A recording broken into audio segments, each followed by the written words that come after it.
going on, Welcome, guys? ladies and gentlemen, to the LCK Promotion Tournament. We got to wave a couple of times, Kilios. What a great time. And also, welcome to the double play-by-play Magic commentary. This is going to be exciting because we've got a lot of volume now for this final game between Kongdu Monster and Ever 8 winners. I mean, there's really no other way you could do it. We have Ever 8, we have Kongdu Monster here, the final two teams, the sloppiest players. Of course, we got to have a sloppy broadcast here for the double play-by-play. Just really be fighting over everything. Yeah, exactly. It's gonna be one interesting set, you have to say. I mean, upper hand probably coming into this one. Kongdu Monster, we've seen more from them throughout this tournament. They've taken Jin Air to 4 games. In their set where they lost that, but now back to this final opportunity for them to get into LCK again for the summer. They do not want to get relegated because Kongdu Monster, they've been bouncing back and forth a bit like a ping pong ball. They were in, then they were out, then they're back in, now potentially being out again. And Ever8, in their first promotion tournament, they finally made it into one. They've been in Challenger since 2015. Finally make it in to qualify, and now they're just one best of 5 away from actually doing so. Yeah, and we'll see whether they can actually do it. And I love how these teams match up as well, just where their weaknesses and strengths are. But, of course, to remind you guys, Jin Air Green Wings are back in the LCK. The Glad Plane rides again. It certainly does. And what will we do without that meme? So glad that we're going to see Jin Air once again. And actually, they did it in pretty decided fashion as well in our final best of 5 that we had just a couple of days ago. So yeah, well, I mean, we'll ignore that the Game 3 ever happened. Yeah. That was pretty bad, you'd have to say. But, I mean, prior to that, Umti absolutely clapping Punch in the jungle. There's really no other way you could say it. It's just absolutely brutal what he did. And that's exactly what I was talking about when we're talking about strengths and weaknesses as well, because Malrang comes into this series looking super hot and plays a mean Graves as well, and that has certainly been something that Punch has had a few problems dealing with, you could say. Yeah, Punch at the moment, definitely going to be the weakest spot of Kongdu Monster. Everybody else kind of holding up on their ends. Soul, probably the shining gem still here for the roster. But we'll see what kind of performance they're going to have out of the jungle. Yeah. That's going to be the big question. That is going to be a big problem. But as we scroll over him now, Edge there in the mid lane, this is the guy that can be either phenomenal or honestly a detriment to his team. So we'll see which Edge we're going to get in this series, because I feel like a lot of what Kongdu Monster can do this time around will be based on that, just because his matchup in the mid lane isn't going to be as much of a problem, I don't think. All right, well, you can see right here, the coach saying, we'll show that we are at a different level to these guys, a quick victory incoming. So bold words to be said by Kongdu Monster. You'd have to say quick victories. Certainly not something that they've been known for throughout the duration of I mean, this it's not tournament. necessarily Jin Air levels. I mean, victories in general is not something that we've seen too much from Kongdu Monster. Able to pick up their first set against CJ, but they still did have a game taken off of them, so they have not had a 2-0 set yet. And I feel like we need to talk about that one game that was taken off them as well, because that was, what, Can we not? 30 minutes? That was one of the quickest games that we've seen Kongdu Monster do. But let's have a look over the other side. Ever8 winners, the team, the ever challenger, not necessarily winners here in LCK just yet, but they were certainly the winners of the Challenger Series this time around for spring. So there it is, Malrang, the young man in the jungle, is honestly the shining light for this team. Of course, Ella, a very familiar player to me there in the support role. Actually, in the last game that we saw them hit Summoner's Rift on, 100% kill contribution on his Lulu was looking fantastically good. But their series against Jin Air was not great. And look, there's even more confidence coming out of these guys. Someone's going to have to be wrong. They're keeping it short, sweet, and to the point here. We'll see you in the LCK. I mean, what for year? their sake. For their sake, you have to question, what year is it going to be? Yeah. Are they going to be in the audience? Or are they actually going to be playing on stage? Hey, that is a very good point, Achilleos. And they don't really specify. Their name has winners in it. So theoretically, they're lying to us if they don't take this series out. But it is going to be very difficult, because Kongdu Monster, despite the fact that they fell to Jin Air, they did still look competitive. And they are a team that have been around the LCK for a long time. So despite their lower than you'd expect, well, not lower than you'd expect, unfortunately, just quite low standing in the LCK, they are still certainly a force to be reckoned with. As low as you could possibly get. But, I mean, it was lower than we would have expected, because, honestly, going into the spring split, you talk to pretty much anybody, myself included, Papa Smithy, about Kongdu Monster moving into that split. It seemed like they were going to be, not a top 5 team, not going to playoffs, but likely hovering around 6th and 7th place, given their performances during the Kespa Cup and leading up with IM Gyeonggi. It seemed like they were going to be a better team than they are. Yeah.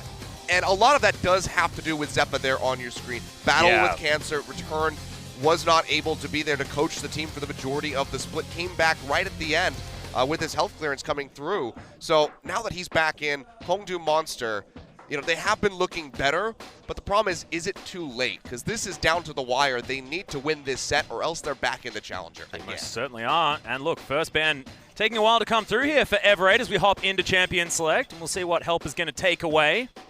Of course, interestingly enough, Helper and Ella, former teammates back in 2014 on Avalanche.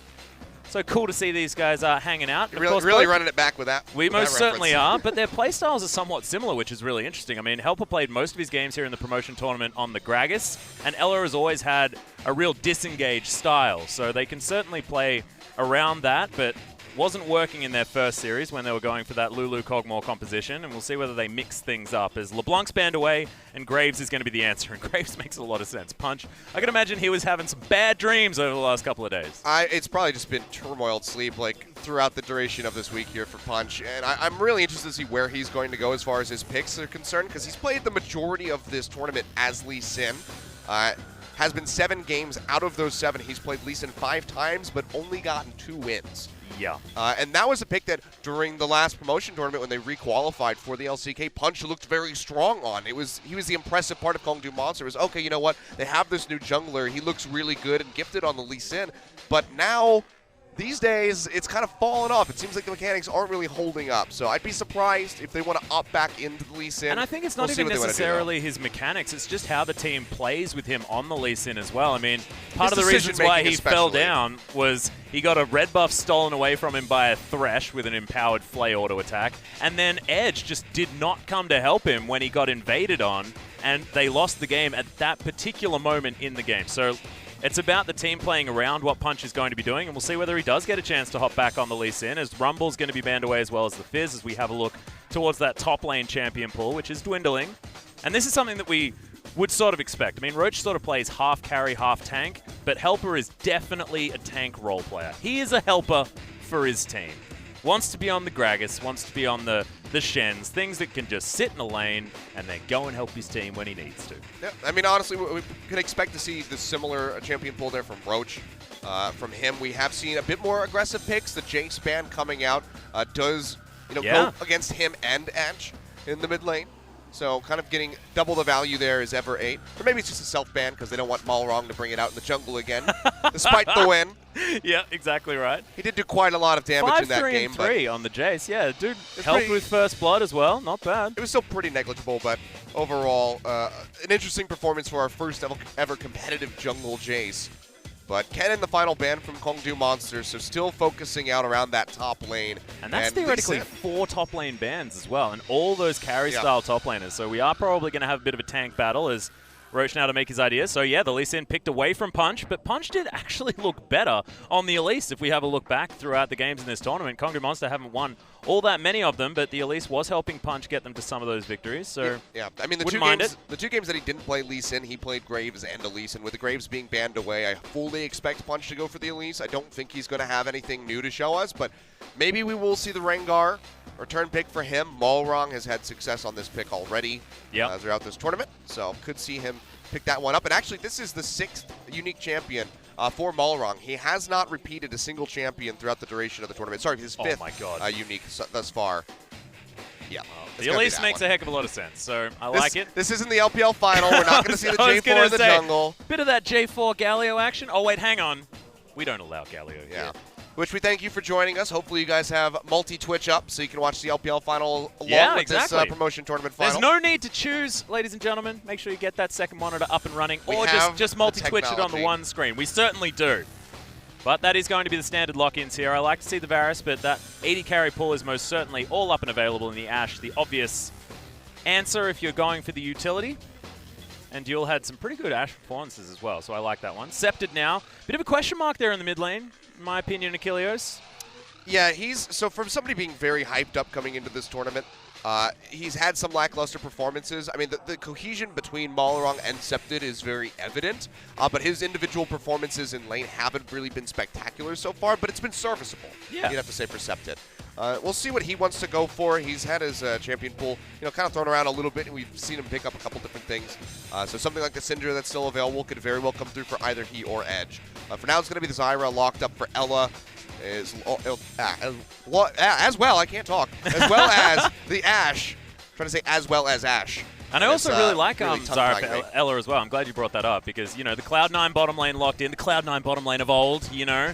And that Zara plays into Ella's playstyle. Is definitely a mage player, was known for, you know, Nami, Janna back in the day, so more disengaged flavor. But I like this, you know, having a lot of skill shots and having a bit more onus on controlling team fights. But the Karma, the obvious flex answer here for Kongdu.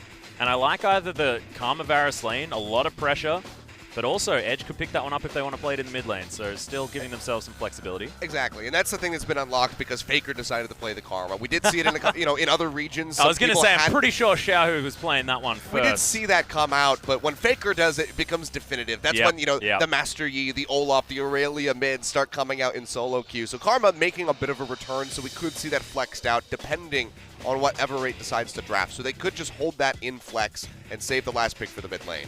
Yeah, and speaking of the mid lane, we've got Vladimir and the Syndra being banned away, and there's the Aurelion Sol. So Sceptid not going to hop over to that one this time around. Yeah, won't be seeing this one out. But really upset. I mean, we really wanted to see that Aurelion Sol from him. It's one of the things that was being touted, especially by Papa Smithy coming into this tournament, but just not going to happen, at least not here in Game 1. But you got to ban Comfort, Achilleos. Can't let these teams start off with the champions that they want to play. You got to try and mix it up. And Talon going to be the final ban. So very mid-focused. After what were 4 bans thrown at the top lane, theoretically, I know Jace is a flex into every single role in League of Legends. Yep. But still definitely aimed up towards there. But we'll Jason Kennen, our two 5-position champions, both banned away. You seen a Kennen jungle before? Yeah. I haven't seen the Kennen jungle before. I think we've had a Kennen jungle before. I'm pretty sure Jace was the first to play it in maybe all 5 Maybe roles. it's a 4-way. Maybe it's the 4-way flex. Yeah. I might be imagining a Kennen jungle. I don't know. Sometimes I have nightmares and then I think that they're reality. So that's probably one of those scenarios. That would certainly make sense. Because I could imagine Kennen jungle would be a hilarious thing to experience. But look, take it to solo queue, guys. Report back. Let us know what you think. But Shen's going to be locked away, so Kongdu going for the pretty standard tank on the top side composition with a lot of pick potential as well already. Love the follow-up from Akama as well. We'll see what Guga's going to lock in for the final pick for Kongdu Monster. This would make sense as Guga has played the majority of his games on the Gragas. Only one other not sitting on that champion, and was Nautilus. So the guy likes utility. And Talia looks to be an option here for Sceptid. See what they do decide to lock in. I mean, it's looking good for Everate. I like the amount of damage that they have from the bottom lane, given the fact that Zyra in the late game does a ridiculous amount of damage if you build any sort of AP. Yeah. So they will certainly have the damage covered. It's a good balance here as well with the Lee Sin coming through. So Talia will get the lock-in here for Sceptid. So big map plays, likely to come through, chain things together, set up a play with that Ash Arrow cross map. Yeah, it seems like both of these teams actually have pretty similar identities when it comes to being able to pick people off. But the added disruption from the Gragas is interesting. See where the helper is going to be the one that changes things up here for Everate, because having that after an Ash Arrow can really make sure the fight is well and truly displaced. I mean, there's plenty of displacement, as you say here. Seismic Shove, Explosive Cask. Yeah. As well as the Dragon's Rage there from the Lee Sin. So Everate have a lot of tools to isolate single members of Kongdu and also to just disengage. So, there's going to be plenty of opportunities for them if they're in a fight where they do not want to be. They can just go ahead and disengage out of that one very easily here. So Kongdu Monster, getting things to stick is going to be a bit more difficult for them, as they don't have nearly as much disengage here. So they're going to be very reliant on chaining their CCs together properly, Chain of Corruption into the Cocoon, vice versa. Yeah. With that Shadow Dash. Layering means that Everate have that much more chance to get away. And with the Elise and Lee Sin being locked in, I mean, we mentioned the jungle matchup is going to be important here between Punch and Malrong. It's most certainly going to be, because the early game gank potential of both of these guys is certainly there. And we'll see. It might also come down to top lane teleports as well, because, of course, we've got the tank battle up there. So hopefully the camera isn't going to be panning over the top side of the map, because, to be perfectly honest, we don't want to be watching that. We definitely don't. It's going to be very boring. It's going to be all about the cross-map plays. Yeah. And honestly, the Shen plays very well in for Kongdu Monster because of the Talia on the other side. You see that Weaver's Wall coming through. Stand United can immediately just place Roach down with his team and then match numbers against Everate and just go for the outplay. Well, Guga is going to be now on the Karma because the Ahri was locked in. But ladies and gentlemen, our best of 5 series is about to begin. Let's hop on the riff for game number 1.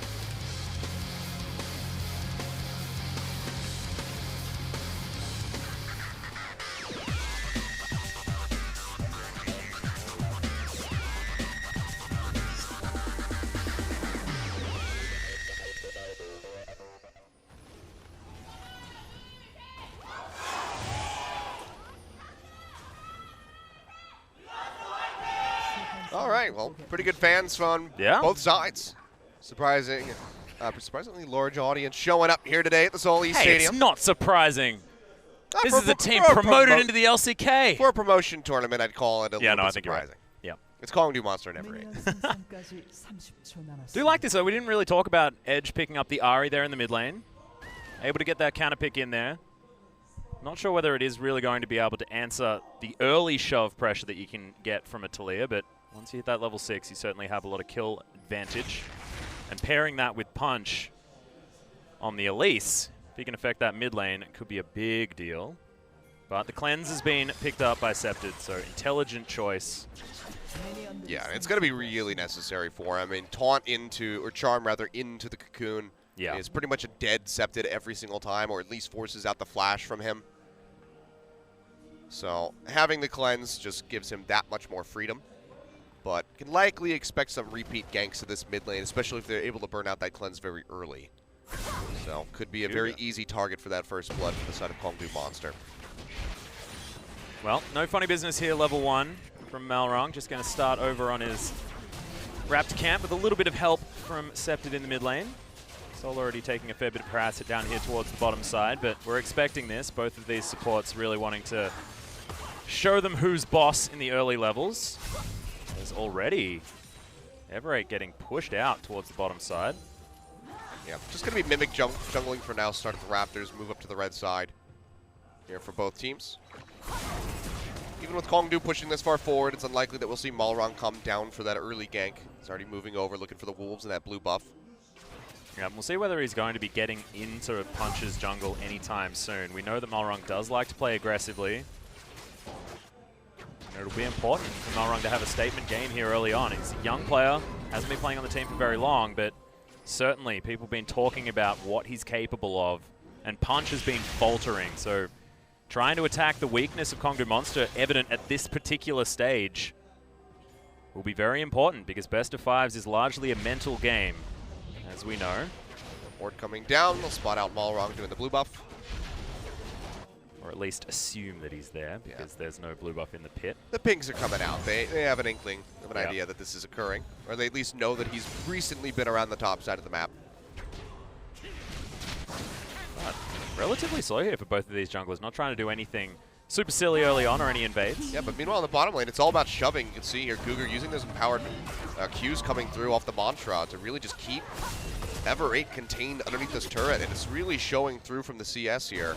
Yeah. Duel currently down quite a bit to start things off, but we will have the junglers showing their presence in the bottom side of the map. Punch waiting in that tri-brush. Has not been spotted yet, nor has Malrong as he jumps over with a resonating strike onto the Krugs. Yeah, Punch actually going to back away here. We'll see whether he puts a ward down. Yes, he does. So spots out that Malrong's doing these Krugs, so probably a little bit of respite given to the bottom lane of Everate. But Punch is actually looking for an early Mountain Drake. I think he's just going to be repelling over. It's just way too low at this point. Needs his first couple items to come through before he can really tank that one up, even with the Spiderlings. So like, we'll see that one. Why is he attacking it? I'd be pretty damn impressed. Yeah, I know. If he was able to get that kill. That'd be pretty great. But I mean, even the rest of the bottom lane here is in no condition to even try to at least stop can him do some from funny doing business with her Spiderlings, though. You know, charge them up, trying to avoid some damage. But going for that at level 4, optimistic. Like those classic days when we would see the Warwick solo come out at like level 3. Yeah. The old dragon just suddenly has all that gold coming into his pocket. Oh god. Let's not talk about old dragon. He shows up and he's got a Magic Blood Razor at like 10 minutes and you're like, what the hell?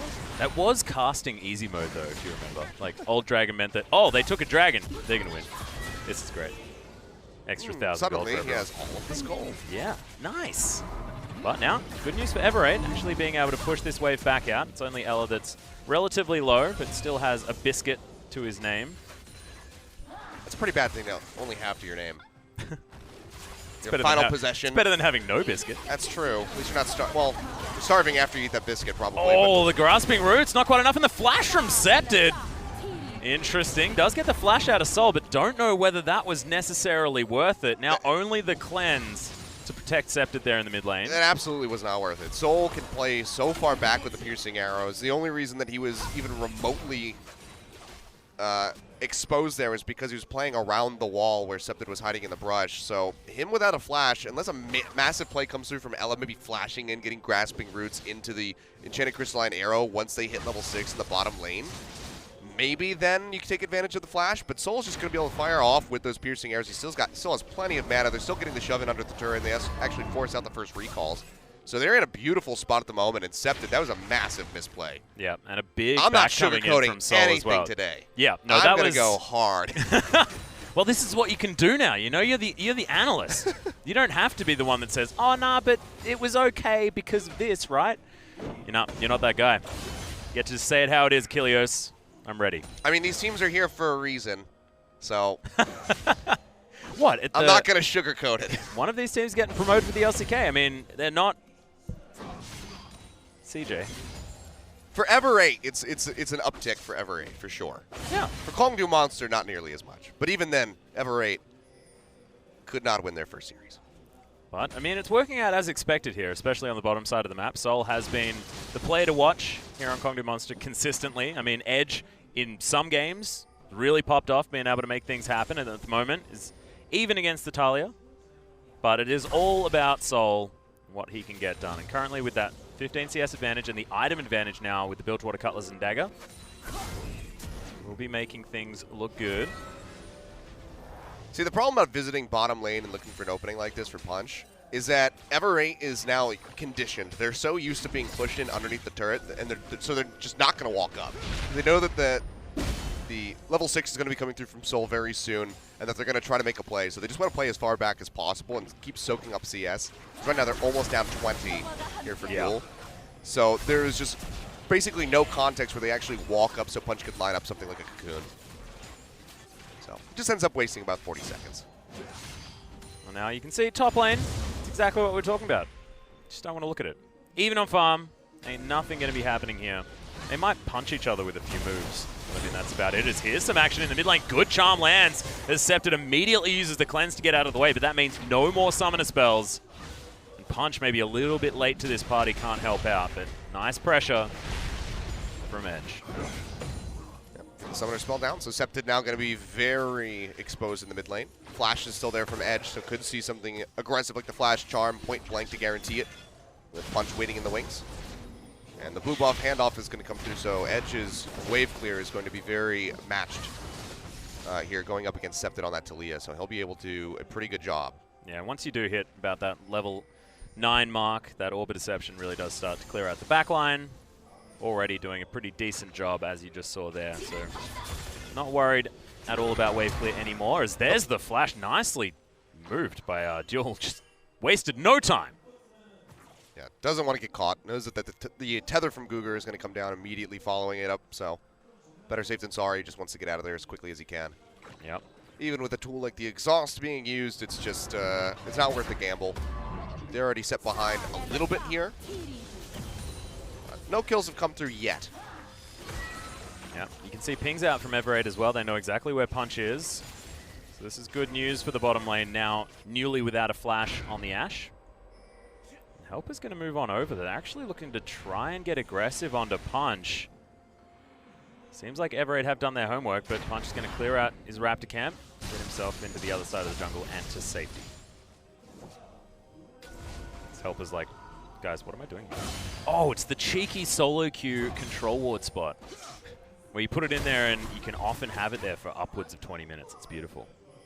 Well, that's a pretty long-lasting control ward. Damn right it is. I mean, all right, that went down at 9 minutes and 30 seconds. I'm jotting it down. I'm writing it in my notes. Yep, good.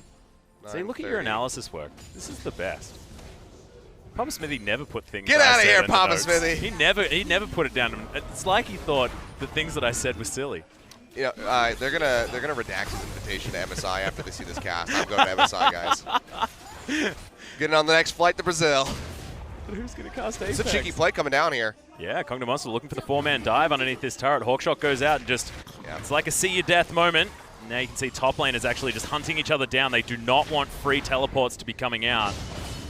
Especially not with Roach able to use that Stand United, so Helper needs to get right on top of the Shen. I think Edge actually stepped out of the brush for a second, and that allowed for them to see him, which really drew out the Hawkshot. Yeah. Might have seen it anyway. We probably would have seen the toss out anyway, just because, well, suddenly the mid laner is gone. But it was a nice little attempt by Kongdu, but gets sussed out there by Ever8. Yeah, now pings onto Malrang as well, who was just spotted by that ward. So once again, things are going to calm down. The Kongdu only up by about 300 gold, most of that being the bottom side of the map with that big CS advantage. Everywhere else extraordinarily even. Malrang out farming just a little bit on this Lee Sin. But it's Sol and Guga that are in control this stage. Guga, of course, the captain, Kongdu Monster.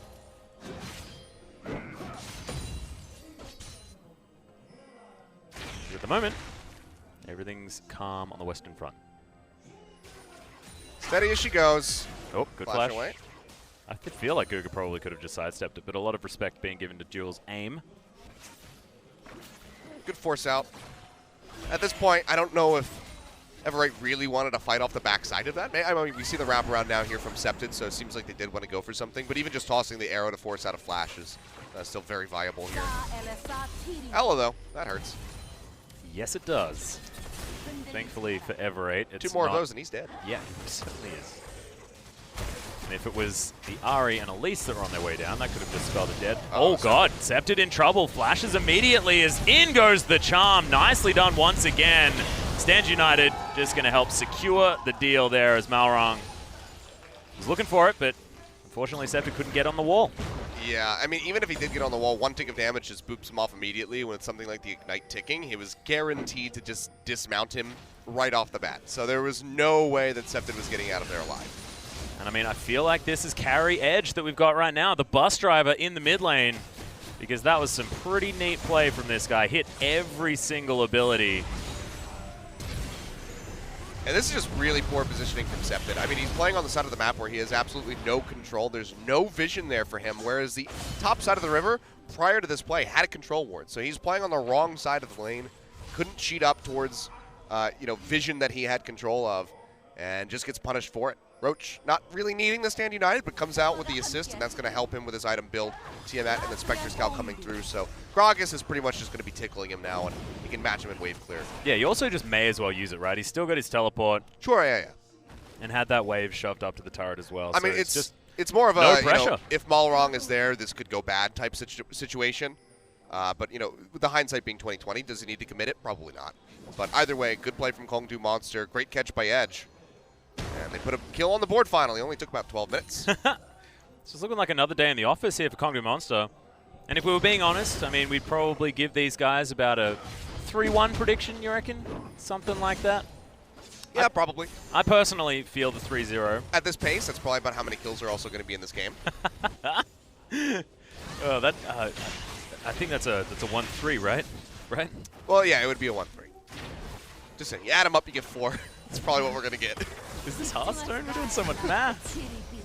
Amazing. Sorry, math.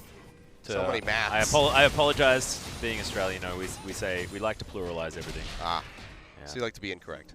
Yeah, true. But look, math has a lot of numbers. So therefore, I feel like it should be a plural. And when you say mathematics, it has an S on the end. That's true. Know what I mean? All I know that's not necessarily because it's plural, but I'll give you that. yeah. I'm trying to justify You bested me. for like a whole country. We'll see. We should make a Twitter poll about it. What makes more sense, math or maths? They did the maths. Yeah, and the reason why we're talking about this is because the camera went to the top lane, and honestly, you don't want to be talking about it. My brain just shuts down every time I see that. Yeah. My no brain Stand doesn't need much United, help with the shutting down. If there's no Stand United being used, then I just go into sleep mode every time I see that chat. Aha. I don't have that option on my laptop, unfortunately. It's great. Conserves energy. I like it. Counter gang potential here for Punch. So they know that Malrang's there, but he's now going to back off. They need the Ash Arrow to connect, though. So if much they can find that testing opening, of the water. then maybe. He's really committing in hard for this. They're going to get spotted by this control ward, though. So that should just be the full retreat. Oh, Malrang. Is he going to do it? What a man. I mean, he landed the Sonic Wave. Honestly, they could have gone for a play. Septed was in position to throw out a Weaver's Wall, so he could have cut off. They didn't know Edge which and Punch. direction that Edge and Punch had gone in, though. It was a little bit dangerous. Well, I'm just saying, if you sweep it down and just cut off that side of the jungle and then come riding in, they have to basically flash or Spirit Rush over the wall in order to get themselves into the fight. So there's a bit of an opportunity they could have gone for, but still just the measured play. Don't want to overcommit. Yep. Yeah, don't worry. I would have liked it had the action come out. Yep. It's just unlikely in this particular game. I sound like I'm like really nitpicking, and I kind of am, but it's just because I want to see them fight. I know, right? No, I feel you. Don't worry. I was with you, man. I'm not trying to be this. We're building the synergy. I'm not trying to be this mean. I just want to see some action. Well, Edge still very strong. Has that Abyssal Scepter now completed. Only 5 CS up, though. Scepter always will be Taliyah and always will be able to clear out a minion wave or two pretty quickly. Now needs to respect Edge a lot. Has that Ignite back up. Spirit Rush is there as well. And if he can land the series of abilities that he had last time, we'll be looking good. And that Flash still on cooldown for the next few seconds. Edge could potentially capitalize. They will have that one timed. Surprised we haven't seen the Mountain Drake be contested yet. The amount of shove that's been coming through in this bottom lane for Soul and Cougar, thought maybe they would just work the wave up into the turret, have Punch started off, and then rotate up and help him. But we just haven't seen that become a point of contention yet, which is a bit odd for nearly 17 minutes in. One of the most heavily prioritized Drakes not being even started. Yeah. One thing I really do like from Kongdom Monster is the fact that Punch and Edge have been roaming together a lot this game. And the questions that we had for this team... because Punch needs a helping hand everywhere he goes. The thing is, he does, and they would probably win if they gave it to him more. Because he finds himself in bad situations, but it's measured. And then Edge doesn't help, and then his bottom lane doesn't help, and things like that. So Punch is often just fed to the wolves unnecessarily. It's like when you go on a school trip, when you're in like the 3rd grade or something, you go to the zoo, you use the buddy system. You're not allowed to go anywhere unless you have another student. Because the likelihood of so the bathroom must be in the missing, bottom lane. Is that what you're saying? Yeah. Yeah, got it. Okay, cool. The likelihood of missing of 2 students going missing is very unlikely, but if you have 1, then it could become a problem. So basically, I'm saying that Punch is a toddler, and he needs somebody to go with him. It's a funny name for a toddler. But I guess, even dudes I'm going to name my infant son Punch. Yeah. He's not an infant forever, so it becomes relevant. Then his name would be Punch King, which is amazing. Hey, true. Is he really good at fighting, or does he make some banging punch? Oh, yeah, that's the thing. Is he an alcoholic, or is he a fighter? Well, Punch doesn't have to be alcoholic. Oh, yes. What punch were you drinking when you were in middle school? I wasn't drinking punch when I was in middle school. I also was never at middle school because I was in Australia. We called it primary school. Oh, okay. I thought you were going to say that you've just never been to school. So, well, this Would that be surprising? Everything. You bastard. Oh, I'm Well, speaking of that Mountain Drake, that's going to fall down. Let's not talk about my potential lack of education. He's a very well-educated man. Well, I am educated. But I don't necessarily know how well. You've heard some of the things that I say. Maths. Yeah, precisely. All right. Does your teacher in Australia? Do the teachers in Australia also pluralize maths? Yeah, everyone calls it maths. Oh, okay. I didn't even know math. We found the root of the problem then. I remember asking the question actually. You know how you have those like really standout memories in your mind of stuff that's just like, why do they even remember that? But I remember having a conversation with, why do they say math on TV? Why do they always cut out the S? Like, what is this? It's weird. Help it, belly bop. And Everade actually with a lot of pressure. Uh-oh. Punch is spotted. Got vision over him, but he's not going up deeper into the jungle, so it looks like he'll be all right. Yeah. See, now it's actually a bit of a switch towards the top side of the map. Everade actually looking for first brick. You can see that tower on the bottom side of the map, very, very low. Yeah. So odd timing for the lane swap out of Kongdom Monster.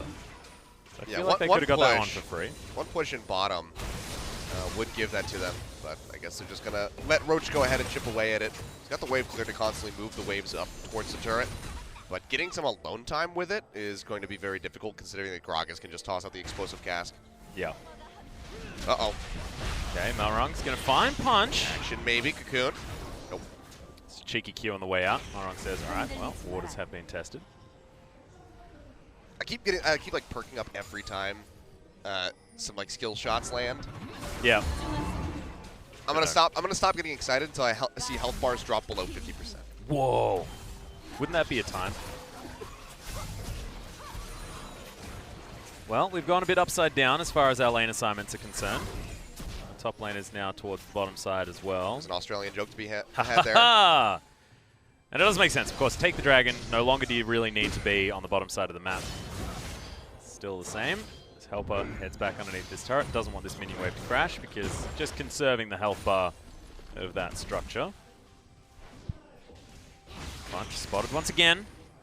Heading up towards the top side. So Malrong and Scepted both here moving up, utilizing this fast wave clear. Ready for the wall, tossing it out. So Guga's going to be caught, but they do make it underneath the turret. There's the Chains of Corruption from Sol. Gets knocked back. The Q lands from Malrong, and he picks up the kill. Nicely done as Punch now makes his way in, but everyone very low underneath this turret. And Edge says, I'll take those creeps, and then leaves. Really risky pathing there by Punch. Thought maybe we'd see a further collapse coming through from Ever8, but they pulled the trigger on the Weaver's Wall, and it plays out perfectly. Ash Arrow connecting in onto Guga, and even through the Stand United, they burn out Sol. So really good stuff, and they're going to continue this push. Look for that first brick, because Shen is in no position to get the turret in the bottom lane, so it looks like Ever8 will come out on top of this one. The wave clear from the Ahri, not going to be strong enough to stop this. Yeah, that's a complete swing of the gold as well, as we have a look at this fight one more time. This is exactly what we wanted to see from Scepted. Very measured play. Weaver's Wall coming down. Stranglethorns pops up both of them. The seismic shove in to just really seal the deal on the Karma. And Roach gets interrupted by the body slam there. Oh, Ella. So really well done. Oh god, Guga taking so much damage from Scepted now that Liandry's Torment, but can't find the last tick. Immediate cleanse as Scepted now may have bit off more than he can chew looking for that kill. Orbit Deception's flash, but Spirit Rush is going to pick up the kill for Edge. Flash out of the way of the Grasping Roots. Kongnu Monster's mid laner escapes. And Cougar just keeps going so low, but will not go down. The shields from the Karma have been so crucial in keeping himself alive. A good little return kill there for Edge as he puts one on the board for himself. 1-0-1 now with the Zari. And there was actually, if we get a replay of it, I'll show it, but there's actually a really good step that he took to ensure that he had the lethal damage there. As he tossed out the orb and then jumped to the other side of Scepter to make sure that he got that backswing for the true damage coming through. So a little bit of a micro play by him, but really well done. Yeah. Without that extra damage off the backswing, I don't think he would have gotten the kill on Decepted. You can see Jewel now has picked up 2 items. Hurricane done as well as Blade of the Ruined King. And one of the things that's quite nice about not being against an Ashe is the arrow flashed away from there. Yeah, he gets the repel away from the Sonic Wave as well. Yeah. I was just going to say, it doesn't get forced into picking up that QSS necessarily if he feels like he can dodge the Chains of Corruption. So Sol now with a little bit less damage with only the recurve bow in comparison to the completed Hurricane. Ella just says, I'm not here, but it's just my plans, guys. Don't worry about it.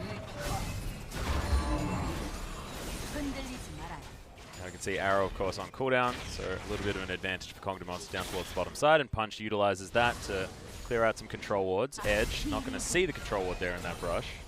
Scepted's making his way down as well, so Ever8, they want another fight. But if Ahri's there, it's going to be very difficult. Now has the Morellonomicon done, that's 2 items as well as those Sorc Shoes. We all know the mid-game power of the Ahri. It's most certainly out in full force now. Yeah, it's looking really good here. Scepter was able to change up his build path, didn't have to commit in for the Abyssal Scepter as his first item. Building up towards that Morellonomicon and has the Liandry's ready to go, so chipping away at somebody like Roach is going to be that much easier. Part of me wants him to build Luden's Echo and Rod of Ages so that we get the full purple build. That's my dream. Be a very late Rod of Ages there. Yeah. Took him ages. Makes sense. That's a good point. Yeah. It is aptly named. Yeah. Never even thought of that. Well, here we go. Kongnu Monster just protecting their turret. Everyone is down here. In fact, Guga waiting in the brush. I think he poked his head out there for a moment, so they know exactly what's going on. Right now, this is a battle of inches because whoever comes up with a kill, it means that they can start up this Mountain Drake safely. Kongnu is still initiating this one, but I don't know how much they want to commit in. Ward is in the pit. They know that this has started up. Will we see a fight from Ever8 is going to be the question. Weaver's Wall is available from Scepted if he wants to ride in. Well, Malrong is going to be able to get in there, but no, it's not going to be stolen. There's the kick. Big The kick. double knock-up is massive. And there's the stun onto Edge off on the back line. Punch is going to be the first one to die, but can Kongnu Monster get anything? That Weaver's Wall for the disengage was beautiful. Yeah, just going forward. Yeah, it was looking for the Spirit Rush in, but now it's on cooldown. Last tick was there as Helper's just hunting Roach. Honestly, that was so crucial, the fact that the Ash Arrow connected in onto Edge. It stopped him from pushing forward with the Spirit Rush and landing a charm. And it means that Punch does go down, so really good there by Ever8. I mean, it was a stroke of luck for sure. Oh, Kongdu Monster in trouble as Sol. Hit by the Q, but no Lee Syndrome for Malrong. Roach is TP'd in from behind, though. They're going to collapse. They're looking for 3 kills. Edge is coming down. Doesn't have the Spirit Rush, but he can close distance. There's a good flash from Jules. Roach still taking damage, but not with that field down as Helper immediately throws out the ult, and Roach well and truly back into his team. He's going to die as Malrong picks up the kill. In goes Scepted. No ult, remember, but still lots of pressure, and Kongdu Monster are pushed back. Nicely played by Ever8. Oh, such a disaster for Kongdu Monster. They had 3 kills in their sights. Everybody overextended, being collapsed on by Roach, and they get nothing. They lose out on a kill. The late TP from Helper still arrives in time to throw out the explosive cask, isolate the Shen, and they finish him off. And honestly, the gold is so close, but things are starting to kind of spill into the side of Ever8's favor. Oh, he was predicting the flash from Ela, but just didn't get it. That's what happens when you're looking for them audio cues, Seth. Such a crucial outplay there with the flash, stopping him from getting that Shadow Dash off, and they just heavily punish Ever8. Looking pretty good here in these fights. They're still down those double Mountain Drakes, which could be a pretty big issue the later we go into this game, but for now, winning out in these fights is the dangerous thing is, right, is that Kongdu Monster are down a kill, but they're still well and truly close in gold. Ever8 grabbed their 2nd turret, but Kongdu Monster still haven't taken any. These outers are so incredibly low, so the influx of global gold will be pretty large, and you'll see that those CS margins are what's going to put Kongdu Monster over the line once they do fall down. Yeah, the CS is really what's making the difference for Kongdu and keeping them competitive in this game so far. They haven't been able to utilize that double Mountain Drake at all. They still haven't gotten that tier 1 turret in the bottom lane. Top's gotten chipped down, but outside of that, no structures coming through. So it's really just the CS that keeps them in this. I mean, it's about to be 50 CS up over top of Duels, so Sol is having a very good time just constantly wave clearing with this Varus. Currently is very well above the 10 CS per minute mark. And it's, oh, the arrow's going to land onto Ash, though. Oh, my God, the chain CC. And that's it. No more Ahri here as in goes Ever8 Winners, looking to try and follow up, but not able to find anyone. And Accepted, you got to put that wall down, dude. Yeah, not fast enough to lock Sol into the jungle, stop him from retreating towards this turret. Ever8, they're going to try to clear this out, get some damage down, but still 4 very healthy members of Kongdu. Plenty of wave clear here from the Varus. But it seems like they just want to concede this. They don't want to push over, have somebody get isolated out by that explosive cask. So they're just going to go ahead and play back towards this tier 2. And this is starting to get really dangerous. 3 turrets to 0 is, Roach is going to get shoved in, but good dodge field. Comes down. They save the inner. But this is getting scary because you've got 3 turrets now down in favor of Ever8. They've opened up the entire map. And this sort of standing gold that you have with these outer turrets being low becomes less and less relevant because Kongdu Monster aren't going to be able to move out of their jungle if Ever8 keep up this pressure. I mean, Kongdu's playing a pick comp, and they can't get a pick. Yeah. So that means that they're not going to be in a position to utilize these 2 Mountain Drakes that they've acquired for themselves. I mean, it could be a triple Mountain Drake for them in 2 minutes' time when it spawns up, but if they can't get in front of a turret, it means absolutely nothing. Well, it's like both of these teams are playing pick compositions, and it has been Kongdu playing well. I mean, they put their bottom lane in a lane, whether it be top or bottom, and then they play with Punch. That was an explosive cask by Helper. Yep, we're just gonna say it was a fat finger. Interesting. Okay, so that completely threw me off. But they have been playing well. They've been putting a Punch in the river towards where the bottom lane is, and making sure that they're looking for picks, trying to get Soul Vision, but they just haven't had enough. So the theory is most definitely there. You need to be able to execute on that as Roach finally gets the first turret here for Kongdu Monster after all of the pressure that the bottom lane did have. Thankfully now with that Titanic Hydra, does have a lot of wave clear. I mean, you would think that, kind of like looking at the scoreline and looking at these compositions, be like, okay, well, you know what? Kongdu, I'll have to hold this on as Ela. He's dead. He did. Yeah, you can go back now. Oh no, Edge is looking for Jewel. He's going to die as well. Q lands, but there is no way that you're getting anything done. Oh, the kickback from Roach just for the disengage as Edge gets himself out of the way with another tick of that Spirit Rush, and the wall falls down. Kongdu Monster, can they actually do this? I mean, no bottom lane for about 30 seconds. Honestly, I think he committed for this. There's no Ash Arrow to lock up something like my god, a double Mountain Drake is doing so much work. In goes Malrong. Can he get the steal? It is going to be the 50-50. He does it! Malrong's the hero that Ever8 were looking for, and now Cougar possibly in trouble as that threaded volley does a lot of work. That is a way to look silly, and Kongdu just didn't turn on the Lee Sin. Kongdu go from looking so good, getting the double pick, taking out Duel, taking out Ela, committing over for the Baron, and then they take it to a 50-50, and they lose everything. So now Ever8 maintain a gold lead. They have Baron to knock down more turrets, just further negating this double Mountain Drake that'll be coming through from Kongdu, because the waves are going to be pushing as long as they're there, because they're Baron-empowered minions. They could have just completely stopped. This should be a full stop on the Baron. Do not damage it at all. But you see, it's still ticking down. Balrog's only doing so much, but Punch goes in. He initiates the 50-50 by going for the execute into Smite, and he absolutely botches it. And the thing is as well, you can watch the animation of the Elise if you're the Lee Sin. You just wait for him to press that Q button. You know the Smite's coming. That is a true 50-50, and there is no reason why you don't just kill the Lee Sin in that scenario. Yes, everybody should have turned off. That should have been the call. Stop damage on the Baron. Do not let it drop below 1,000 HP. Malrong would be the only one DPSing it. They kill Malrong, then they kill the Baron. 100% guaranteed over to the side of Kongdu Monster. But Punch makes the play. He says, I got it, and he doesn't have it. Well, Malrong is going to be able to pick up a Mountain Drake for his own, so Ever8 now going to be able to be taking Barons relatively quickly themselves. But Scepter now on the split push, and this is where things get very difficult for Kongdu Monster, because remember, all of those outer turrets are already dead. So Ever8 having all this pressure means that they get far more forward vision. They can move throughout that jungle and try and really suppress Kongdu Monster, which hasn't honestly been working. We've got an 80 CS lead for Seoul on the bottom side. Like I said, Seoul has been the gem of this team, but unfortunately, it just hasn't been enough. Well, they're going to look for something here. Yeah. 2 ultimates come down. But ult for Flash, you probably take that one as Edge throws out his as well. This is an odd maneuver.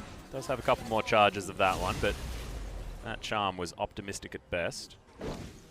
Not going to get anything there. And I'll go back to the point that I was going to make before we had that fight break out. We saw, Duel and Ela die, and then Baron happened.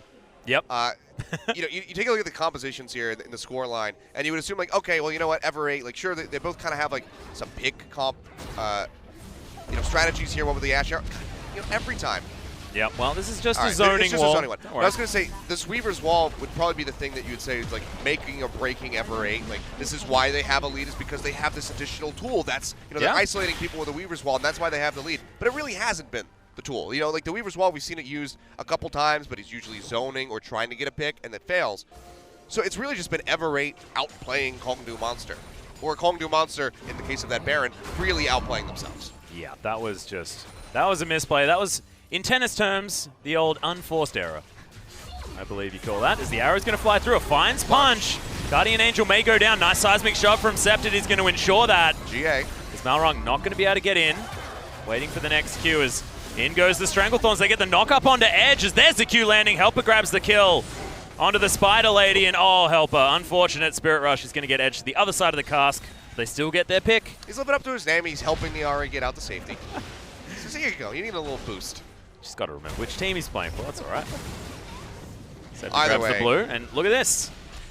Another lane that they had prepared for them. Only a couple of the minions are left here. They're going to have to wait for that next minion wave, and gives Kongdu Monster some time to react. Yeah, I mean, they had the bottom lane prepped. The next wave is moving up.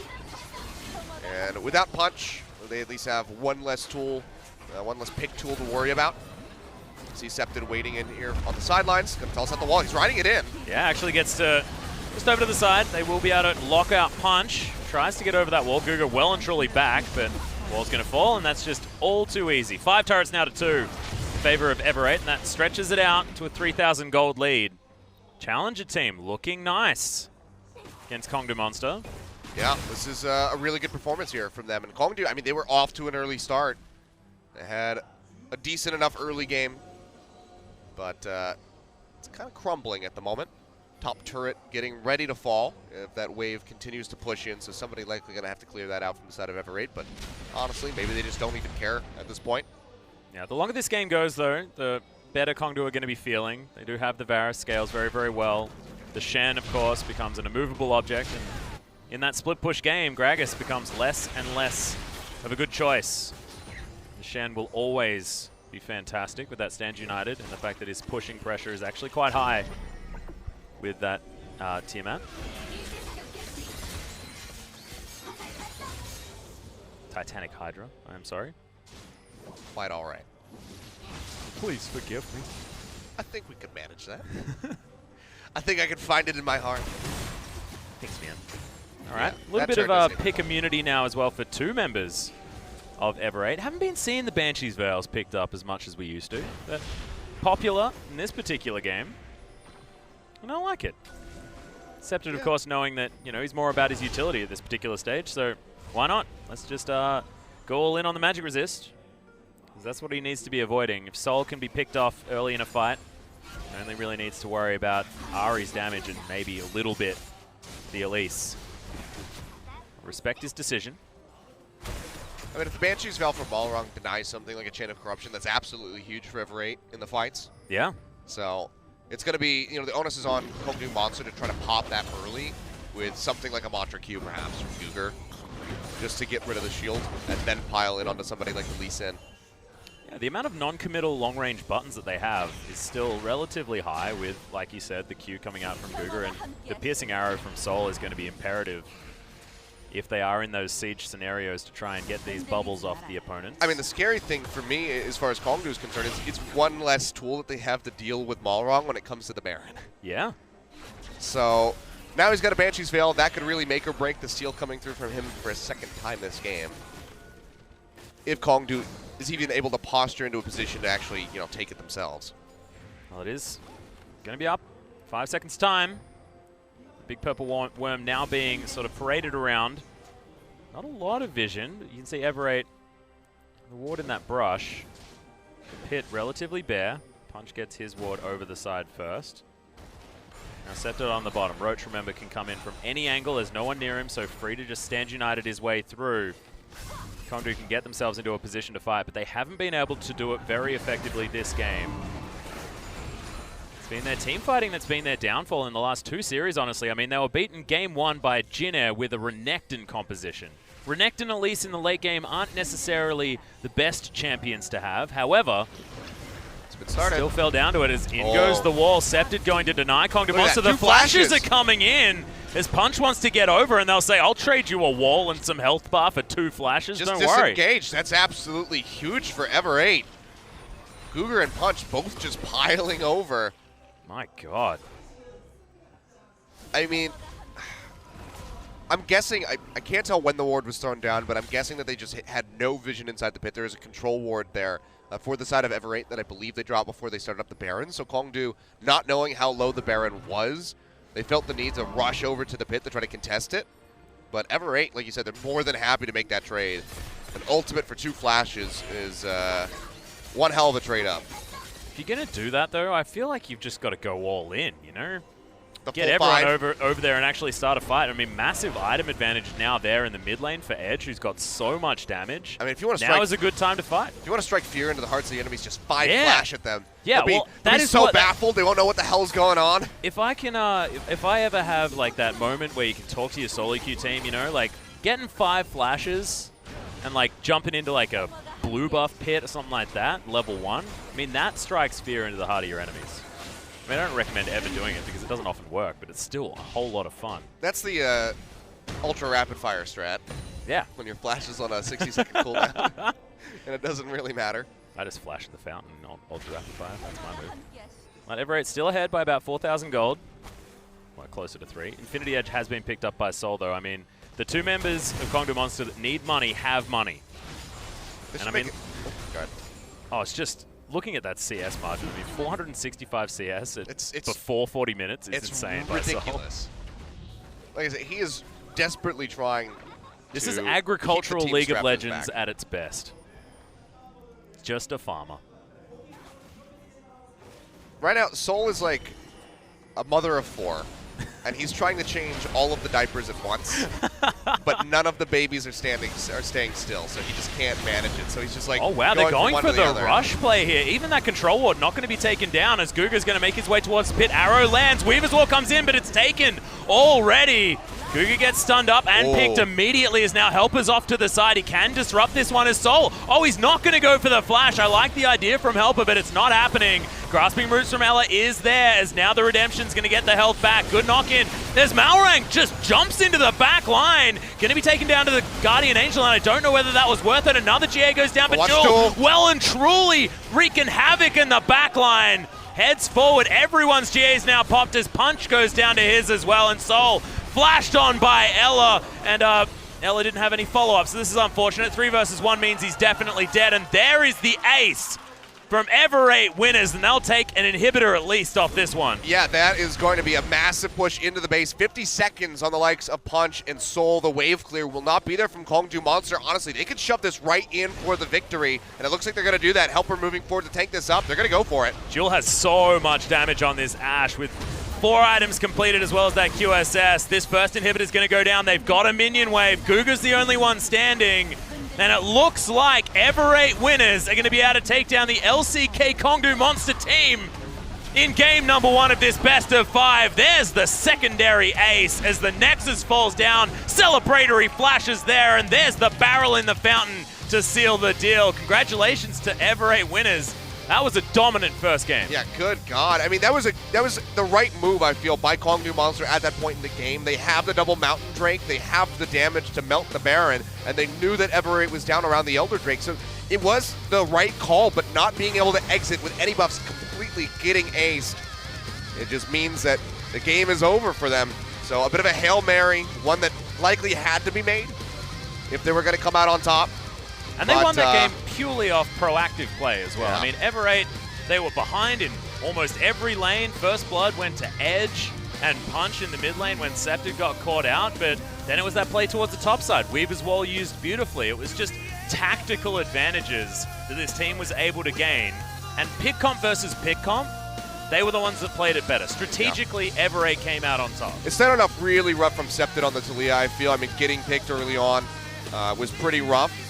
But the Weaver's Wall, the usage got better, and you could see that the mechanics were really coming through with the seismic shoves as the game duration went forward. It was kind of like Meteos on Lee Sin. You kind of learned as the game went on. But yeah, first map win here for Ever8. Kongdu Monster need to bring it back. Most certainly do. Let's go to a short break. When we come back, game number 2 between Ever8 Winners and Kongdu Monster.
The clock's ticking, the cops are coming fast, so grab the duffel bag and let's roll.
Welcome back, ladies and gentlemen, to the LCK Summer Promotion Tournament. We just saw Ever8 winners take game number 1 over Kongdu Monster, and all of a sudden, all of our predictions are out the window. I said 3-0 Kongdu Monster like an idiot, but Ever8 taking game 1, making it look pretty clean as well, to be honest, because they were the ones calling all the shots. Kongdu Monster laned extremely well, but then didn't know what to do with it.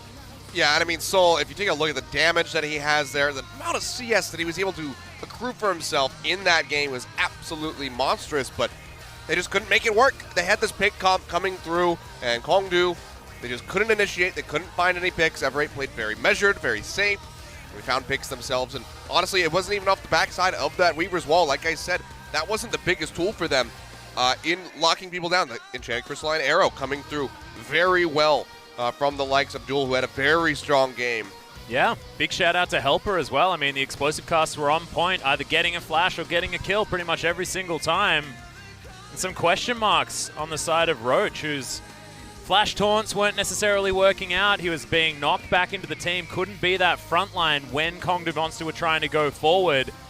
And Kongdu are really going to have to get back to the drawing board, lean on Zephyr, you know, their coach who's come back and was making the team look so much better, reinvigorated. However, hasn't been able to net the results so far over the last couple of days. Falling to Jin Air first in pretty commanding fashion, and now losing game 1 against Ever8. And could this be, you know, Kongdu Monster finally knocked out of the LCK and Ever8 winners? Our next team to be promoted up. I mean, you say finally knocked out, but honestly, it's they've been sitting around the bottom of the table for quite some time. It's charted territory for Kongdu Monster. They've been knocked out before. Yeah, well, and that's true. It very well could happen again today. It's the leapfrog scenario. Yeah, maybe this is the off season. It's just back and forth, man. Yeah, it's a bit dangerous. But we are back in Champion Select, and once again, the Rumble going to be banned away. It wasn't necessarily first ban last time. It certainly got seen in our first round. You know, we call KT the Summer Kings, and Kongdu Monster, they're just the summer absentees. They're just never there. They play in spring, they depart for a little while, get a nice little break in. Yeah, it's the conversation for the other side of the table, you know? Yeah, that's their back and forth. Yeah, I like Well, they're going to try to avoid it as best as they possibly can. Had some glimmers of hope there in game number 1 at the start, but it really slipped through their fingers rather quickly as time went on. We'll see what they want to piece together this time as they move over to the blue side. No Graves ban, which is interesting so far. Kongdu might be looking for that for Punch early on. Varus going to be taken off the board. A lot of comfort for Soul, but they do not want to try and grab that first round of picks or anything like that. It might mean that we're switching it up on the bottom side of the map. Might be seeing some of these Caitlyn's that have been making a resurgence, or perhaps the Kog'Maw. I really don't want to see the Kog'Maw from the likes of Ever8. No. Kongdu Monster wants to try to use it, then I think that would be yeah, all eggs in the Soul basket makes some sense. Yeah, and if you're going to go all in with a champion and have Soul carry the likes of Kog'Maw, it's pretty much where you want to go. If not something like maybe a Jinx as well with a hyper carry, but the Kog'Maw is a bit more tried and true. Wow, they're going all in on these 80 carry bans. The Ashe is going to be the final ban here for Kongdu Monster. LeBlanc, of course, coming in for Ever8. Do not want Edge to hop on a champion that he can certainly go off on, but is explosive, you know? I mean, he's one of those old bombs, you know, where you light the fuse and it's like sometimes it doesn't work and sometimes it blows everyone up. Sometimes it's a dud. Yeah, and the dud timing is a little bit higher than you'd like, but however, when he does explode, well, it certainly explodes. But Graves, of course, is going to be the first pickup here for Roach. Yeah, Gonna hand that one over to Punch. No Lee Sin for Punch, as expected. Would be just adding another game onto the Lee Sin, would be his 6th one. And only has 2 wins so far during this tournament, so they want to avoid that. They give him the Graves some comfort for himself, and there's no way. The hover over the Nidalee, this would be Malrang very bold. played Jace jungle, man. He could be doing anything right now. I mean, he really could, and obviously this makes way more sense than Jace in the jungle, but he had a very good showing on the Lee Sin. So to forego that, I think would be a bit surprising. His mechanics really shine through. They will lock it in the end. Well, interesting, because this is a matchup that Lee Sins don't necessarily like, especially in early levels. We'll see whether Punch is going to be able to treat Malrang like he was treated in the Jin Air series. That's It's pretty brutal. Yeah, that is a potentially tough ask. However, has the right champion for it. And here it is. Caitlyn being picked up. So it's like what we were talking about. A few different opportunities now.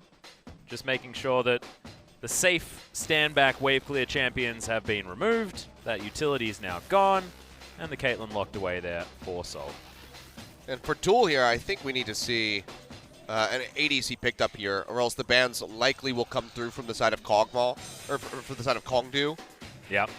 So see what they want to piece together, because taking away the Lulu does throw a wrench in potentially having that Kog'Maw comp come in. Karma is still on the table. Oh, Jhin, of course. The Jhin Zyra lane has always been a decent one. We saw Teddy making Jhin look completely relevant very recently, but his Jhin very, very practiced. Yeah. I mean, Teddy having, positive score lines with that Jhin despite having many losses. That's just the way that it goes when you're on Jhin Air. Haha! See what we did there. Liked it. But they do lock it in. So now we enter the second round of draft. So they're safe as far as the ADCs are concerned. And I mentioned Karma, but yeah, the Zyra was already locked in here for Ever8. So the Kog'Maw composition was not really going to be viable in any sense. Don't really want to rely on just an Orianna to offer up shields. True. But remember, there's a massive amount of top lane champions. So I assume, the Cannon going to be the first ban. Has been banned throughout most of this tournament, actually. Yeah, we have not really seen Cannon available pretty much at all. Yeah. And I think for Ever8, you just keep targeting out Roach. Edge had a decent showing there on the Ahri in game number 1, but I don't think he wants to blind pick it. Something like the Syndra is available, so that could be the second ban away here by Ever8. Remember, I mean, Vladimir, Syndra, like Aurelion Sol, so many big picks still available. Actually, that's something Ever8 could do, is they leave up the Syndra, have it blinded by Edge, and then they run the Aurelion Sol into it for Septon. I would like that. I also like Aurelion Sol in this composition. I mean, the follow-up, if you get one of those massive orbs, stun everyone, is like, and captive audience to, the curtain call to start off these fights with the Stranglethorns follow-up. Like, it's an exciting composition to put Aurelion Sol in for Ever8. But Ahri's going to be the final ban for Ever8, and there goes the dragon. So Kongdu Monster also identifying the fact that Aurelion Sol would feel pretty good. Can get rid of it. Now Jewel, we'll see what decision he makes for his top laner or mid laner. I think we still see the Syndra come through for Kongdu unless Ever8 drafted right here. And if Kongdu does pick up Syndra, wouldn't be too shocked to see the Vladimir come out for Septon in the mid lane. Well, this is the thing, right? They can lock in the Gragas pretty happily for Helper. I mean, it's his most comfortable champion this tournament. And then if the Syndra's picked up, they answer with the Vlad. He's probably not going to be picked for the top lane. It's all pretty easy. So Kongdu may go for a different mid lane choice. Oh, God. Gragas versus Nautilus. What a matchup. Wow, Taliyah. Yeah, so that's going to be picked away from Septon. Okay, so I'm a bit surprised to see this locked in so confidently here from the side of Edge. But they want to have that global map playmaking ability. Because otherwise, they don't have much. Oh, wow. No Shen available, so. I love the idea of a Cassiopeia in this composition, to be honest. Just with the fact that you're lacking consistent damage, Jhin wants to be standing very far back. You're not going to have that champion that's just going to be shooting people constantly. So, getting a Snake Lady in there would certainly be a good option, and they do lock that one away. I gotta say, I'm very surprised to see that the Syndra not tagged, not even hovered by either of these teams. Well, with the Vladimir being able to be picked up, just didn't feel comfortable, I guess. Yeah, so Edge sees the Taliyah, saw how Septon played it in the latter half of game number 1, says, you know what, I'm gonna try my hand at that. I think I could do that as well. So picks it up for himself. Needs to be on the ball with these Weaver's walls. And the thing is, Edge won lane against the Taliyah last time around. Sure. I mean, getting that early catch on him. Yeah, but it's just frustrating because it didn't seem to mean anything. Yeah. I mean, Edge did, like I said, he did have a good performance with that Ahri. Now going to be going a bit deeper as far as the mechanics are concerned with this Taliyah. And this is where it's really going to come down to his decision-making. Needs to be on point when it comes down to his roaming. Yeah. And there's more questions now for Scepted as well. We mentioned him as a potential weak link, and his laning wasn't great in the last series, but he was certainly able to teamfight very, very well. If this Cassiopeia can pop off this game, then I see Everate taking it to match point. But that jungle matchup is going to be so important. Oh my god, if the Graves gets ahead, it could be another big deal story here for Kongdu Monster and might be able to turn the momentum around. It's really what they need. They need Punch to come out very strongly here in game number 2. I think that if they lose this, they probably lose in a 3-0. I don't see them coming back from that one. Just with how taxing being at match point already in a best of 5 can be, I don't think that the mentality for Kongdu Monster would hold up. They've done it before though, and we'll see whether they can do it again as we go into game number 2 between Everate winners and Kongdu Monster.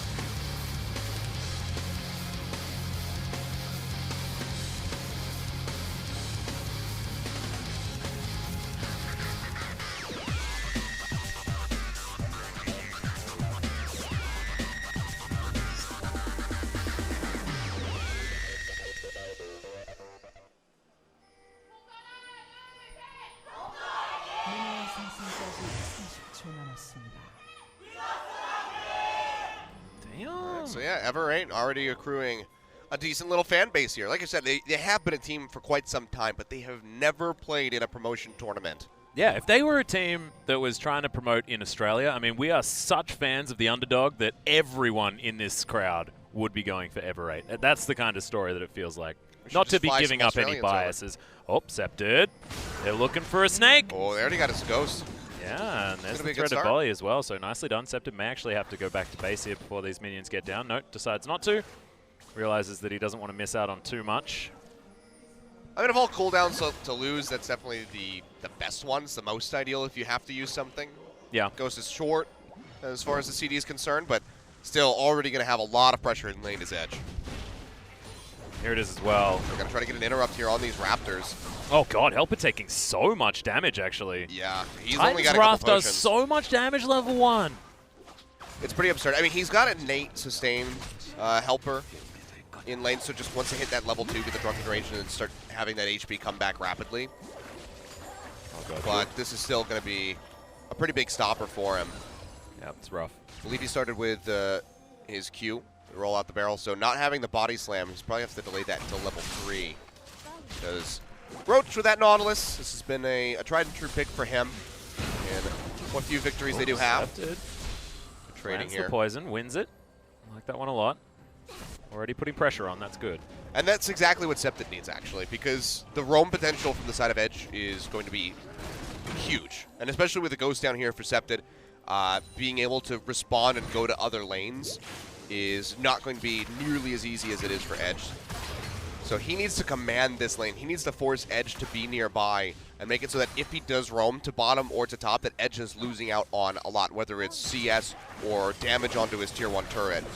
So the more commanding Scepted can be in this lane, the better the odds are of Everate excelling. Yeah. Because if the Taliyah gets ahead and then can just roam willy-nilly, you're in for bad times. And I feel like that's just going to happen with how these champions scale as well. I mean, the wave clear is always going to be in Edge's favor in the mid-game, no matter what, just because he just has so much more AoE in order to deal with these mini waves. Well, Scepted can get a decent lead, but then he still wants to be buying these scaling items, like the tier, stuff like that, as now Jewel gets that speed boost, lands the snare onto Soul, so evening out that trade a little bit, but boots 4-pot, the classic Jhin start that we've been seeing here in the LCK recently. I like it. Not going in for the longsword. Thought maybe we'd have that, but now we have a gank in the top lane. That was a cute interaction as Roach still taking a lot of damage. There's the flash. Marung says, yep, well, I'll take that.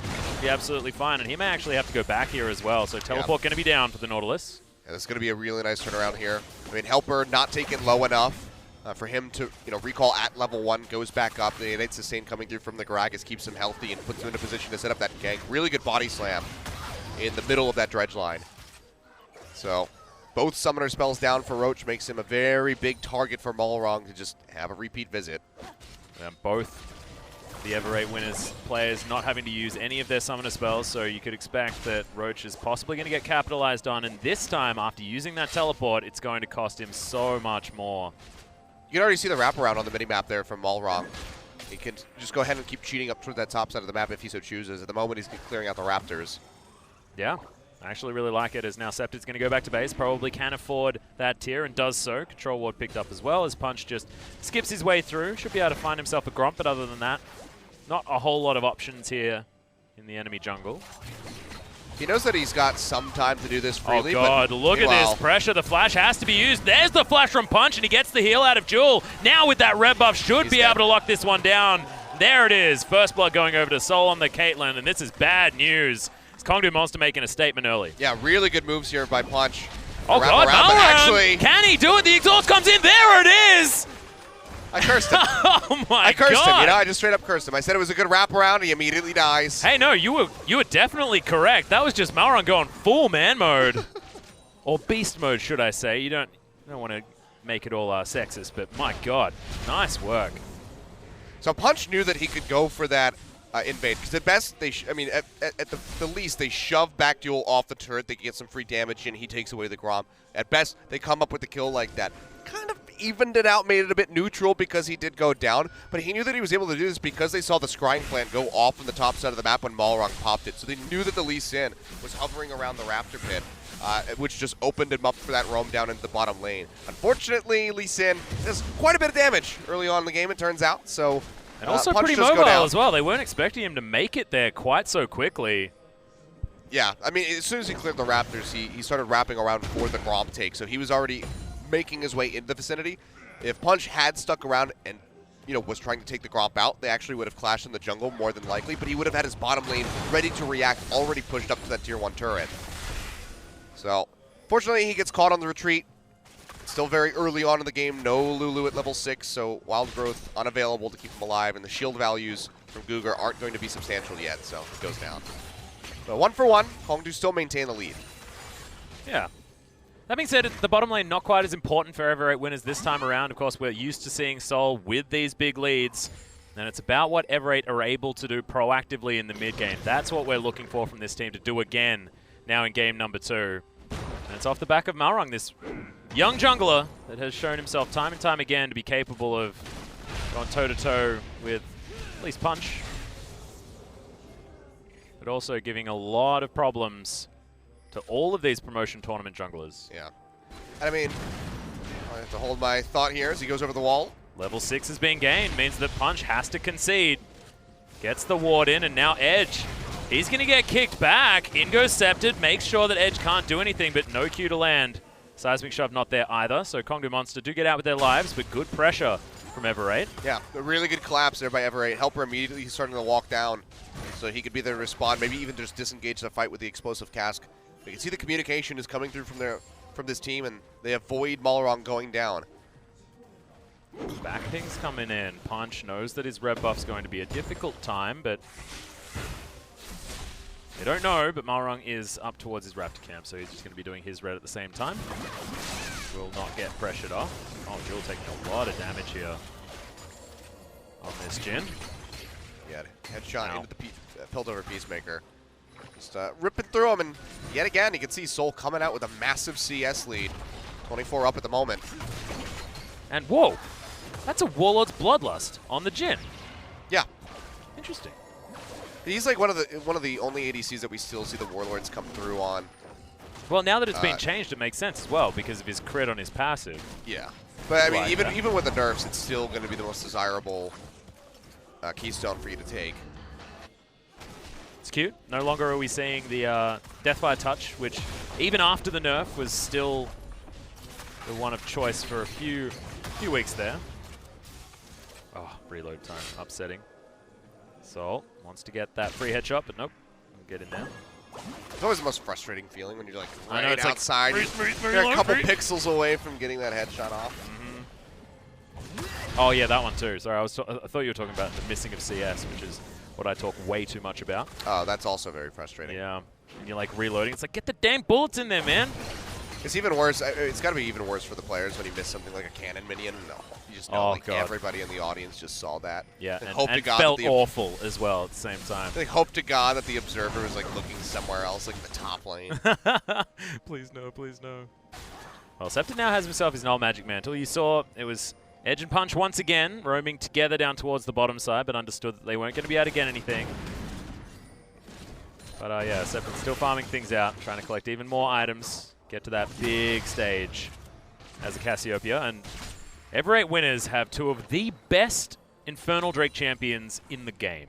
The amount of flat scaling you get on a Jhin and on a Cassiopeia is ludicrous. Yeah. So I'd expect them to try and get some pressure on for this Infernal Drake up first as quickly as they can. Of course, I mean, there's no slouches on the side of Kongdu Monster with Caitlyn and Graves, but nothing compared to Jhin and Cassiopeia. That feels good, man. Yeah. You get 3 Infernals with those champions, you're doing numbers that don't make sense. I mean, Ever8 also have the likes of the Zyra, and you get that added 8% coming through. She already does a stupid amount of damage throughout the duration of a game regularly. So amplify that with an Infernal Drake, and it just becomes absolutely ridiculous. Edge, though, in the mid lane. Gonna get kicked back. That combo was beautiful. Septid just yells at him and gets the kill. I'll have to watch that back. Hopefully we get a replay. I'm not sure how Edge got petrified because it seemed like his back was turned, but maybe it's called a something special delivery. Yeah, something with the kick interaction, I guess, turns him around so that the petrifying gaze comes through. I honestly think he is dead regardless, but that was a bit interesting to see. But now Ever8, off the backside of that, very nice pick by Malrong. Start up this Infernal Drake. And their mid-game play is just really, really nice to watch out of Ever8 Winners. They seem to know which plays to take and what to get off the back of them as well. They get that pick in the mid lane, transition to the Infernal Drake. We know exactly how much they want it. Helper makes his way down, doesn't even miss out on a minion wave. They have a lot of control. All right, so let's take a look at this one. So he's facing... Yeah, I'm confused. Yeah, I think kick makes you face the direction that you get kicked in no matter what. No matter what your icon actually is. And Vanderol, if you're watching this, I have another homework assignment for you. I need you to get to the bottom of this this kickback thing. Oh, there goes the wall as Edge is looking for it. Malrong says, I want to kill Guga, and will do so unless he flashes away and uses his ultimate, which he does, so survives. Edge, though, in a bad spot. His boys have taken so much damage from these Twin Fangs. Has to get the flash, but there's Malrong! Picks up the kill once again. Punch is dead. Septid is throwing his fangs, but it's all about this Lee Sin, who grabs himself the double. And we said Ever8 Winners were going to win off the back of this jungler. My God, when it comes to it, he's able to deliver. And when I was casting with Papa Smithy, I'll have to hold that thought as Ella tries to get the recall off, but finds Soul. There's all of his buttons going down. That flash from Soul was sexy, but Malrong's going to make his way in. Dashes forward. Nice heal to get the movement speed out of the way of the Q. Soul would totally chase that in if those plants weren't there. The plants, even with as low as they were, or how much duration they had left, would have offered up enough damage for Malrong to potentially turn that one around. Yeah, not to mention back up, but the slowing ones. Yeah, otherwise, Soul, definitely, he really wanted to chase in for a kill there. But we'll take another look at this one as the Weaver's Wall comes down. It's a great turnaround yet again. Malrong, right place, right time. And his decision-making as well, and his communication with Septid at that stage, saying, I'm going to turn onto the Lulu here, don't go too aggressive. As they look like they've got the same brain. They're really on point. And one of the things that I wanted to mention before we saw Ella get taken out was when I was casting with Papa Smithy earlier on in the week, I said that, even if Ever8 Winners don't make it into LCK, Malrong is definitely a player that can get picked up by pretty much any team that needs a jungler at the moment. Hell, if Kongdu Monster requalify, they could even tag Malrong and be like, hey, why don't you jump over onto our team? Because he is really gifted. He just turned 17. He's just eligible. But we'll see how Ever8 are going to handle this situation. Late TP coming through from Helper. He's going to need to be gifted now as Malrong sets this one up. But there's the curtain call damage onto Guga. Nice knockup, but Helper picks it up. And look at that control. Septid throws down the miasma. No one's going to be getting across that. And Ever8 Winners just knew exactly what they wanted to do. Kongdu Monster, they misjudged the situation. It's not done yet. Yeah, has to use the collateral damage, gets himself out to safety, but look at this damage. Warrior Enchant complete, and Malrong's going off. Oh, Soul. It's been a rock and a hard place. They don't want to go for this one, though. Thought maybe Helper would try to commit in the explosive cask. But they'd rather set their sights on that first prick.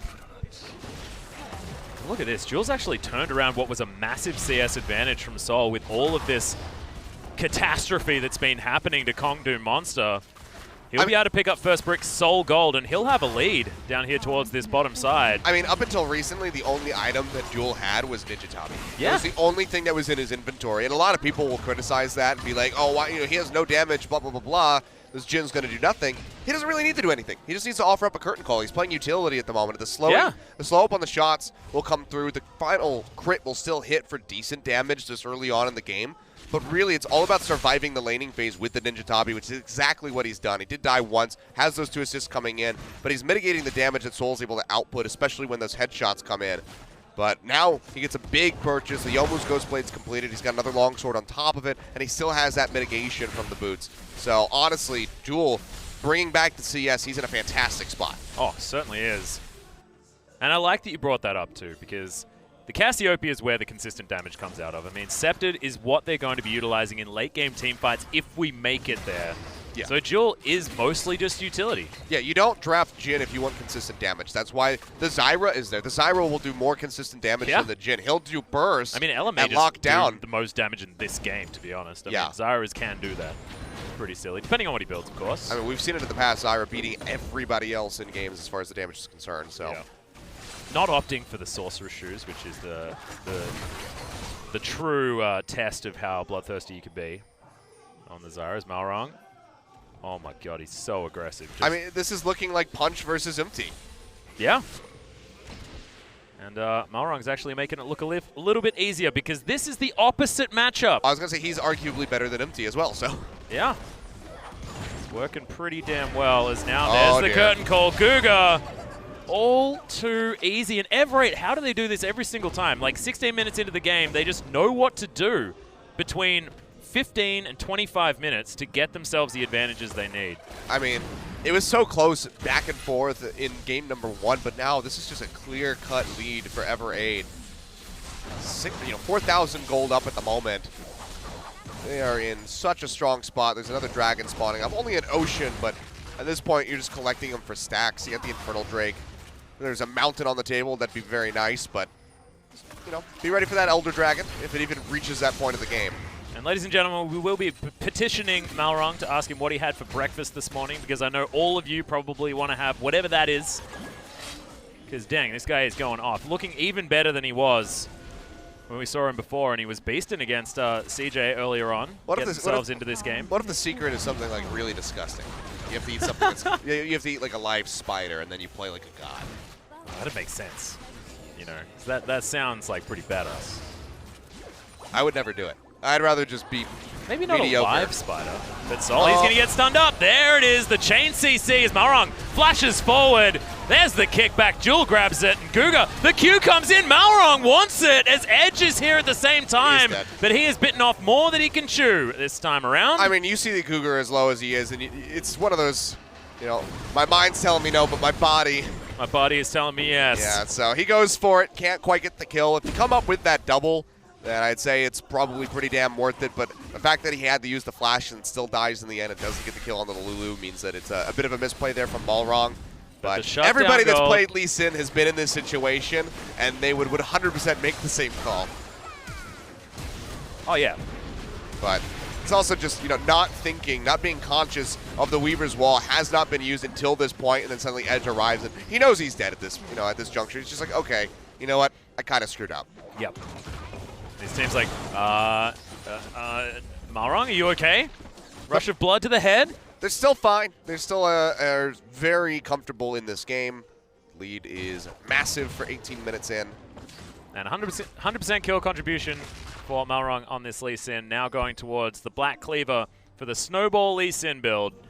And he was already doing a heck of a lot of damage given how accelerated he was. Yeah. And he's only going to continue to be doing that as well. If he does it like 6 more times without at least trading a kill, then Kongdu start climbing back into this game. But if the pace remains the same, then Everate, without, botching something, without going for something like a 50-50 Baron, I don't see them losing this lead that they've accrued for themselves. Stranger things have happened.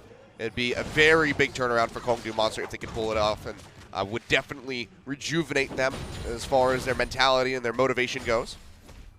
Oh my god, look at these guys just wandering around next to each other because they know that absolutely nothing's going to happen. Identical item builds. There's a gentleman's agreement down here towards the bottom side. They basically have identical CS as well. I mean, slight advantage for Helper, but he was moving on out. It's going to be only about 13, but who cares? They're tanks. Barely even need to get farm. Need to get as many items as they can, be tanky. But right now, still not able to hurt each other. Punch is moving up towards the top side, and we may actually find ourselves some action. As Ghostblade is popped, Jewel doesn't land the stun. Now Scepter looking to try and do some damage here. No blue buff.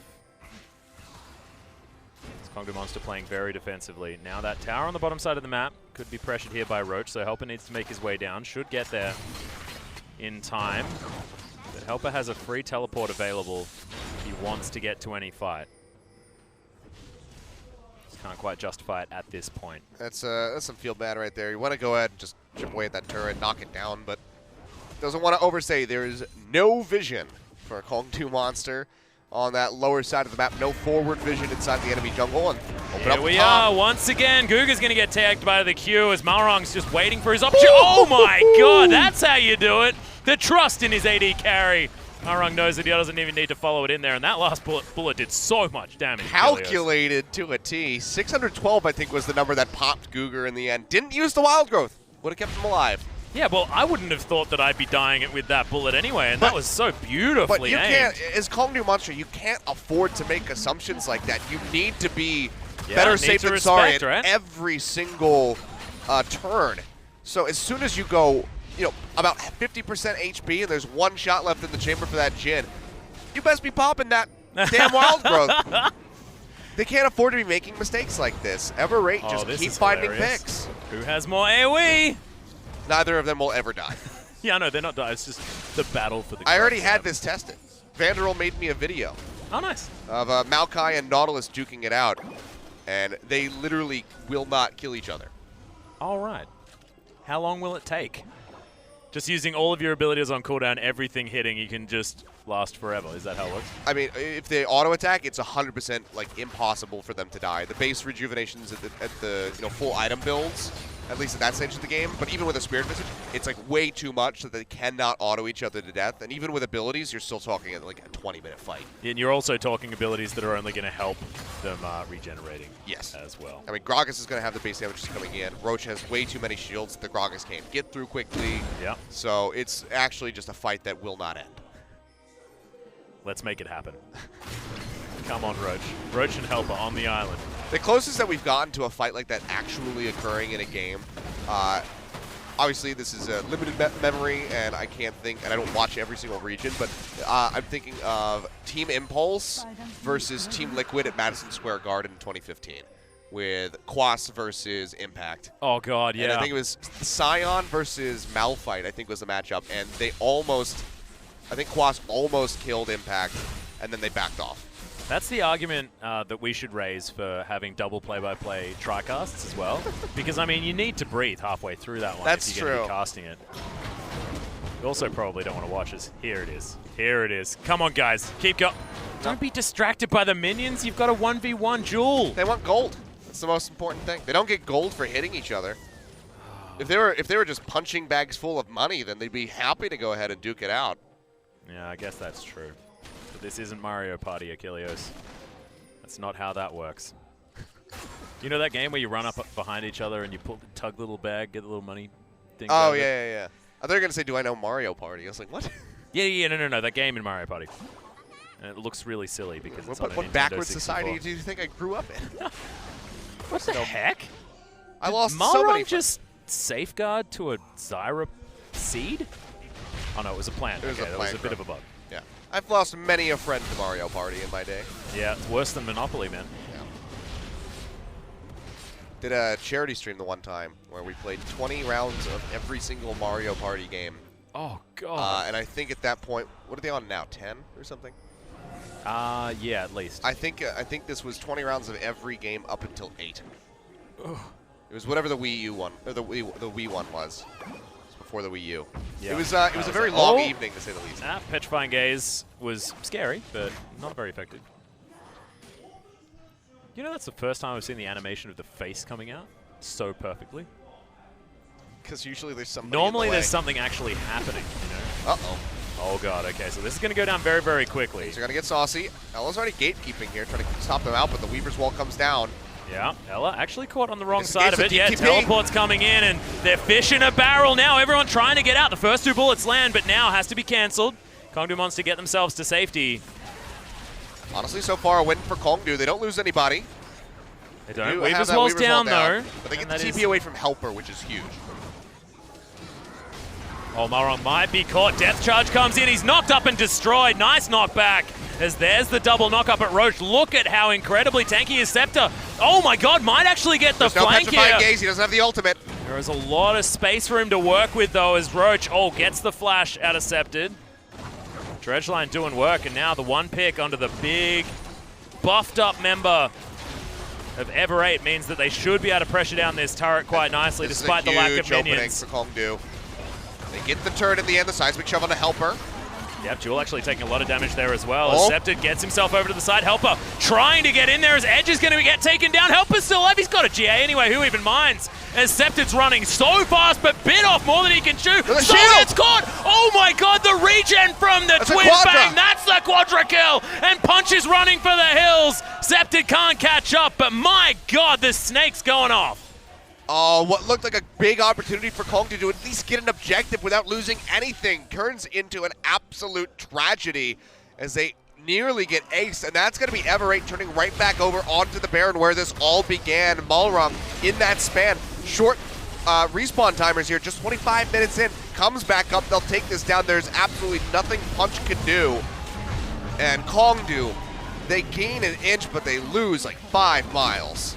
Scepted's positioning here was just so ballsy. Helper as well, gets in there for as many buttons as he can do, and then survives. But just right when that ultimate comes back off cooldown. Whew, the money Petrifying Gaze there. Yeah, and the Seraph's Embrace timing was so beautiful. I mean, it looked like he was going to get bursted down, but yeah, popping the shield right at the crucial moment. Now he's coming back into this with a Void Staff. It just full buys this. That was outright, my god. Yeah, he's just going to get the full purchase of that one real quick. Just casual outright Void stuff, don't worry. And he already had 6-0-2. Yeah, exactly. Already had a 40 CS advantage as well. Oh god, and when it's a Cassiopeia, you accelerate her. She's got an extra item slot. All those silly boots users. No. Snakes don't need to worry about boots. I mean, it's that much more money that you don't have to spend on boots. It's 1,100 gold, I believe, for Sork boots. Yeah, true. So. Oh god, everyone just standing in traps, getting shot. Soul just doesn't quite have the damage. 2-item Caitlyn has never necessarily been the biggest one, so this item, sort of damage trough, that Kongdu Monster are in it at exactly the wrong time. I mean, 2-item Caitlyn's fine, but you wanted this like 8 minutes ago? 20-minute mark? That's about the time that you want to have this coming through. But you're feeling good if your Caitlyn's at like 3-4, you know? Oh, like, yeah. That's when you're like, well, even if my opponent's on 3 or 4, I'm still able to do far more safe damage than you. Yeah. Needed the Caitlyn to get those kills coming through. Picked up 2 of the 4 that he's participated in. Had it been the other way around, we could see a very powerhouse Soul here. Yeah. But this hasn't been the case. Hasn't been able to have that dominating CS lead like we saw from game 1, like we saw at the start of this game. It's really fallen away, and Duel has taken off on the Jhin. Well, Helper's just like, I'm helping! Look at me! I'm doing stuff. Yeah! And Ever 8 just continuing the pressure here in the mid lane. I mean, they honestly do have to respect his push because he's got those Baron-empowered minions with him. Yeah. Decided to go for the Frozen Mallet, not the... Sorry, not the Frozen Mallet. The Frozen Heart, instead of getting himself his Claw. So not going to be doing that extra Sheen damage.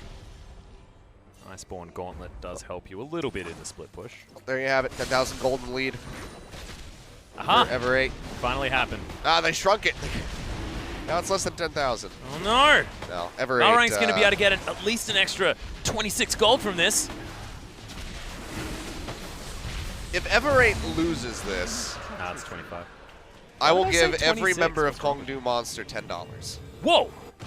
If they lose this game. All right, if Ever 8 loses this game. Someone's got to make sure that they hold you to Including that. I guess the it's going to have to be me. I'll give it to MC. I'll give it to Zephyr. All right.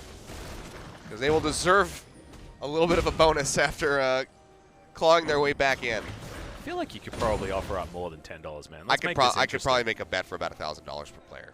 Yeah, let's do that. And be comfortable on it. Yeah, let's do that. I don't want to do that. All right, lock it in. We just shook on it, ladies and gentlemen. We didn't, but I could have said that, and honestly, no one would have been the wiser. That's true. Would still have been your word against There's no mine, video Achilles. record. It's all just audio. Yeah. Which is not admissible. You've been watching too much Suits. I've actually never seen that show. Really? Yeah. Oh my god, it's so good. I've heard good things, but I don't know. I've never been a. It's on USA, right? I think it's the channel that makes that. I have no idea. Produces it. I've never been a big It's on fan of their Netflix, shows. Yeah, that's good. I think it originates from there. It's the same network that is like Monk and Psych, I think. And I never really okay. got into those. I never really know. I'm from Australia. I'm oblivious. I'm just like, it's a TV show. Nice. It's like bizarre these days when something isn't made by Netflix. Well, not Like, made by Netflix, but just Produced on it, by yeah. them, you know. It was Yeah. like a Netflix original series. You know, you hear about a TV show. You know, I guess maybe not Game of Thrones, but you hear about a TV show and you're like, oh, is that a Netflix show? And they're like, no, it's on TBS. You're like, what's a TBS? What is a TBS? They're the ones that do. I thought they only do E-League. I did. Well, Seismic Shove helps Edge clear things out in the mid lane, but you can see Scepted, he's just farming his way towards ridiculous amounts of items. I think he believes now only in purchasing outright items, so he may not be going back to base for quite some time until he can buy himself a hat. If you can afford it now, then that would be ridiculous, but probably needlessly large rod to be picked up by the Snake. Now with an Infernal Drake and everything else on top of it, Scepted is a beast. Even has room for a book, so he can do some light reading while he's waiting to assassinate someone. That's too many sticks, though. This guy's got 4 staves. Like, what are you doing, man? Just make up your mind. He's gonna do like a Power Rangers thing, combine all the staffs into one super staff. It's like one of those people that are way too obsessed with shoes, you know? It's like, I need 15 different pairs of shoes for all sorts of scenarios. I think I own 4 pairs of shoes. I think I own like Two of them are for something like that. It's pathetic. One is for running, 2 are for business, and then I have like a pair of slip-on sneakers that I can use if I need to run out to the store. I mean, I have to admit, the reason why I don't have very many shoes is because I just moved here and haven't bought anything. This is also fair. Yeah. I've been here for a year. I don't feel the need of Yeah, no, I buying feel you, multiple man. pairs of I shoes. think that Scepted with... Oh, wait, his name's Scepted, which kind of sounds like Scepter. Which means that he's just a sticks enthusiast. I got it now. Perfect. I understand. And it's working out for him because he's currently very far ahead and carrying this game for his team. And the reason why we're talking about stuff like that is because there's a 10,000 gold lead and Ever 8 winners aren't necessarily doing much with it. Jewel just crit for 2,000 damage on that red buff. So we're getting to that stage of the game, Achilleos. The Jin's starting to do some work. He's been doing work. Duel's in a very nice spot. Yeah, that's Hongdu true. Monster. They're holding on for dear life, but Well, they're still getting so pressured. We've got 25 seconds on this Baron, and they do have one Scrying Orb up, but they don't have things like the Hawk Shot to always give them that vision of the area. So once that Scrying Orb is down, then there's no opportunities for Kongdu Monster to even check this without face-checking through Ever 8. Because they've got so much control of these minion waves, just feel like this will be an opportunity for Ever 8 to either set up a trap or take a free Baron. Ooh, Sol. Not wrong. Well, they just don't even have their jungler. Who even cares? Just going to take this one down. There's the Scrying Orb, but I feel like the damage has been done here. Weaver's Wall. Teleport's coming in. Weaver's Wall just says, well, I can see it now as Sol's going to get caught. There's the stun. Help against the double belly bomb. Massive ultimate. Guga's taken down. Jewel grabs the double. And the curtain call was so strong. The flash, the Q, punch. He's going to get taken down. That's the game. Scepted moves all the way over looking for Edge, but nice double knockup. Means that they are going to be able to save themselves just for the moment, but Helper just bops him in the face. Roach, now the last man standing, and that's going to be at least inhibitors, if not exactly right, the game. it should be the game as they pile in. I mean, still 33 minutes, 30 seconds out here from Punch, who went down very early on in the fight, but they should be able to shove this all the way through. The way was already prepped here in the top lane. You can see as they go onto this inhibitor. 10 seconds on the window here for Sol. This is a next-level performance from Ever 8 winners. This is not the team that we saw in their first series against Jin Air. It's not even the game that we saw when they 2-0'd CJ.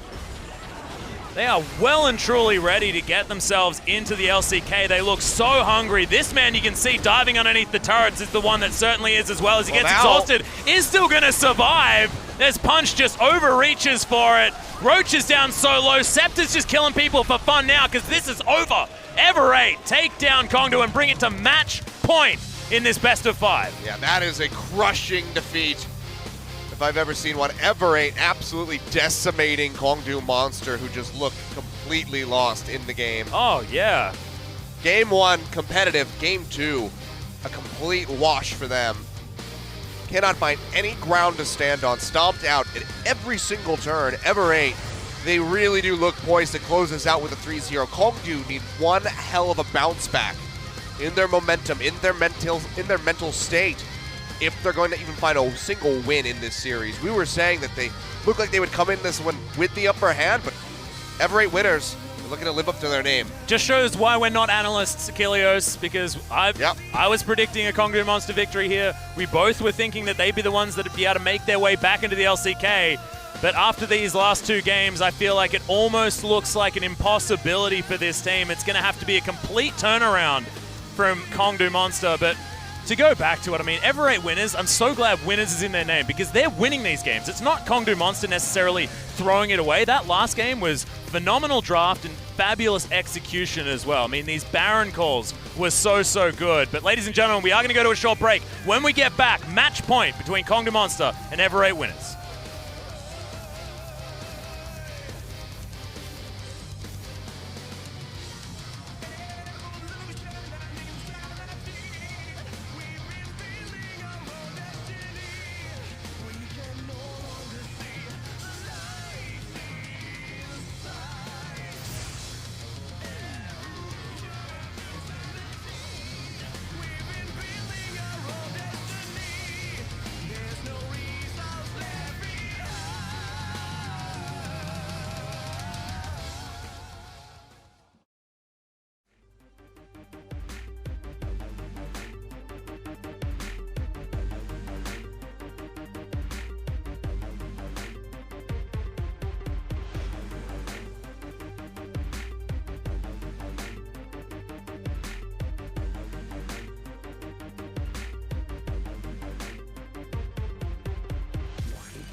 cops are coming fast, so grab the duffel bag and let's roll.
so grab the duffel bag and let's roll.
Ciao, ciao, ciao.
Welcome back, ladies and gentlemen, to the LCK Summer Promotion Tournament. I'm Atlas, this is Achilleos, and we are up to game number 3 between Ever8 winners and Kongdu Monster. And Ever8 are most certainly winners this time around, taking themselves to match point after what a brilliant performance from basically everyone on the team that last game. Yeah, same cannot be said here for Kongdu Monster. I mean, honestly, the damage charts across the board are okay, but then you really focus in on Punch here on the Graves, doing almost less than half of the damage output from the side of Ela on the Zyra. Yeah. So it's been a pretty brutal time here for Punch. Not been a good run of it. And honestly, Kongdu Monster now just one game away from being relegated back into Challenger. To perform their leapfrog once again, Achilleos is a team no stranger to the Challenger circuit, but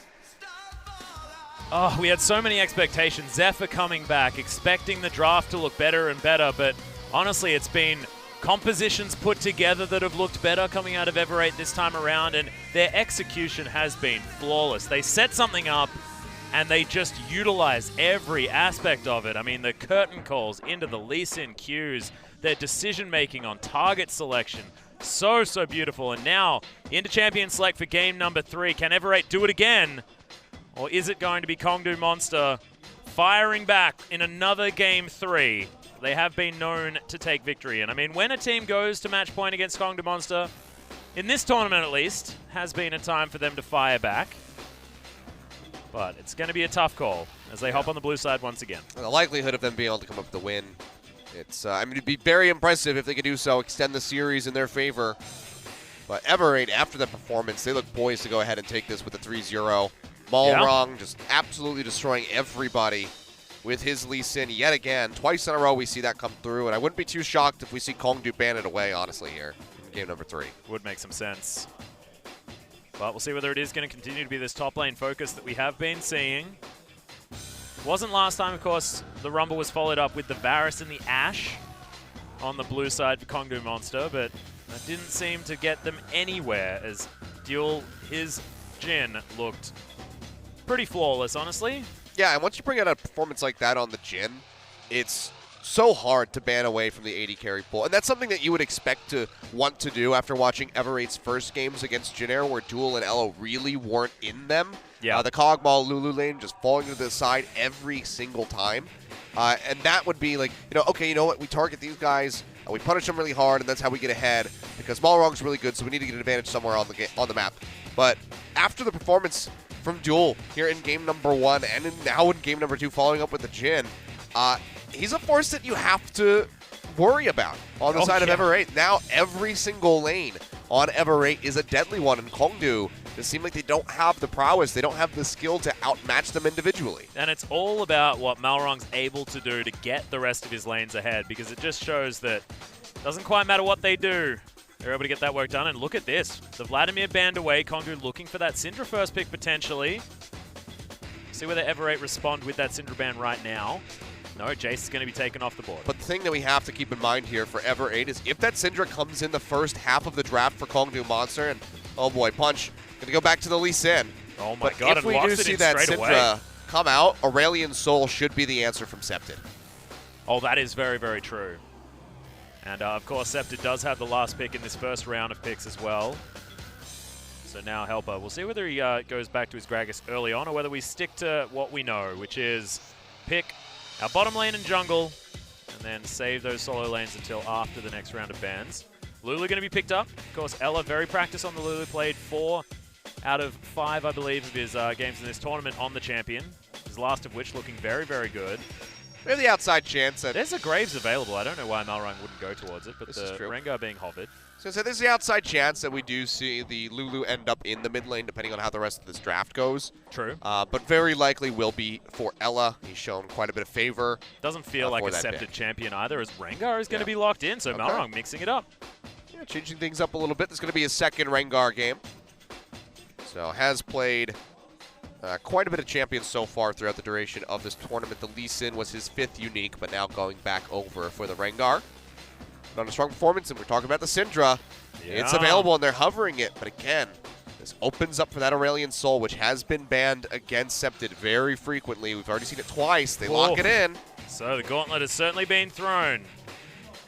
No standard counter pick. Sorry. I guess, yeah, the standard counter pick in the Vladimir, not available, as we mentioned before. But I mean, Echo does decently in the matchup.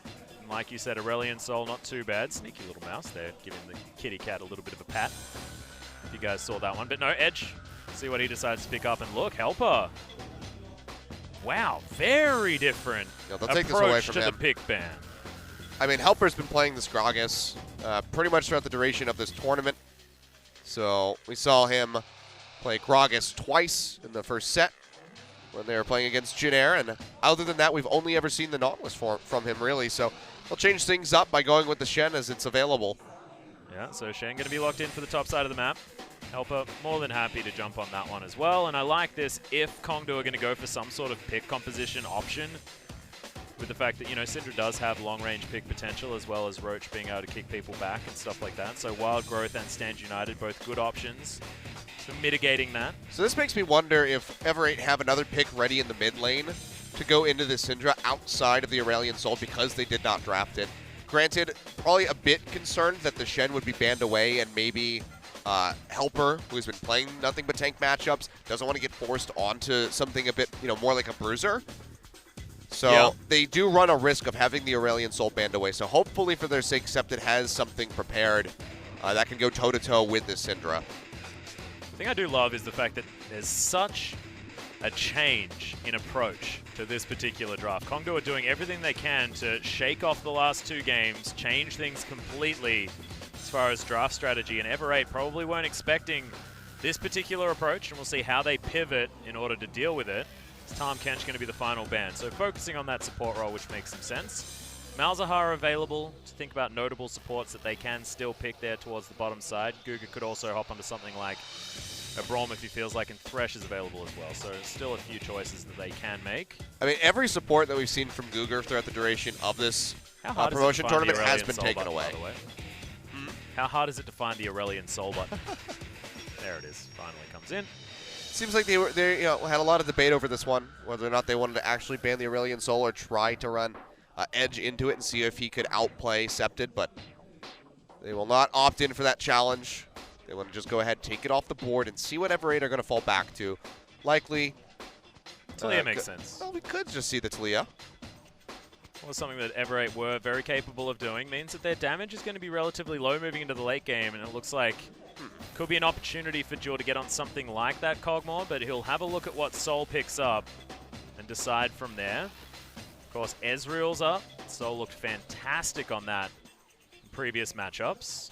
There's a lot of ADCs available. We actually haven't had any ADC bans this game. So the Varus is on the board for Sol if he wants to go back to that, like we saw in game one. And Ashe, and Twitch. Yeah, he had an absolutely busted CS record in game one, so he could just go ahead and pick that up for himself, but seems like they want to get a little bit spicy here. The Twitch will be coming through. I like it.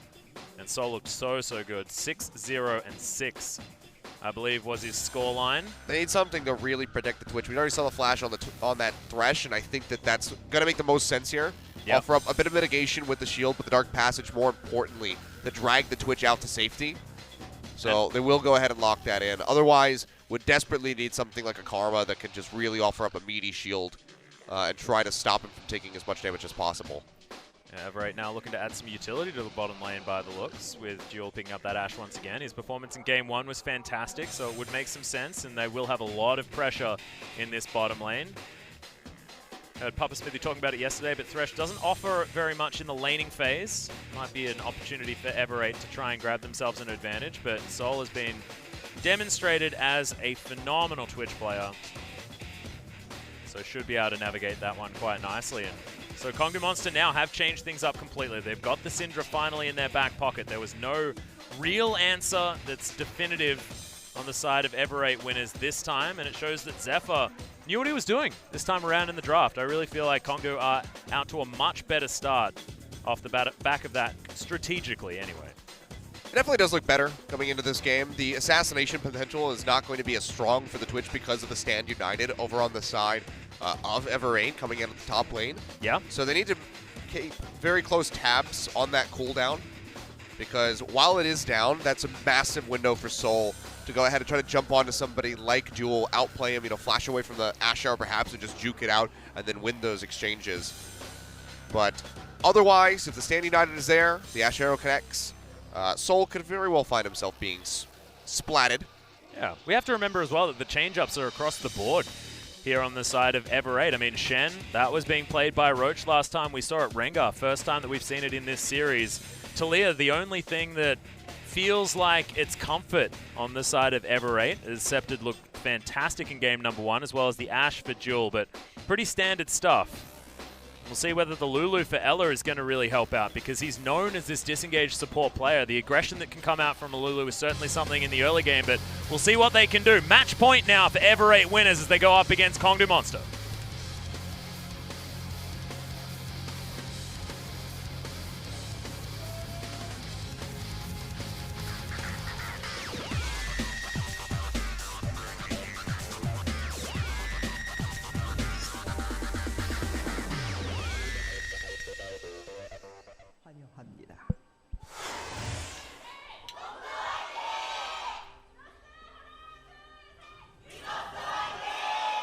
Well, this is a spicy little brush to camp in. Trying to see if Roach wants to push in, get some vision, but without seeing anybody on the bottom side of the map poking their heads out, it's pretty unlikely that he'll go in and get some wards down. Yeah, you can see already the bottom lane heading back to base. So, Ever 8 winners were like, well, it was worth a shot. I'm not going to lose anything from it either. Just throw down some defensive vision. That bottom lane's going to be a very dark place for Ashe and Lulu to wander into. So be careful, guys. Of course, no one's there waiting, but hook from the brush is something that you always need to be conscious of. Honestly, a lot of times, the brush that you see camped when there's a Gragas in the top lane or even in the jungle is going to be the one on the back side of the red pit. Because oftentimes you'll see a Gragas starting off with Body Slam, go over the wall, and then drop a ward into the red pit as it spawns to get some vision over the jungler. We saw that, I believe it was Huni actually got caught. He had a 5-man Body Slam to start the game off, but he died. Yeah.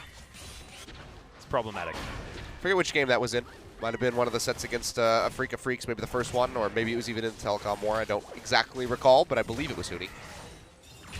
Sounds like one of the Freak of Freaks games, because, I mean, there's not very many losses, and that ain't a great start. So it feels like it could have potentially been that. I think I'm remembering it correctly. Either way, it definitely happened. I trust you. But yeah, that's one of the ones that they frequent. I mean, even then he went for the wraparound to try to check that one out. But with Sceptid pushing forward, it just jumps him back into the top lane. He'll be fine and happy to see us. Yeah, cute little flay. And Guga says, well, that didn't really help me very much, did it? Yeah, no hook, so you can't go for the extended trade, really. So they actually lose out on that one. But this could be the X factor for Kongdu Monster. Soul going on this hyper carry of Twitch. Oh, nice hawk shot there from Jewel. That's exactly where Punch is Sceptid and Edge going aggressive against one another. Oh, that didn't feel good. Sceptid pretty upset that we're watching the mid lane at the moment. Smalrung going to utilize that vision advantage that they had with that hawk shot to try and get himself into the jungle here on the bottom side. Would have known that Lee Sin didn't have the red buff. Punch now grabbing his Gromp means that he will miss out on these Krugs as Ella goes aggressive. But the poison is there and the Contaminate does a fair bit of work. Can Laura get some sort of wraparound gank here?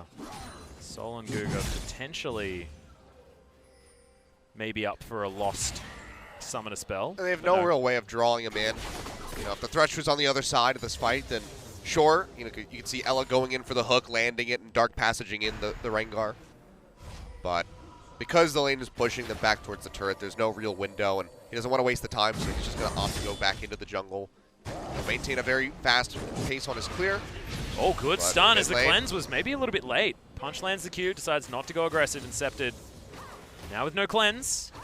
Does still have the flash, but nice gank attempt. Yeah, would have been a very poor decision for Punch to go in underneath that turret.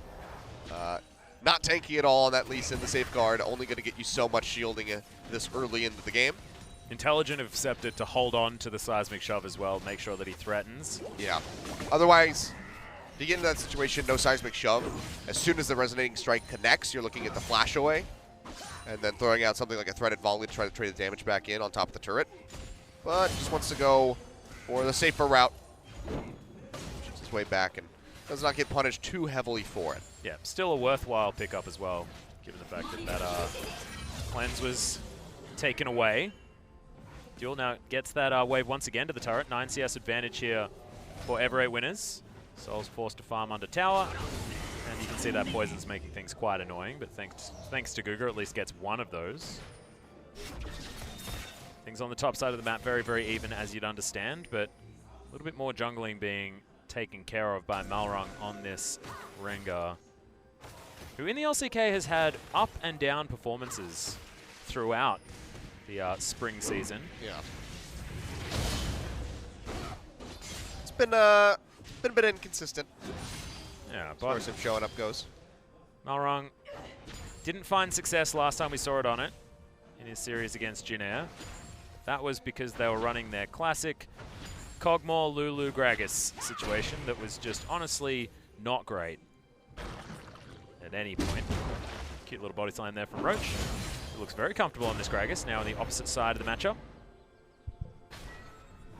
This is the third time that we've seen Edge play the Syndra in this tournament, but it's never really been about him on the Syndra. So while he does look comfortable and he doesn't exactly lose lane, he's not that Syndra, that just 100 to 0s everybody, gets these massive, 3-4-man stuns during the team fights. He's just kind of the assist throughout the duration. Ooh. Man, that was really, really cute. Yeah. That Lantern being thrown out as a bit of a bait and a juke. Guga forcing some pings out from Ever 8 winners. Oh, that was so close. Yeah. But Malrung, yeah, actually hair away. thought that someone was around here. Oh, he's still waiting. Has all of that vision down. Warning ping's coming out. They know that he's in the vicinity. They'll toss out that ward, but he can safely go ahead and rotate down. Ella's waiting for him in the brush to speed him up so they can get out. Yeah, Jewel taking a bit of damage. Understands that he has positional advantage. Yeah, because of Edge's performances on this Syndra thus far during the tournament, I think it's why Soul is still going to be the 100% big reason why Kongdu Monster can come up with a victory with this Twitch. So it's really going to come down to him. At the moment, he's maintaining pretty close CS numbers at the moment, down less than 10. And as a Twitch, being able to exit lane, maybe 15, 20 CS down, that's pretty good. Yeah, I feel it. Same thing with, the likes of Vayne or even Kog'Maw. Yeah, understanding that you are probably going to fall behind based on the pressure. Realize that you just need to get to that mid to late game where you can press your R button in Twitch's case and kill everyone on a team. He's already got a very nice first back. He's not opting in for the boots. And he had the fast track on the Vamp Scepter by starting with the long sword, so has the recurve bow ready to go. So it's about 1,400, I believe, to get the completion on that Blade of the Rude King. Yeah, something like that. Maybe a little bit more. Recipe is a little bit difficult to put together, but now Guga clearing out vision towards this bottom side for Kongdu Monster. Couple of invested control wards around the area, but the first dragon is only going to be that ocean, so not quite as imperative to get pressure on there as it was in game number 2. I was just sick of getting bopped, I think. He's getting bopped a lot. You too. You just had this, drunken fat man crashing into you every couple seconds. Yeah, no. Been pretty annoying. I mean, I've never had that before, so I couldn't talk from experience, but sounds bad. Oh, Malrung is going to get spotted out here. Punch. Be able to clear this ward immediately. They know exactly where both junglers are on both sides. Remember, Helper now has level 7, so Stand United well and truly available. Accepted. Might need to use it soon. Yeah, it needs to dodge that cube, it doesn't. Malrung is there. Means that the Resonating Strike is not going to be followed up with. Yeah, still the fast track here from Ella, who is ready to respond. Gugar has a longer path to get over to try to assist in that kill. Unless he wants to flash into the Dragon Pit, which I'd say is inadvisable. Yep. It's one of the benefits of having control on the bottom side of the map. It means that these river fights are always in advantage of the team that is able to do so. Rogue takes 2 turret shots and evens out the trade for Helper. Helper says thank you very much. He's having a comfortable time, though. I mean, Helper is innately going to be behind as far as the CS is concerned because he's going to get shoved in underneath the turret. His clear is not going to be fantastic. Needs that Tiamat to really come through. Yeah. But you can see, it's going to be that Spectre's Cal to start things off for the bottom lane. Yeah, Flash away. flash gained. Septid's cheating down here, though. Weaver's Wall's ready. Oh, there's the Stand United as well. Malrunk really wants this. In goes Septid. Guga's going to die as well. First blood goes to the mid laner. And immediately Roach, he teleported, he completed it, but body slammed his way out. Now first brick is looking to go down, but decent stun onto Ela. There's no minions. The wave's now crashing in. 3 versus 5. Punch is only just arriving. Empowered Bowler comes down. They just want to grab this good seismic shove as Roach gets slowed by the Glitterlance. And there is still a minion available. Oh my goodness, it's so close. Double stun, but Scatter the Weak just not close enough as Jewel is like, I really just want to get this turret. He wants to take this, but this is still so risky because Roach, despite how low he is, has the explosive cask ready to go. So not only can he help clear out the minions, but he can knock somebody in. So this is going to elude them for a little bit longer. We can see Duel and Ela still healthy enough to go ahead and stick around. So they're going to be looking for this, but they don't know that Edge is sitting in that brush. They'll spot him now as he wraps around. Sneaky as well as the Twitch was coming in. Malrunk's going to use this to counter jungle. I love this guy's mindset. Understands that everyone probably still going to be hanging around, either backing or moving up. He has positional advantage, can steal what he wants. Oh, no stun on Deceptive. Did have to cleanse if he was in too much trouble, but it's another one of those cases where the Talia could be well and truly accelerated. And that was Edge. Game number 1 against Jin Air, when they were very, very far ahead. Unfortunately got outscaled towards the end of that particular game, but we knew what he was capable of in the mid game, and that is going to be what Septid can do this game. Roach getting his belly bop around. Big wraparound. Yeah, they're going to get spotted. No one's here. Oh, good flash. Oh, that's the end of it. Yeah, it takes the Gragas Express. All right, lots of respect. These Krogs. I mean, that's a really big roam. This opens up the bottom lane, so the first brick will come through for Ever8. The turret and top have multiple members to try this, but Malrunk's in the vicinity. They just won't be able to have the opening. Yeah, Dark Passage comes in, but that is going to be first turret falling down. So 1.5k gold going to be the lead. Thrill of the Hunt sounds terrifying, but it's okay. Nothing's going to happen, guys. I mean, if you leave that turret in the bottom lane with you 30%, 40% HP remaining, then this is a good rotation from Kongdu Monster to try to force up. They know that this turret's been shipped out, but they'll be able to get this in the end. But losing out on that first brick gold is going to be absolutely massive here for Ever8. Big burst going over to Duel. Yeah. Roach is going to pick up this wave before it crashes into the bottom turret as well. And I thought if they were able to actually get that to crash into the inner on the bottom side with the help of Jules' wave clear, then that could have been an opportunity. But thankfully for Kongdu Monster, not going to be the case. Roach is going to be able to hold that there if he wants to. Spectre's Cowl and the Kindle Gem done. No room for control wards, so a little bit of a party foul, I have to say. But still, going to be feeling pretty good moving towards the Spirit Visage item number 1. Helper's still trying to catch up on that front. 30 CS down at this point on the Shen, but we know, don't really need to look at the CS for this, as Sol looking for some sort of sneaky play. This is the mid-game power that you do get. I mean, Blade of the Ruin King not quite done yet for Sol, but once he gets that, we know what a Twitch is capable of. Can he actually find anyone unawares is the question, as Jewel and Ela are pushed relatively far forward, but Malrunk, he knows exactly what's up. He needs to be here in case any sort of gank is going to come in, and remember, Helper does have the Stand United if the Twitch is going to open up. Oh, the arrow lands! Oh, Sol almost flashed, still in range. That Contaminate was so incredibly satisfying to watch. So honestly, he wins out. It's when you get the classic like Lulu and you just shoot the glitter lance through all the minions. And no. Do you know what the best one is? It's the Crescent Slash. Oh, from Diana. Oh, yeah, there's the hook onto Jewel. Stand United comes in. He's trying to turn this one around. Yeah, Wild Growth comes down as well. Sol gets exhausted as Ela turns up, and my God, the balls on this man as Guga. He may fall down as well. The last auto attack, the double kill for the Ashe, and he had no fear. In the meantime, Kitty Cat gets mad, and he's going to be able to take down Punch. All of a sudden, Ever8 turn it on. Yeah, just explosions all over the map here as Punch goes down as well. But, I mean, that was the play that I was talking about coming into this one. The assassination potential is there from Sol and Guga, but they have to know whether or not that Stand United is up. They knew that it was there. They still go for the play, and it completely gets turned around on them because of it. Helper single-handedly doesn't need to arrive. It doesn't matter if it gets interrupted as it did. It's just the shield is enough to keep anybody from Ever8 alive at this point. The damage from the Twitch has not reached a critical mass. See, he's just going to go ahead and channel it right in front of the face of the Gragas. And Jul has just absolutely no fear and complete faith in Ela and, of course, Helper's ultimate in order to make that one work. We saw even a Weaver's Wall that was used to get Malrung that kill onto Punch in the mid lane. We won't get a replay of that one because it's just, well, Punch died again. Yeah, we saw the Not worth seeing. We understood what was up.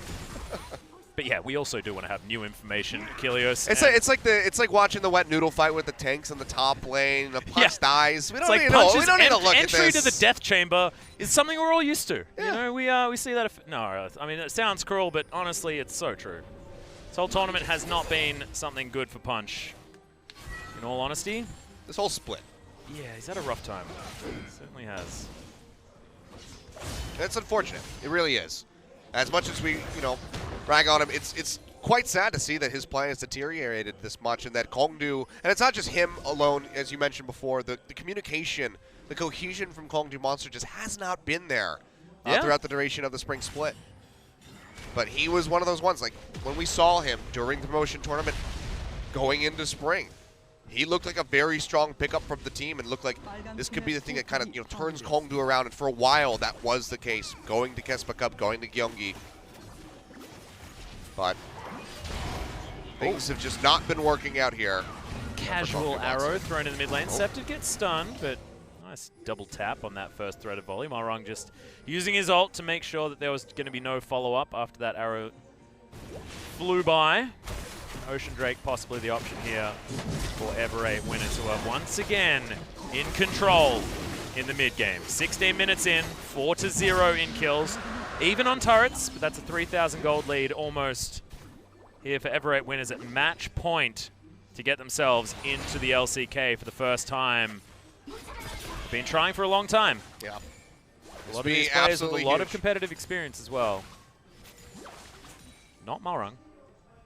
He's the young'un. Ela, of course, been playing for a long time. Helper as well. Seen around the traps like 2014. But none of them in the LCK so far.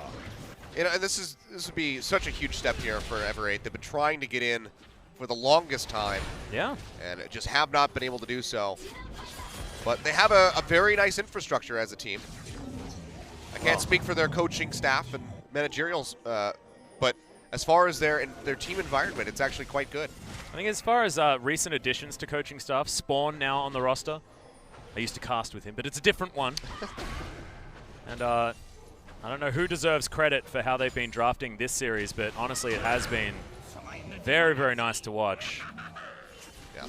It's also a team that has had opportunities to communicate, potentially even scrim against a lot of the Western teams that come to Korea to boot camp, because a lot of them do so out of the Ever8 hotel where these guys are based, who they're sponsored by. Hey, true. Yeah. The easy scrim partner maneuver. It's like, well, if you want to stay in our hotel, you got to scrim against us. 3 blocks a week, 7 p.m., we'll see you there. Isn't it normally like Western teams that are trying to ask the Korean teams to scrim? It doesn't work that way, Kilios. You got it the other way around. But would be cool. It's good for both sides. Oh, certainly. Because, you do have these separate metas that come out between the Challenger and the actual LCK organizations. Well, let's talk about what has eventuated after that big skirmish that led to this 3,000 gold lead. Biggest one for me is going to be Jul with that 30 CS advantage now on this Ashe. Champion that he looked fantastic on game number 1. Now 2-0-1. Feeling very, very nice. Malrung looking for a bit more of an aggressive build now on the Rengar once again. Black Cleaver for item number 2. Already has his Ninja Tabi picked up, so a bit of extra HP as well as all the CDR that a Rengar does love. Not to mention being able to do more damage. More damage is always great. Yeah. Edge should still be able to pop someone if he needs to. So Kuzan for Jin Air playing Suicide Syndra, which is where it doesn't matter, I press my ult on someone, so they're dead, even if I am. He was making it look pretty good. So it's going to be difficult. I mean, if he tries to catch anybody and Ela is remotely nearby, the Wild Growth will come through.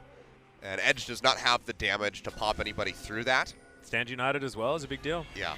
Arrow, that one's a bit harder to react to, I'd have to say. It's really good communication if you could pop Stand United during an Unleash Power channel. Yeah, true. I mean, true. props to Helper if he could pull it off. Man, Helper's a helper, okay? You gotta trust him to be able to get this stuff done. I mean, that's split-second stuff, but when you have a Lulu sitting next to you, he's got and, the helper. they're watching it. The helper Shen item build as well. It doesn't want no Titanic Hydra. It doesn't want to be self-sufficient. No. The wave clear I'm going to opt into is going to be Sunfire Cape because I only do utility. I'm not even about split pushing. And normally I'd be a bit puzzled by that, but it's because he wants to fast-track his defensive items so that he can mitigate the damage output from the Twitch. He knows that that's going to be the big worry that he has to be concerned about. So he wants to mitigate that, and it just doubles down. It doubles down and helps him out with punch as well. Yeah, so I like it. I don't think that it's a bad decision. He is suffering in CS, down nearly 30 at the moment, but he does what he needs to do. The ultimate's there. There's the Wild Growth. There's the Stand United, and that's exactly what we were talking about. Not going to get the kill, but that is 2 big buttons now unavailable in trade for just 1. Yep, well, there we go. Helper, he pulls it off. All wrong. Pops it out. Wild Growth thrown down as well. Keeps Tool alive. He's pretty okay at the moment as far as his HP is concerned. The heal helps him out quite a bit. Oh, Helper going to get stunned, but nope. Roach could have gone for the explosive cast, but they didn't really want to get a Shen into the team fight. Hook lands onto the kitty cat. In goes Guga, but this could be more than he can chew. Seismic Shove is there. Malrong immediately flashes, gets out of the way as Jewel doing so much work with his Hurricane. In goes Scepted, punches in trouble. There's the flash, and he picks it up with another threaded volley. Arrow comes in right onto Soul, who has to flash immediately afterwards. And can Helper get underneath the turret is the question. From the sidelines. They have to be careful. They'll likely just concede this turret. Septic can rip through them over the wall if he so chooses. Instead, will wrap back around. Wave clear from Edge. Tosses out these orbs is going to be decent, but can't really afford to play this far forward. I think they just have to let this turret go. Yeah, stun onto Helper, but the hook is on the minion. Soul, yeah, they're trying to get this flanking play. Remember, the spray and pray's there. Roach, no body slam, doesn't have the flash in order to get all that CC. Yeah, there's no cask either to try to pop somebody in. Oh, there it is. Just for zone. Probably would have waited for a minion wave there, Malrong. It lasts a decent while. So he's okay. They throw down a ward, but it's going to be denied there by the control ward in the brush as they keep poking in for this one. Oh, nice triple stun out from Edge as Jewel takes so much damage from the ultimate. Ella now over to the side, but so low. Malrong does need to get his way out. Good pick from Kongdu Monsters. There's Scepter getting stunned, but uses the cleanse. Gets himself safe from the knockback on the explosive cast. Can Kongdu Monster finally get one on the board? A bit of an overstay there from Ever8. They just wanted to get that turret, got very greedy and kind of tunnel visioned in onto it. So you know what? We get this. We break the final outer turret that opens up the map for us to push in, get deeper vision inside the jungle. But instead, they get punished for it as Duel goes down. Only one to die here in this entire game so far for Ever8. So not the most punishing of results that you could have seen. Kongdu are unable to answer with an objective, but still a bit of a lapse in their decision-making from Ever8. It wasn't up to Ever8 as well. They didn't really have onus on them. The waves were pushing in their favor. The CS would have been lost by Kongdu Monster underneath turrets. They should have just let it go. Oh, Edge actually gets his way in here. Nicely done. Denies the Weaver's Wall from all the zoning capabilities, utilizing the Dark Passage.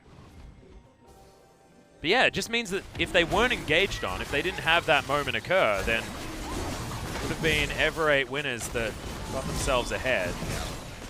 And you see here, Jewel, he has that Null Magic Mantle, is going to be looking for the QSS to come through because you can't play that far forward that disrespectfully to the Syndra. Arrow, good sidestep from Edge. Just without being able to get out of the stun. Yeah, nice little juke.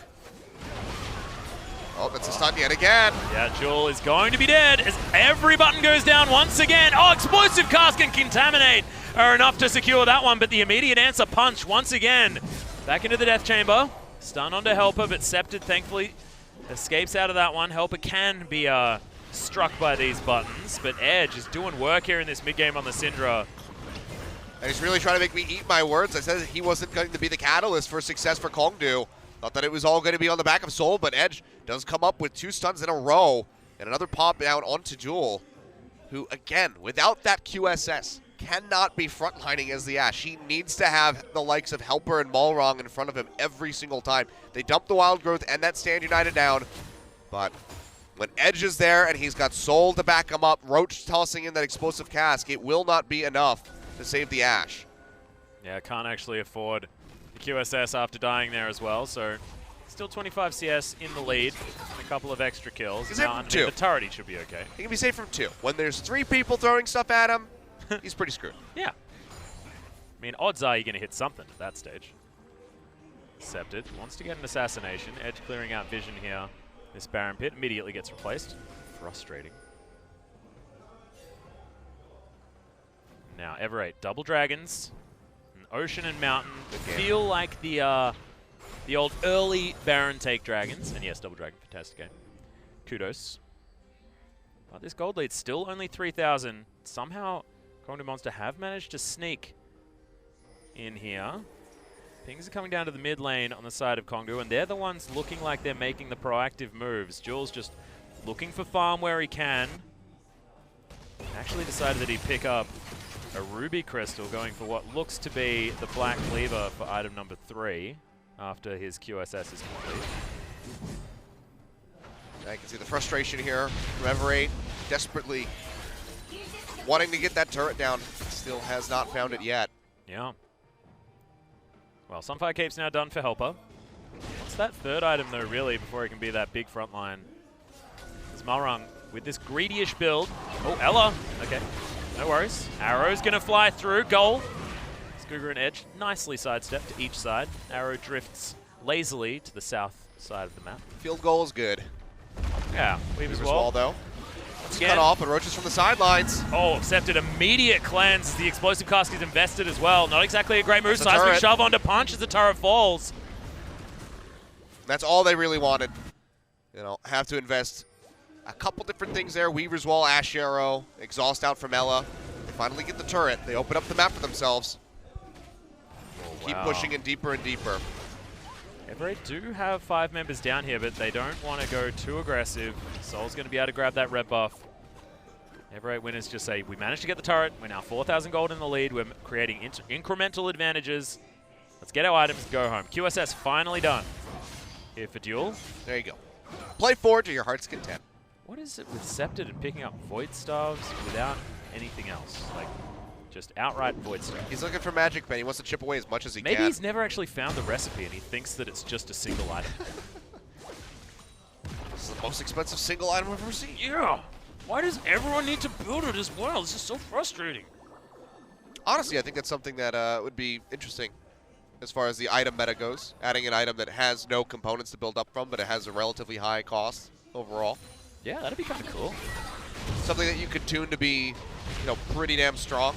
Yeah, but then you have to make the sacrifice of not being able to buy it until later. Or, you know, not being able to buy anything in between. I think that promotes the snowball meta, though, which is not what we really want. Meaning that if you snowball and you can buy that item, it's busted. It's an interesting concept. Yeah, I like it. I like it. I've never been against snowball, to be honest. But these things sometimes just have to remain as hypothetical. Exactly. Like Seamstress Talia. What a skin. You guys are having quite a go at that one.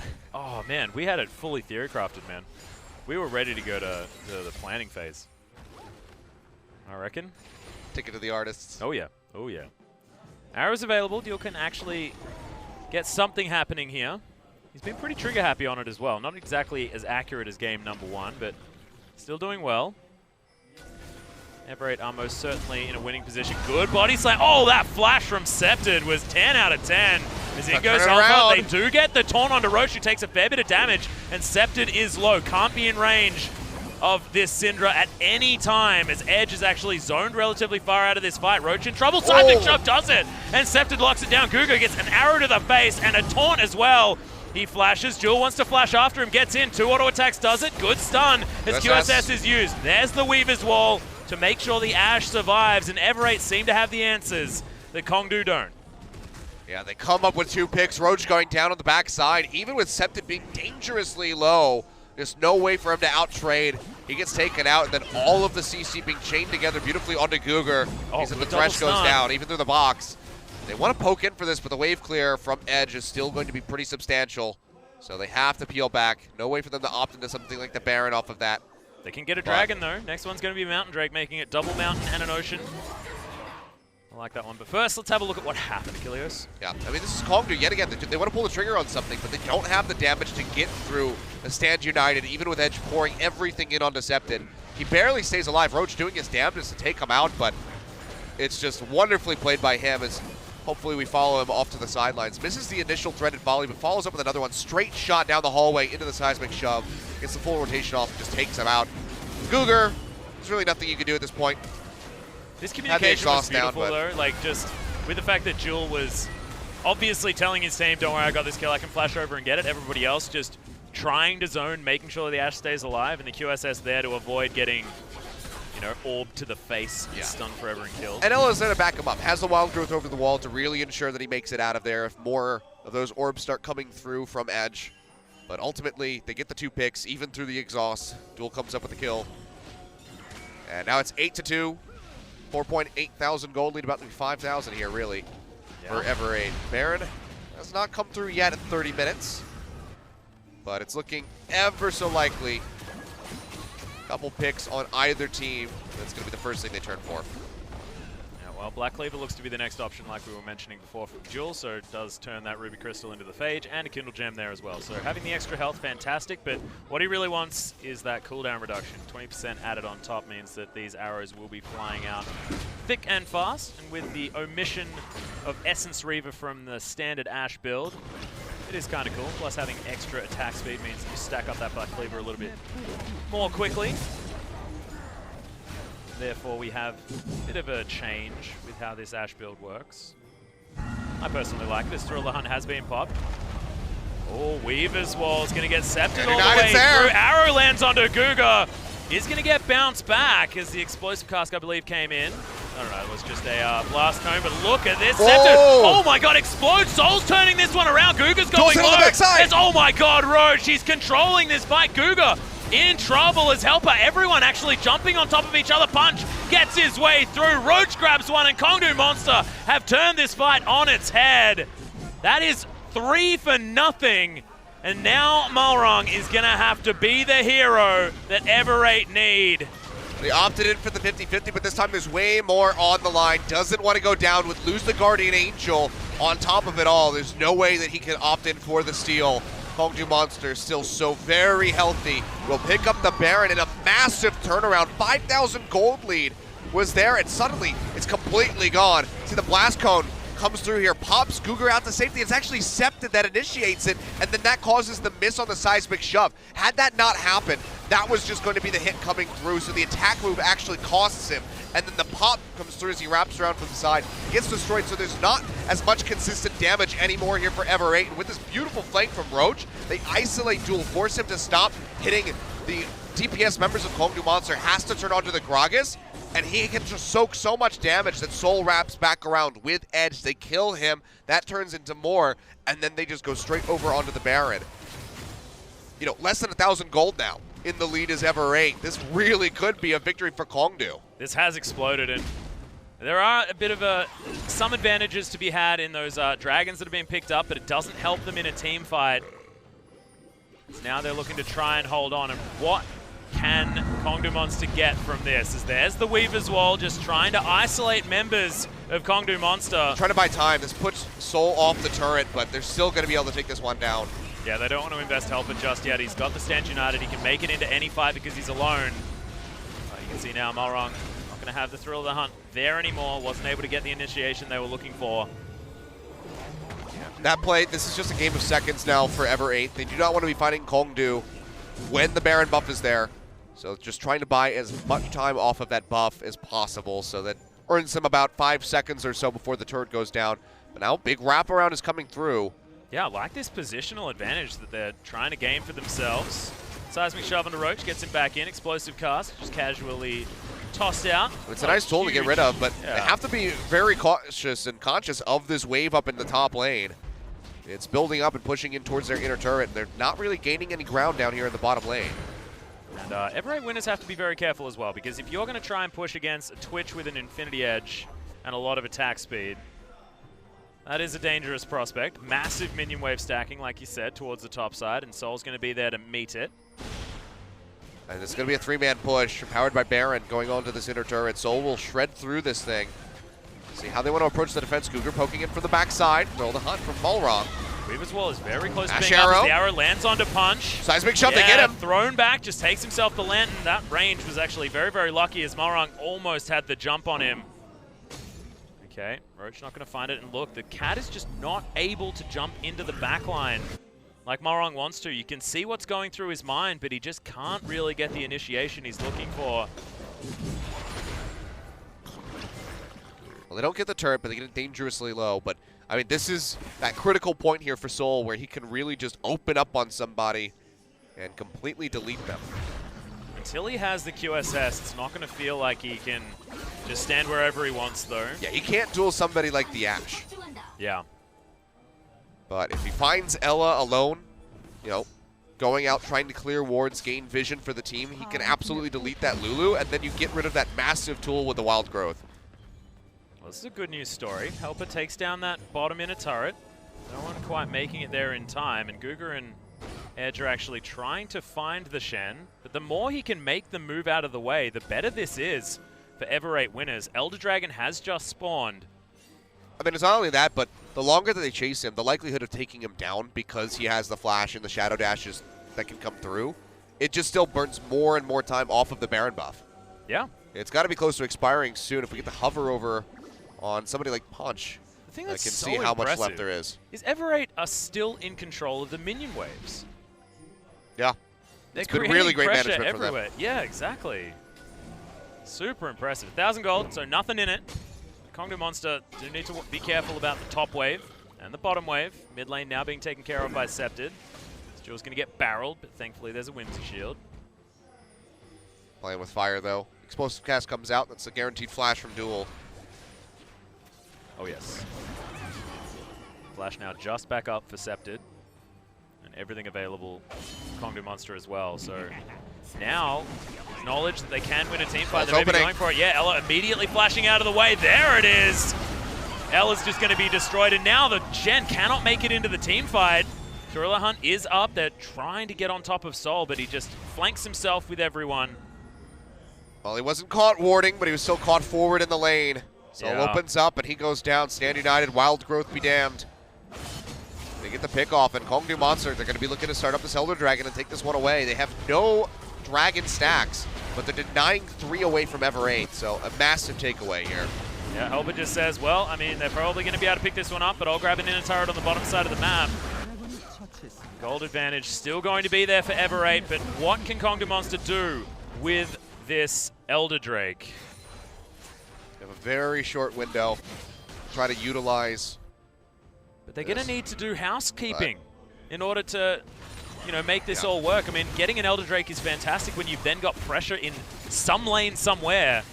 But in fact, off the back of it, they're going to lose an inner turret and a blue buff. And everyone on the side of Ever8 is going to be able to make their way out. So Baron's going to be up in 1 minute and 14. And unless Kongdu can start it straight away, could be a problem. Big deal is Edge. He's got a hat, he's got a mask, he's got a book and a cane, and some shoes. Like, this dude, very strong right now. Yeah, it's been a complete turnaround performance from him, to say the least. His game against CJ Entis, Game 3, they came out with a win. He was 1-1-5 on the Syndra versus Jin Air in Game 3 when he played it. He was 4-3-4. So going deathless here in this series has been very impressive performance from Edge. Yeah, and now Soul's on 4 items as well. His Twitch is disgustingly big. Yeah, he's building up towards Ozonius as well, so he's looking to maintain that deathless record for the rest of this one. So we'll see. Baron, 25 seconds out. And there's still a lot of opportunities for Ever8 if they can get all of their members in the right positions, land the arrow on the right members, because we've got no QSSs coming out of Kongdu. We've got no Guardian Angels apart from the one on Roach that have been picked up. Nothing to mitigate the pick potential from Ever8 winners, who still can make that happen, and they still have the gold lead. Helper still splitting as there's the Hawk Shot. Will spot. The Kongdu Monster are on this Baron. Gorilla Hunt's out, but there's so much damage coming through. Baron Arc down below half. Weaver's Wall's tossed out. Yeah, Roach and Punch can't actually do anything here. Good double barrel, as the hook's not going to land on Decepted. Soul trying to get the flank over to the side, and he's looking for Scepted now. The arrow lands immediately on top of the Twitch. Duel, can he actually do it as Guga's getting taken down so low? In goes the front line of Kongdu Monster though. Ella's been stunned up. Helper trying to do what he can, but look at this. Syndra Edge grabs the double. And they were too worried about the Twitch. They forgot the fact that there is so much firepower in this mid laner. Yeah, now Kongdu Monster can rotate right back over to the Baron. Could shove in, look for the inhibitor, but Scepted's still alive. Will make it back to the fountain and has the wave clear to get through those non-Baron empowered minions. So this will be Kongdu going back over for this objective. It's 30 seconds out for Duel. And again, I think this just has to be conceded. You see Balrog wants nothing to do with this. Yeah, this tower is easy pickings for Kongdu Monster if they want to get there. This game's been going for 40 minutes. Finally, Kongdu Monster find another team fight. This was a roller coaster. Getting that Ash Arrow in on the Soul seemed like maybe that was going to be the turnaround, but honestly, it's this big pop that comes through on the Duel. He was exhausted, then gets latched onto by Edge. Even just the initial Q takes him to about 50% HP, so it was just no hope for him to make it through that unleashed power. He gets ripped through like a hot knife through butter, and without the Ash there's just nothing that Ever8 can do. They have to rely on Duel for that consistent damage. Now Soul has the QSS, so we've got 6 items on Edge. He's picked up the Zhonyas. And we've almost got the Mercurial Scimitar done to finish out Soul's build. This is very, very scary because Kongdu Monster, they're happy to scale, and they most certainly have done so now. Looks like Kongdu Game 3 is going to be a thing. I mean, they're pretty good at winning them. It really is looking that way. I mean, they finally swing the gold back into their favor. They have another Baron buff to equalize this turret count as they knock down this inner in the bottom lane. Top is pretty much prepped for them. The wave's not quite there, but it's working its way over. But Ever8, they need now. They were in the driver's seat for so long. Yeah. Massive lead. But now they are the ones that need one hell of a miracle to get themselves back in. Yeah, and they want to be playing this split push game as well. I mean, Helper has been pretty adamant about getting himself into a side lane. You can see Top is pushing out for Ever8. They have been utilizing him effectively. Now with the Stand United there, he can certainly do it once again. He is now grouping up with his team. So much forward vision from Kongdu, so much map control. Now it's just about Ever8 winners trying to deny inhibitor turrets from these Baroned up creeps. But 2,000 gold in 41 minutes means basically nothing. Infinity Edge was just picked up from a BF sword here for Duel as well, so it's going to be doing a heck of a lot of damage, especially with how Ash's kit works as far as interacting with crit. Yeah. I mean, at this point, it really just does not matter about the gold. The turrets going down for Kongdu is all about the vision that they're able to obtain, the openness of the map that they have. Because now Ever8 effectively have to stay inside of their base. They can't be prepping the waves, which is the thing they've been so good at throughout this game, throughout this series. They have to stick inside the base, and you can see even that's not working out too well. Well, Weave as well is going to block Roach off, but he can take the Dark Passage, gets himself to safety. Yeah. It's that, or just waits a couple seconds, soaks the damage, and then body slams through. That one Malrung. Looking for that flank. Once again, it's another Thrill of the Hunt that just ticks down. Unfortunately doesn't get him. Oh, he actually jumps onto Punch here. Box goes down. Tower's fallen as well. Punch gets himself in there. Massive barrel and Duel. Just going to get thrown towards the Syndra. He's still alive, but there's the stun. And the Ash is destroyed. A double kill once again for Ever8. And that is all the damage done. Oh my goodness. Ever8 winners lose everyone that can hurt That's the game. the opponents, and that is going to be it. Kongdu Monster are going to be able to take down this inhibitor and take us to game number 4 in this best of 5, showing us that there are still signs of life on this LCK team. Oh God, finally they've decided to show up. They deserve this one. Such a performance and a much better draft. They mix up everything. They pick both their solo laners the first round, and it shows.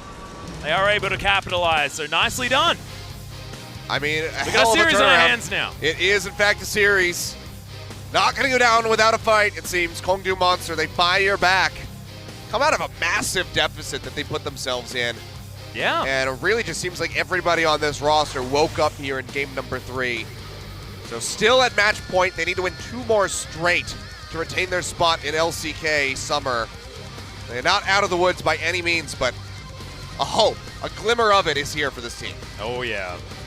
And Ever8 winners need to go back to the drawing board, maybe a little bit overly ambitious with what they were going for that game, but their early game was once again fantastic. 4-0, I believe, at about 11 minutes into that game. They were getting everything that they wanted to, but it was just that, let's hold on, let's just get behind the Twitch and make it all work, and we'll see whether Kongdu Monster can do it. If they can do the reverse sweep, we're going to go to a short break. When we get back, Kongdu Monster start their journey towards the LCK for real.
Welcome back, ladies and gentlemen, to the LCK Summer Promotion Tournament. Holy damage. And finally, we've got Kongdu Monster fighting back, and look at that. Edge is driving the bus once again. It was off the road for quite some time. I feel like they've made it out of the sand dunes, and they're back onto the concrete, my friend. We are trucking. 33,000 damage is pretty dang good. Yeah. 43-minute long game there, 33,000 damage, so doing some pretty good numbers. Taliyah coming in a bit closer behind there for the side of Septed, but just could not finish out that game.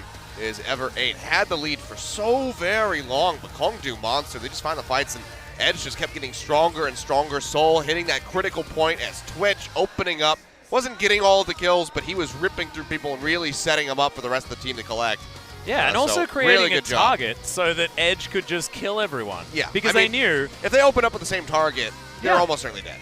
Yeah, and it was the fact that Ever8 had to jump onto the Twitch. So Soul spent most of the time trying to avoid a Rengar. Yeah. And in doing that, he won his team the game, or helped win his team the game.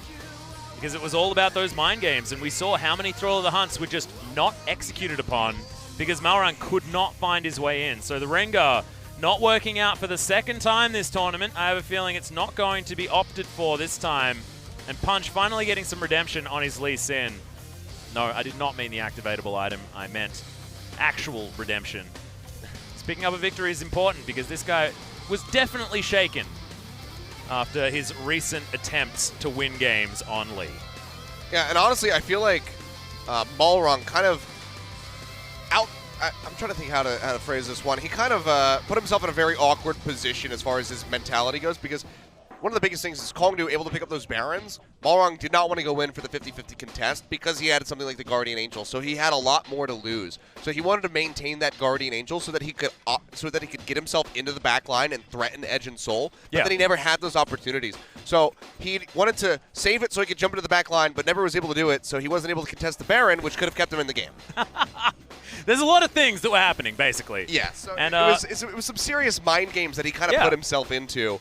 I mean, we don't know what exactly would have transpired had he gone for the 50-50 contest. If he had gotten it, that could have been, then maybe we would have Ever8 closing out a 3-0 victory over Kongdu Monster. They'd be in LCK. We don't know what would have happened. It was the measured play. It's like what we saw KT do during the final, pulling away from the Baron instead of committing in for it.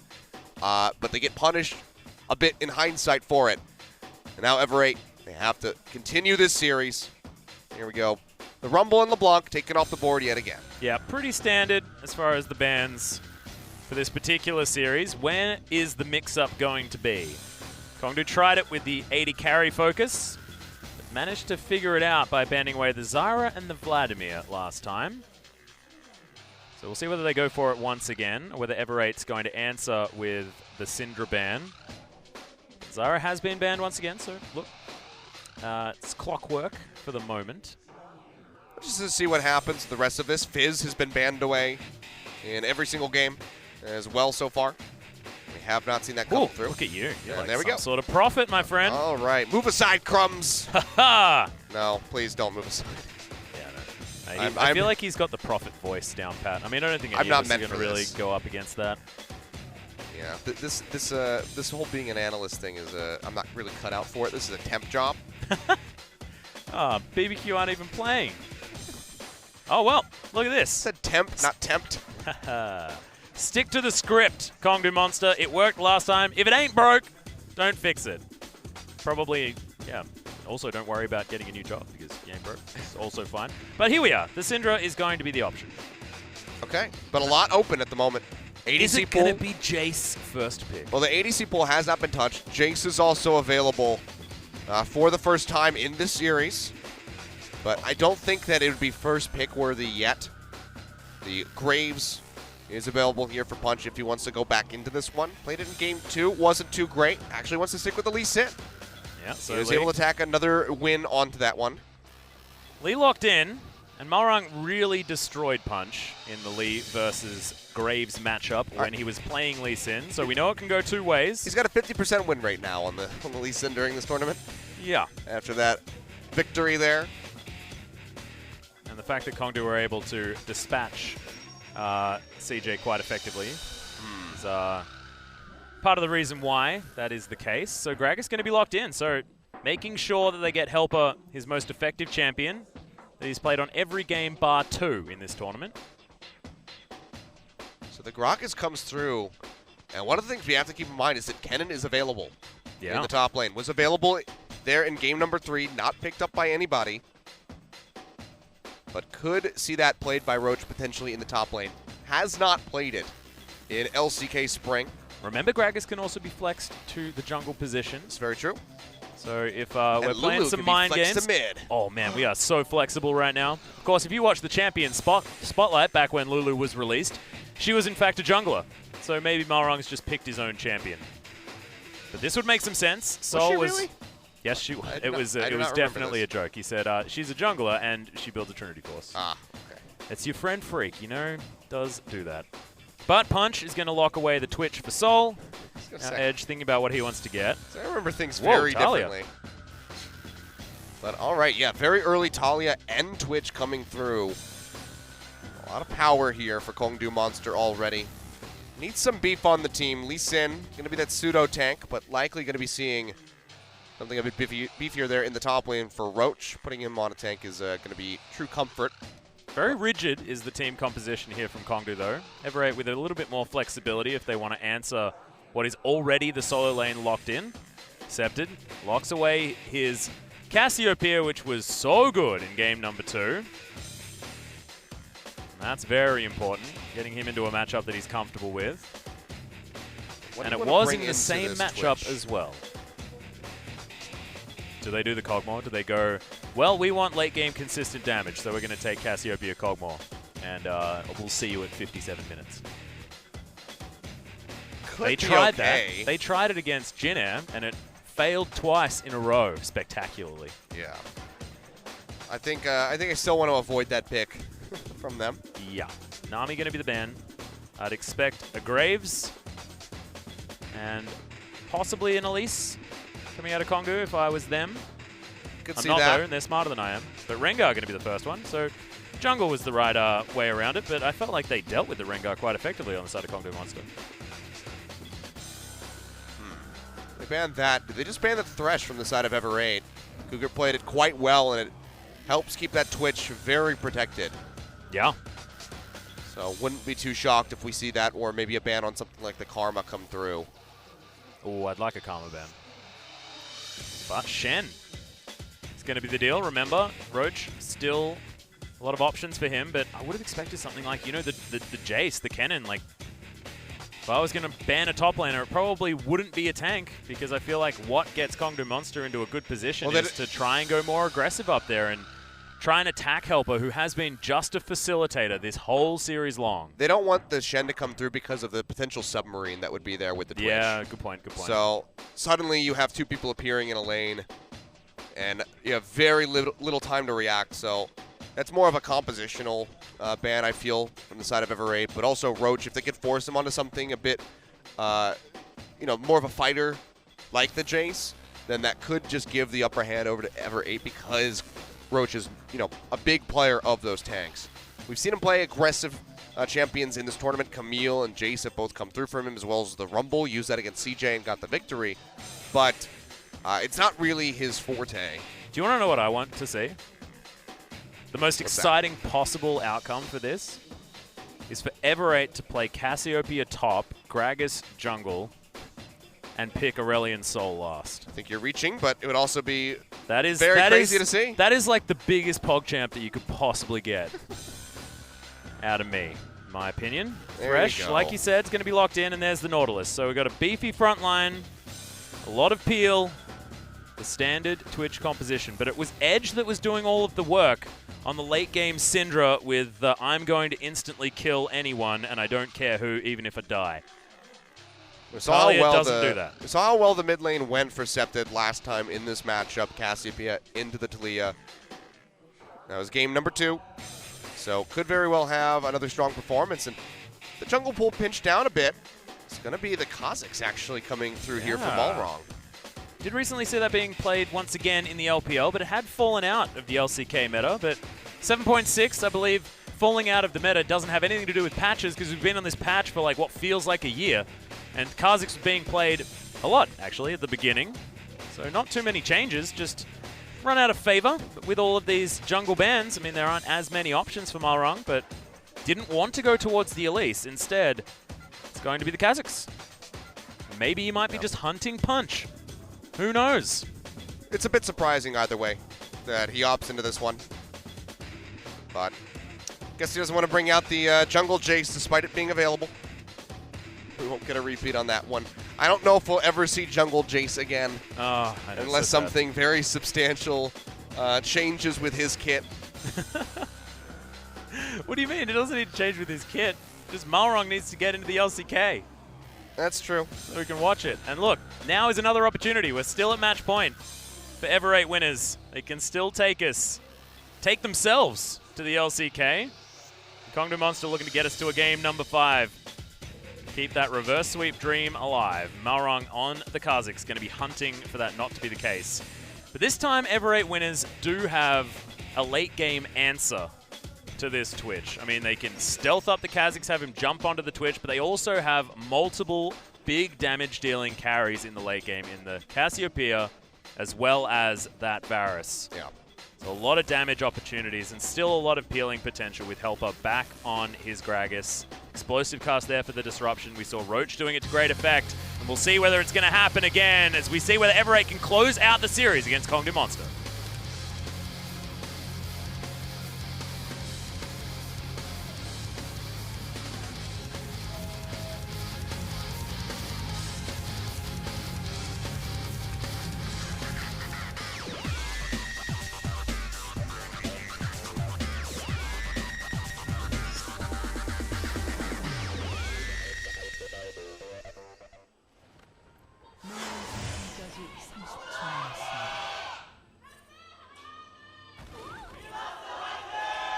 All right, well, ticking time bombs really for both of these teams. The Cassiopeia Yeah.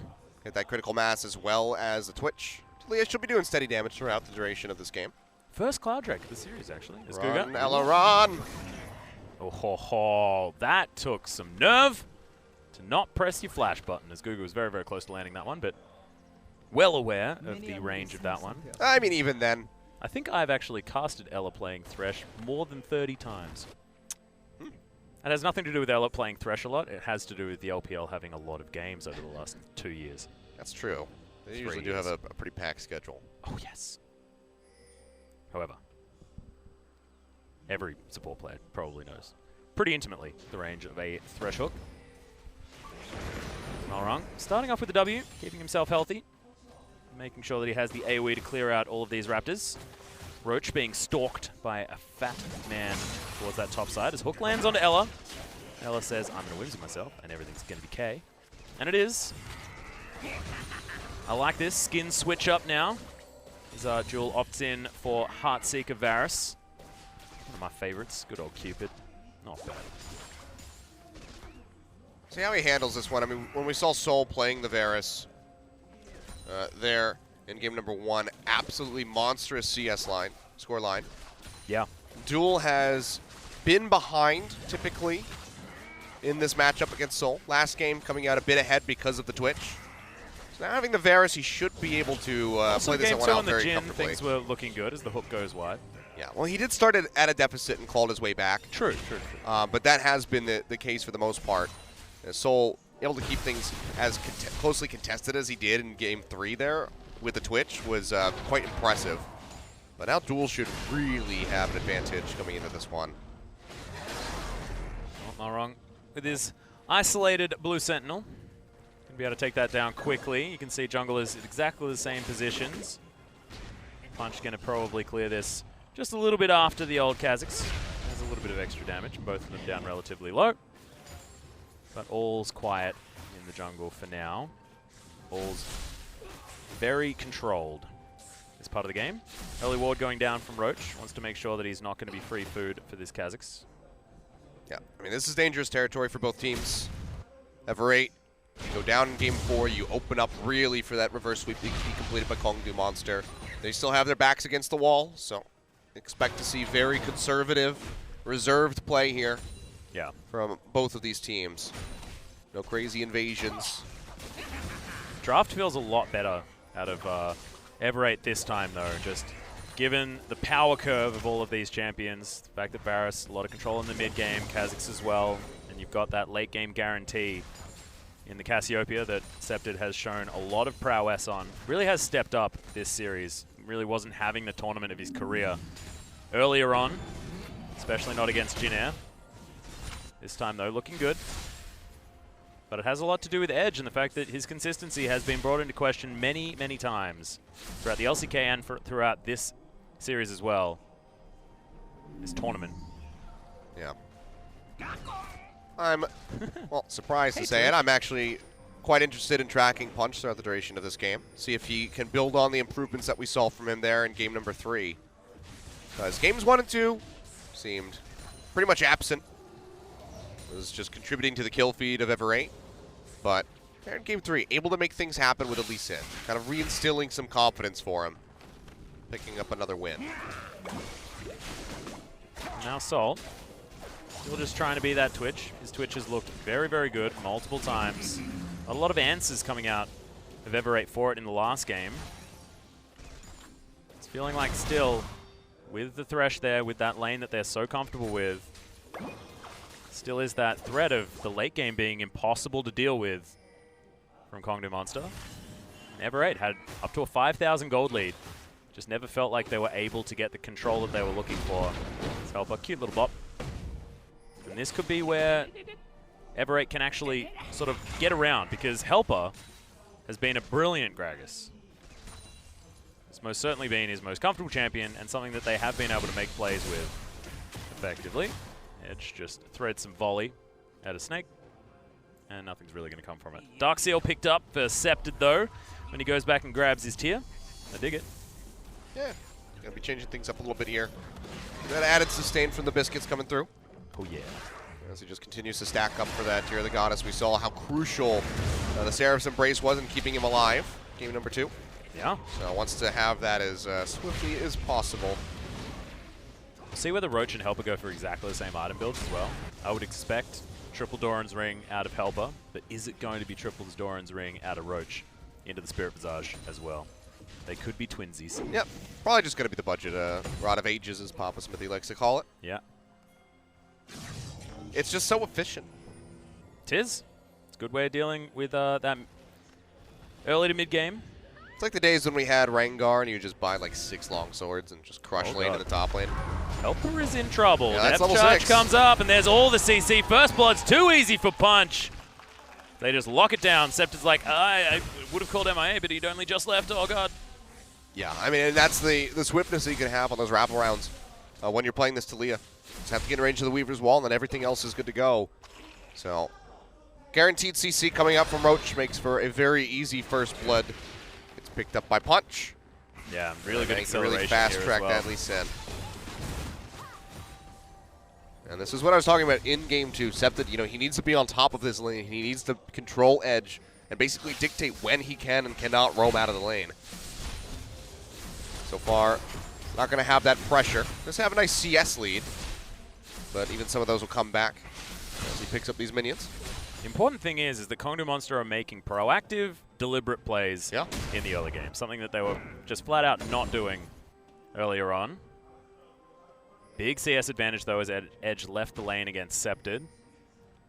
And having a free-farmed Cassiopeia is always dangerous. As wards run out towards the bottom side of the map. Both of them. If Ever8 winners. Controlled there in the brush, so they know that they have unique vision over the river, at least in this bottom half. Yep. So I don't have to worry about Punch coming in from the sidelines. He'd have to wrap around through the Tri-Brush, which gives them plenty of reaction time to get away from the Lee Sin. So pretty safe to go ahead and push up here as Ever8. If they start working in underneath the tower, trying to deny as much CS from Sol as possible, then they will have to throw something in the Trinity Brush, the Tri-Brush. Haha, the old Trinity Brush. To keep themselves safe. But for now, this is perfectly fine form for these guys. How much damage does a Trinity Brush do? So much. Did you say tons? I was trying to think of some botanical-based pun to go along with tons, but I couldn't get it. That would have been very topical. Yeah, couldn't find anything, though. honestly, Soul, again, mentioned how good his CSing has been. He is really showing up here, keeping things almost dead even as Twitch. So this is a worrying sign, you'd have to say, for Duel and Ela. What isn't worrying for Ever8 is the fact that they lost First Blood and are still completely even on gold, meaning that the rest of their lanes are farming very nicely. Helper went back and grabbed himself his budget Rod of Ages, but Roach was able to get the Spectre's Cowl as well as an extra ring, which is real nice. Not going to get hurt. Of course, not going to be able to have that extra wave clear that the extra AP gives him, but that's no worries. Able to clear things up. Everything is pretty close together here. It's really that First Blood that's allowing Kongdu to have this lead. Because otherwise, everybody is pretty evenly matched as far as CS is concerned outside of the mid lane, where Septon still just has that innate advantage. As the items come through for the Taliyah, the wave clear will be easier for Edge. Just toss out, 1-2 threaded volleys, and then you're good to go. And of course, being able to then have the flexibility to pick up a Negatron Cloak as well, given, look at that. That wave just melted. But no worries, Punch heads on over. Don't know whether he got pinged out. Malrong needs to try and get some sort of advantage somewhere. Warrior Enchant is built up. Big power spike for the Kazakhs if he finds someone who's isolated. It's not a champion that is very good if not utilized early. This doesn't really offer anything but damage. Yeah, and this is why I'm kind of surprised that we saw the Kazakhs come out. Thought that the Elise would make a lot more sense. Yeah. Give them that pick potential. I think so too. To go alongside, because they really don't have much to chain together with the Chain of Corruption. So the follow-up CC on that is pretty much going to be an explosive cast, trying to knock somebody into the team. So they don't have too much to layer, or not, well, layering would be bad, but to put together to really lock somebody in and guarantee a kill. Yeah. We've got a lot of defensive options though. I like that with, like you mentioned, the explosive cast, but as well as the wild growth as well. With Chains of Corruption being an option, Petrifying Gaze as well, working fantastically well if you're walking back. We spoke about Ela being very, very good at disengage. We saw that Ever8 winners were actually, when in control of a team fight, looking brilliant in that area. Phoenix Codex now done for Septed with an 18 CS advantage. Edge going to shove another wave towards him by pressing all of his buttons at it aggressively. We're going to see the Snake pick up all of the farm there as well. So business as usual for the mid laners, as well as Soul. Now got a whole bunch of points into the Contaminate, and he's easily able to clear out these minion waves. Both of our 80 carries looking for Blade of the Ruin King, but Ninja Tabi's done for Duel already. Yeah, and you can see how much respect he's showing to Soul. So he's going to be losing out on these exchanges because they're going so evenly in CS. So has to opt in for the Ninja Tabi finish, which means that Soul is going to have that much more power, that much faster of a Blade of the Ruin King. So while it helps him in lane, this could punish him very heavily in a little bit here for Duel. He gets jumped on by that Twitch out in the open by himself. He is probably going to die. Yeah. Well, hopefully Ela can be there to help him out. Now at level 7, so has the ultimate at his disposal, should he wish to use it. And you can see Duel already. Story still with that CS advantage. So he's comfortable. Sol doesn't care. We spoke about this at length earlier on, but if you're a Twitch, you don't really mind. Oh, good sidestep as Guga flashing out of the way. And that means that the ultimate is just free.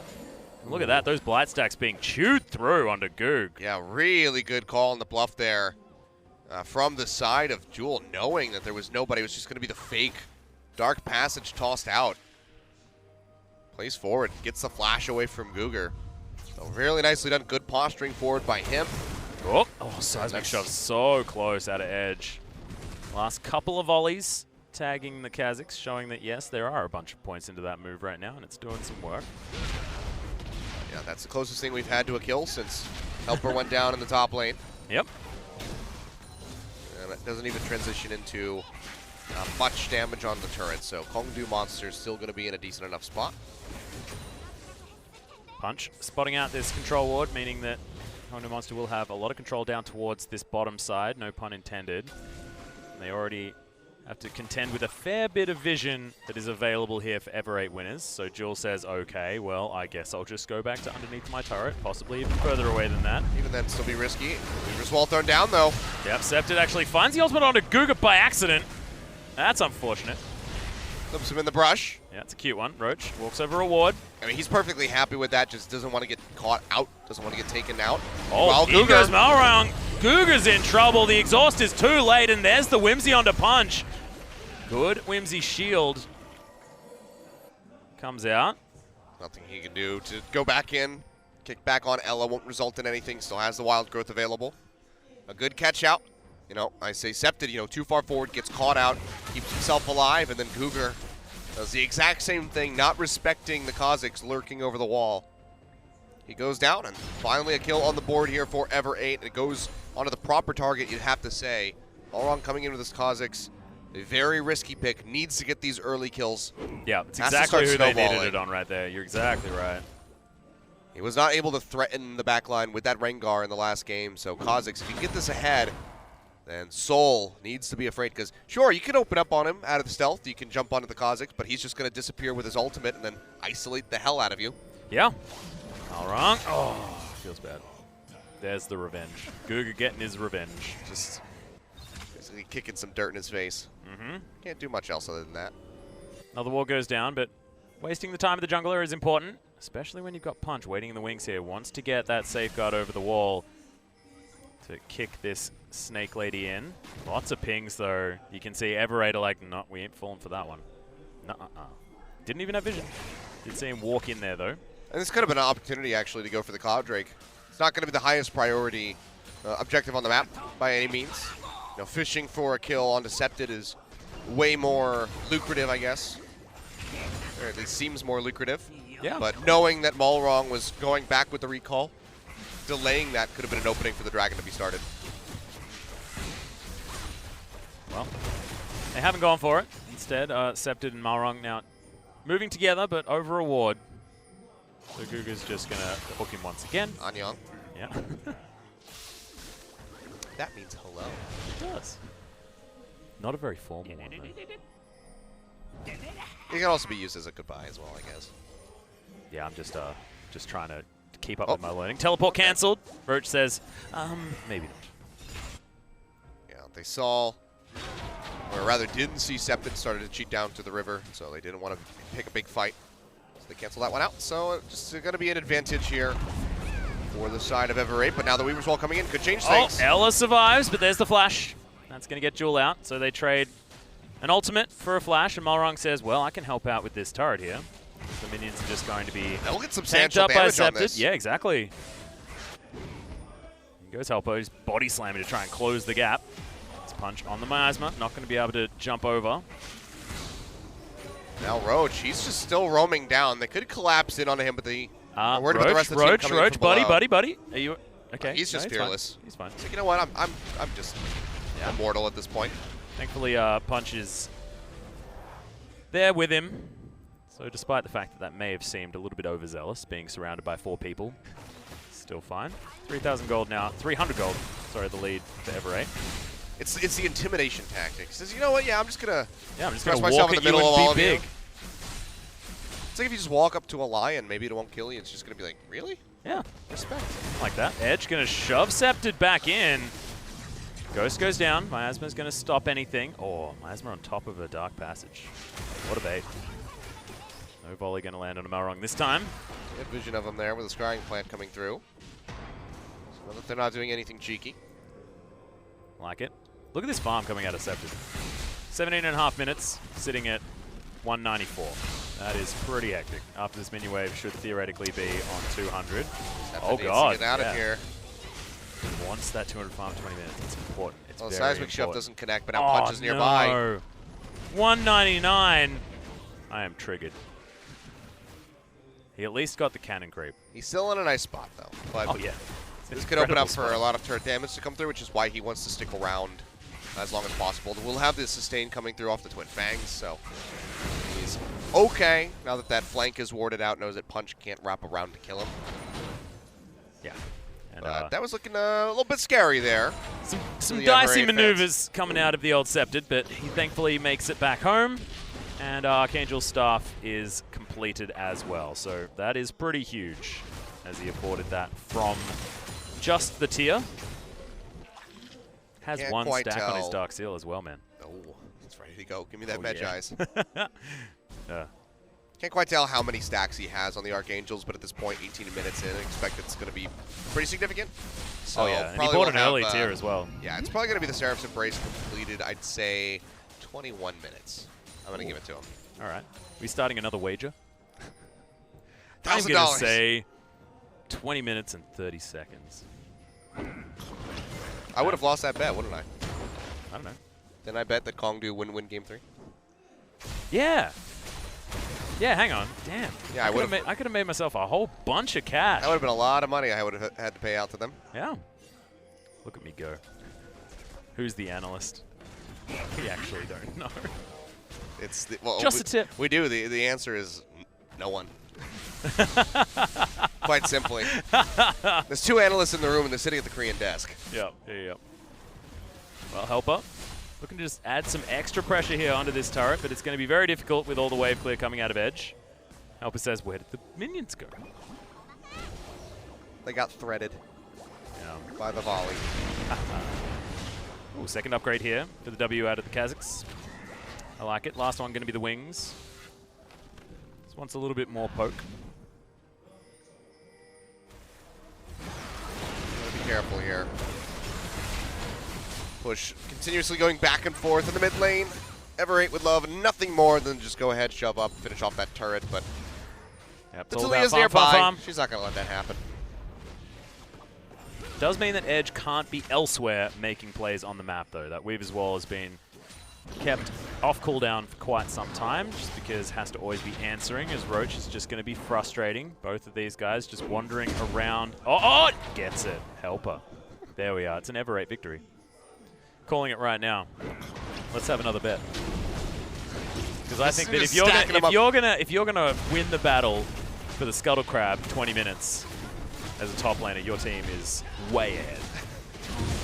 It's just how that That's works. the deciding factor.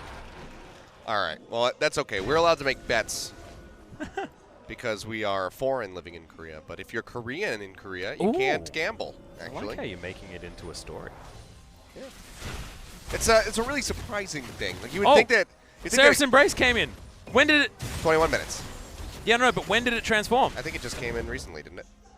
Well, yeah, but 21 minutes and 20 minutes and 30 seconds are pretty close. All right, he's doing some research. I'm going to stay with you guys, and we'll get back to you. I can't quite see. Ah, It's already on the screen. I just tried to check the stream. unfortunate. Oh, well. I'm going to assume that I was right. That's the easiest thing to do. I like your confidence. I mean, hey, Donald Trump gets away with it all the time. Oh, God. He's making it very topical.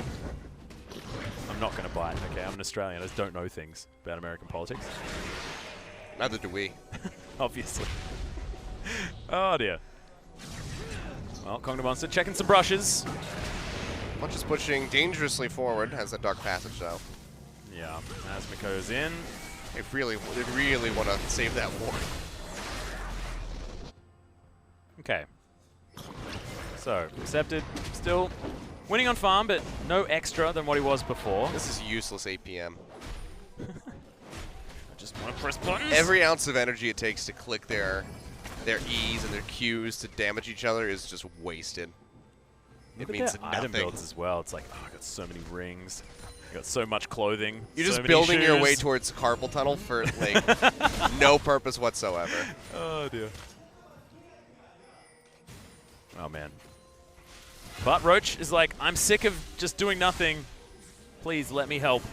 It's gonna go on a merry stroll. Honestly, we might not have anything happen until this Cloud Drake spawns, and even then, I don't know because it's a Cloud Drake. True. Oh, the dream of Triple Cloud. You run actually pretty boosty fast. You get a Triple Cloud Drake. So I'd actually be somewhat excited if that was to come in and Kongdo were able to get them all. However, as it stands, still got a ways away before that one has even spawned on the map. Morellonomicon almost there for Scepted as Helper decides to once again pointlessly throw stuff at Roach. Probably just to try and get his eye in with his buttons. You really just have a truce at this point. Well, they basically do. I mean, look at this. I want to kill the minions. I want to walk into the river.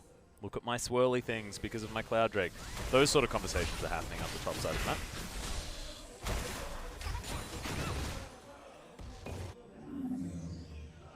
Well, 24 minutes in, 500 gold. Only thing that's really separating these teams.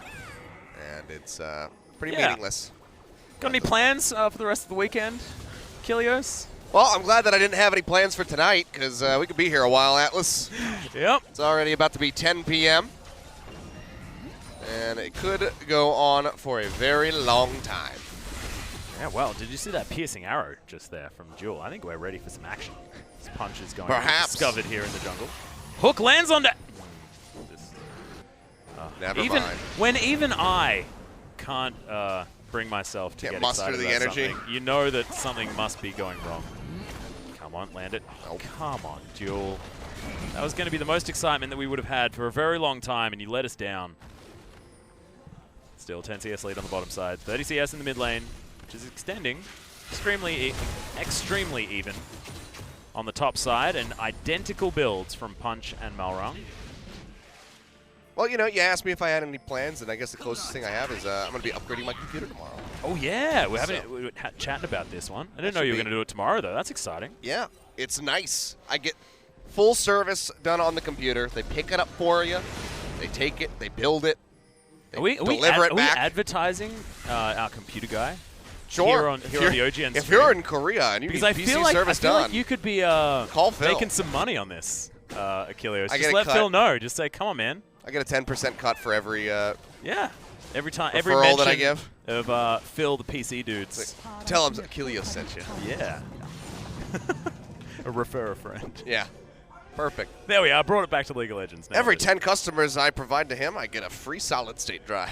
Oh, I thought you were going to say Subway sandwich. I'm very excited. That might actually be more valuable to me at this stage. Yeah, you can't eat a solid state drive. I have about 6 terabytes of memory on my computer as it is. God, that's a lot of terabytes. I don't use most of it. It's really, I don't know why I have it. I don't even have a computer yet. Well, you should call Phil. Oh my God, maybe I will. I'll get you set up. Oh my God, a tower's gonna fall down. But that'll mean another one. As Sol can't take the lantern And until there it that is. one wears out, but it does. So no worries. Duel actually held on to the ult, knowing that the Dark Passage was able to be taken.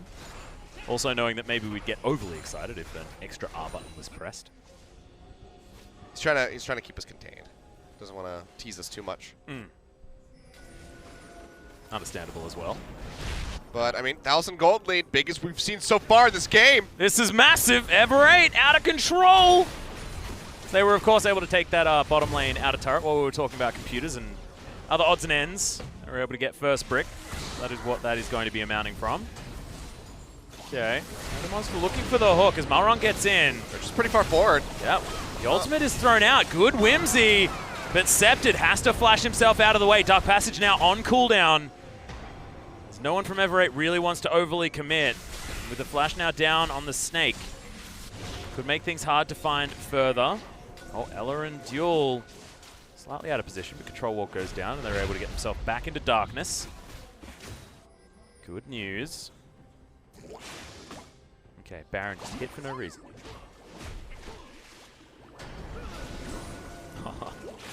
Very cute. Control Ward comes in and is immediately taken down. So Yep. good control. Oh god, I gotta stop saying control after saying Control Ward. From Kongdu Monster at the moment, at least towards the top side of the map. Duel's there to meet them. Clear out those waves. Except it has to take the long way around. There's a couple of those CS. They get picked up here by Malrung. Severe amount of not very much has happened this game. Yeah, Players. it's an epidemic of nothingness. Yeah. It's like a no-rush 30. We're playing a no-rush 30. Go back to the old StarCraft 1 Brood War days. I don't know what game that is. I only play League of Legends. Ah, well, it was a game years ago. mean, technically, it still is a game. Oh, yes, that's true. Damn it, I was trying to get all mystical. And you, like, destroyed what I was trying to do. Whoa. I wish that somebody would destroy another turret, or perhaps a Baron. I just don't know how Edge is so excited. Did you hear him? He's like, woohoo! But, like, honestly. It's all sarcasm. It's like, oh, I'm on my little stone board. Everything's so much fun. He's like, woohoo, I'm dead inside, yeah! Man, it be quite that bad. Maybe he is just that excited about it. Oh, here we are. There's the action. Boom. Courage of the Colossus procking. Roach says, I'm just going to hold on to mine. Can't even be bothered dealing with you. Kongdoo Monster have been able to get a lot of forward vision down. That Baron buff could be an opportunity for them.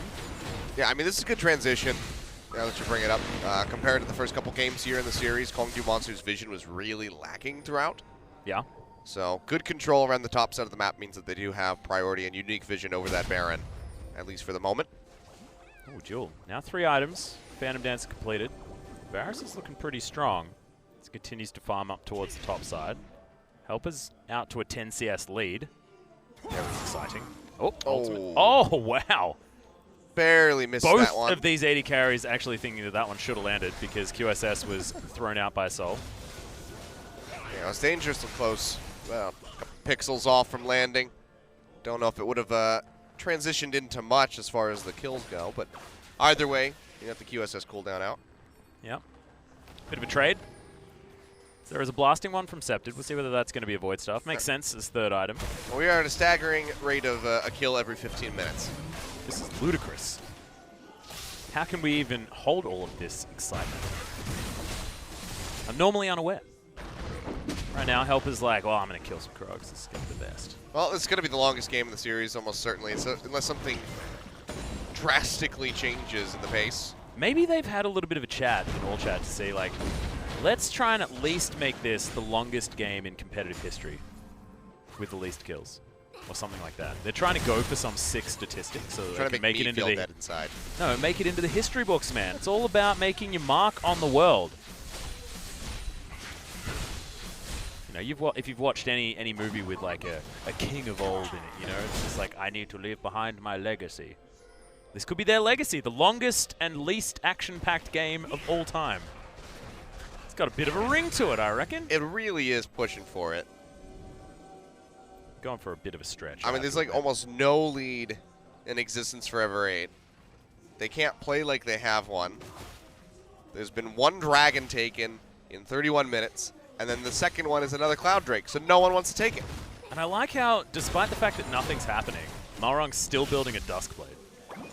He's like, I'm going to have a super exciting build for a game where nothing's happening. Well, here we go. This tower is going to organically fall down.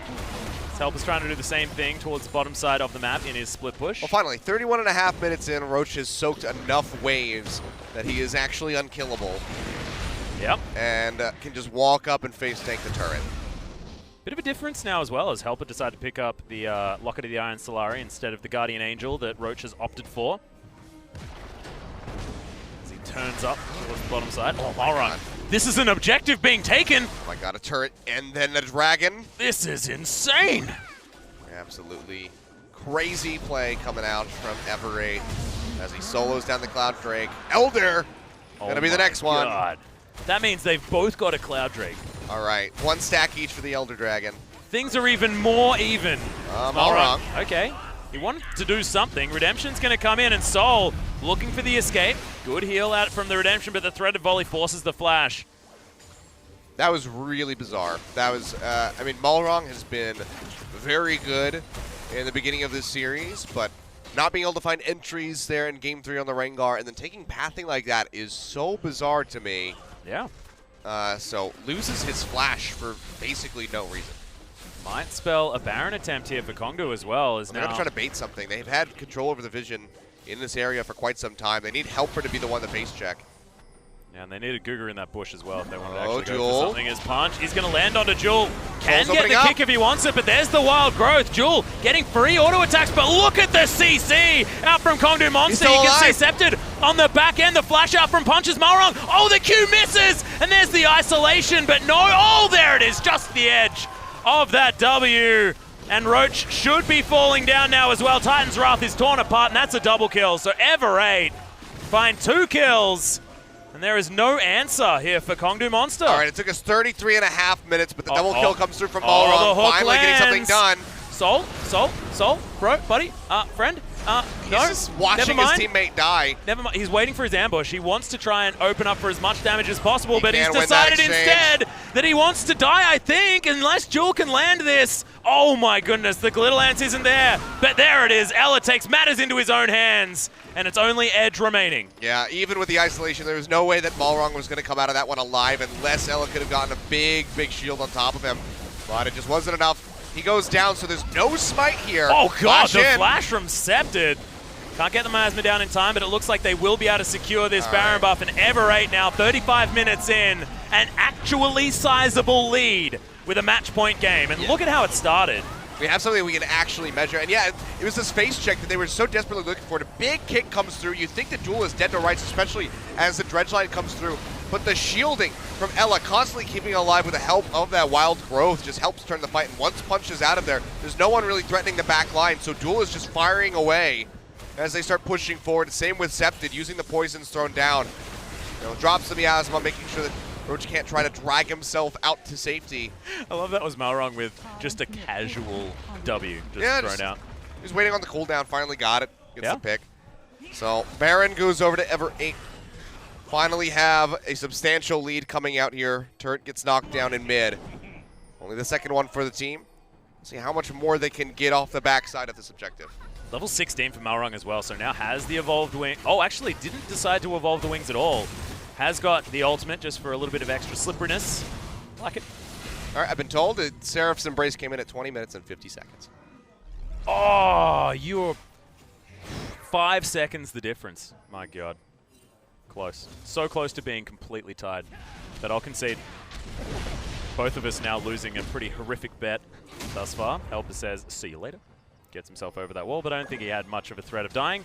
So now Jewel casually takes down this turret as well. So now 3 turrets to 2 in favor of Ever8, who are extending this lead very, very quickly as well. I mean, it's stretched out to 6,000 gold now. Probably going to only move further in favor of Ever8 because we know their control of minion waves is very, very good. I mean, we saw Ever8 with a lead about this size just in the last game, and it slipped through their fingers. So Kongdu, they're down but not out.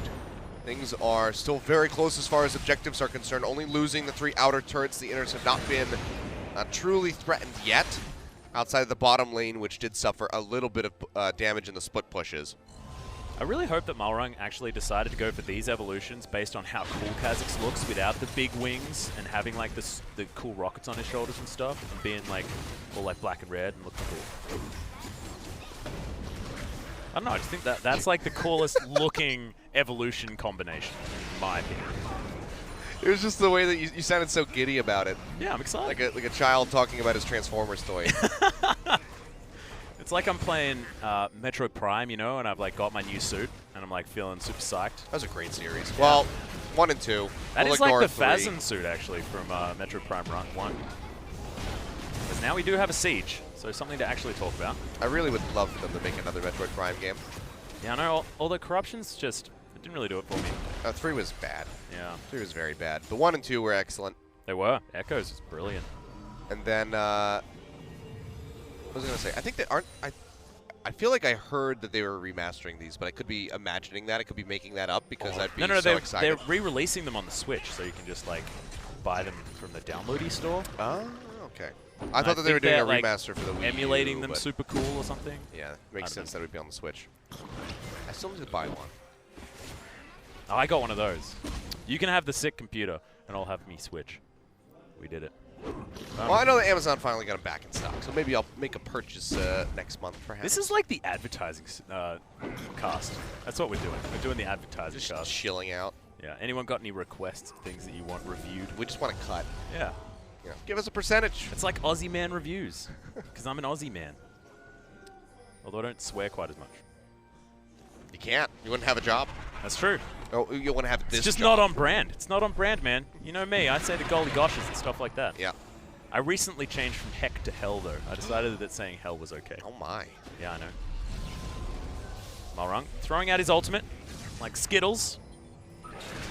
Was the cooldown not high? Q lands from Punch, actually. Could opt into some sort of play, but whoa, there's the ultimate out of Soul. Maybe a little bit too early, though, as now Kongdu Monster might get engaged on the box. Comes in, explosive cast to try and break up this fight. Helper already down to half health, has the Guardian Angel, so is fine. Malrong's just coming in and out of stealth over and over again as he walks through these brushes. They can't do anything with Scepter this low, however. One depth charge coming out there from Roach, locking him in. Whoa, Jewel taking matters into his own hands. Oh, this is really Guga bold. in trouble. Malrong gets himself over to the side. He's going to be spotted here. Yeah, now everyone getting collapsed on Guga's low. Helper just wants to clear him out, but there's the Weaver's Wall to try and break off the tank. Malrong says, I will be able to just take down this Elder Dragon as Helper gets the redemption. They're going for the 50-50 now, and Punch gets himself into the pit. Immediately, Roach is taken down, and there it is. The Elder is picked up. Good double knock-up, but Punch now has to get himself out of this pit, and they want to disengage. Everate winners get the one pick and the Elder, and are now looking to push this one further forward. We've got a minute and a half on the Baron. So they will have some time to utilize this buff if they want to get there, but can they use it to break the base?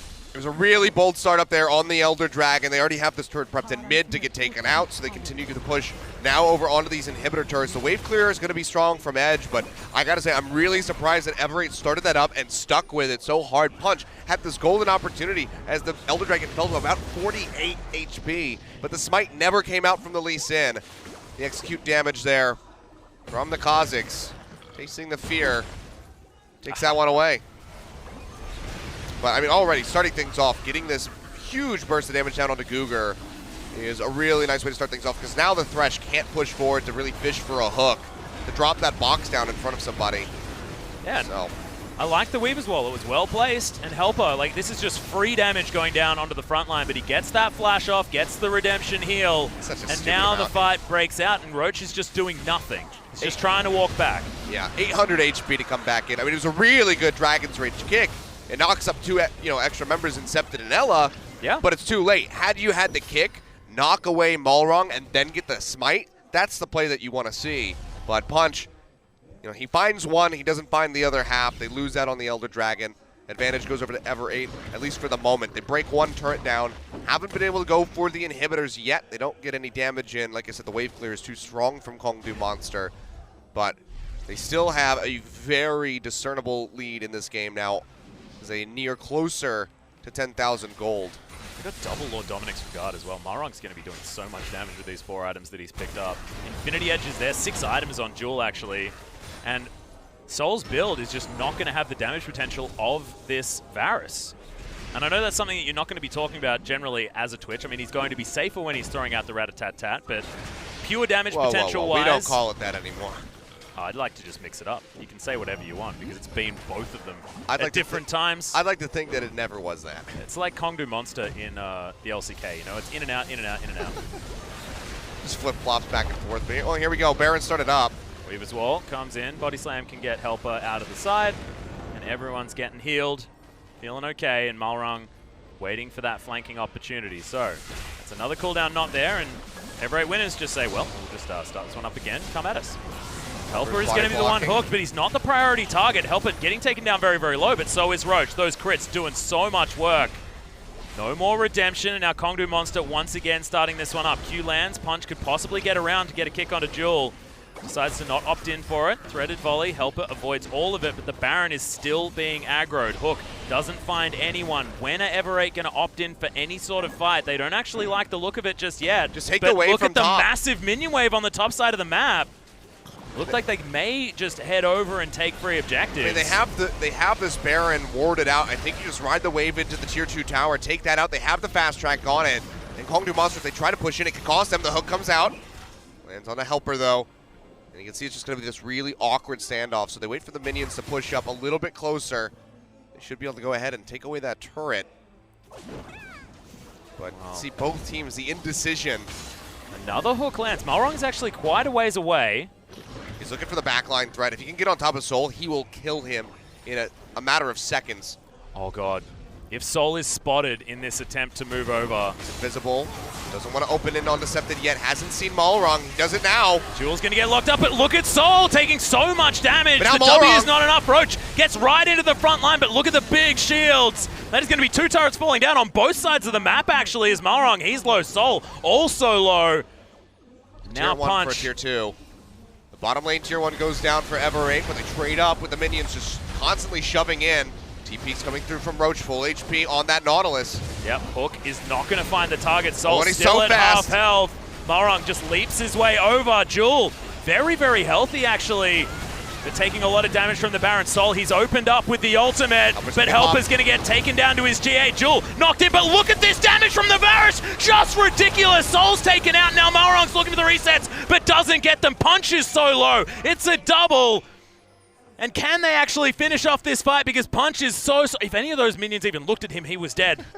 But no, and now Jewel, he's the one alive. He's the one with the damage. Yeah, and he is going to break the base. I mean, Punch makes it out, but there's nothing he can do to really stop this. And Edge is going to get interrupted. That's the wave clear. He's there. not named correctly. That wasn't helping. Oh, that dear. was most certainly hindering. Well, that's definitely helping his team now. 30 seconds on Soul. They're going to go for the finish right here. Ever 8. This push could put them in the LCK. Yep. Twin Fangs onto Punch. He will get taken down to the GA, and Jewel has only eyes for these Nexus turrets.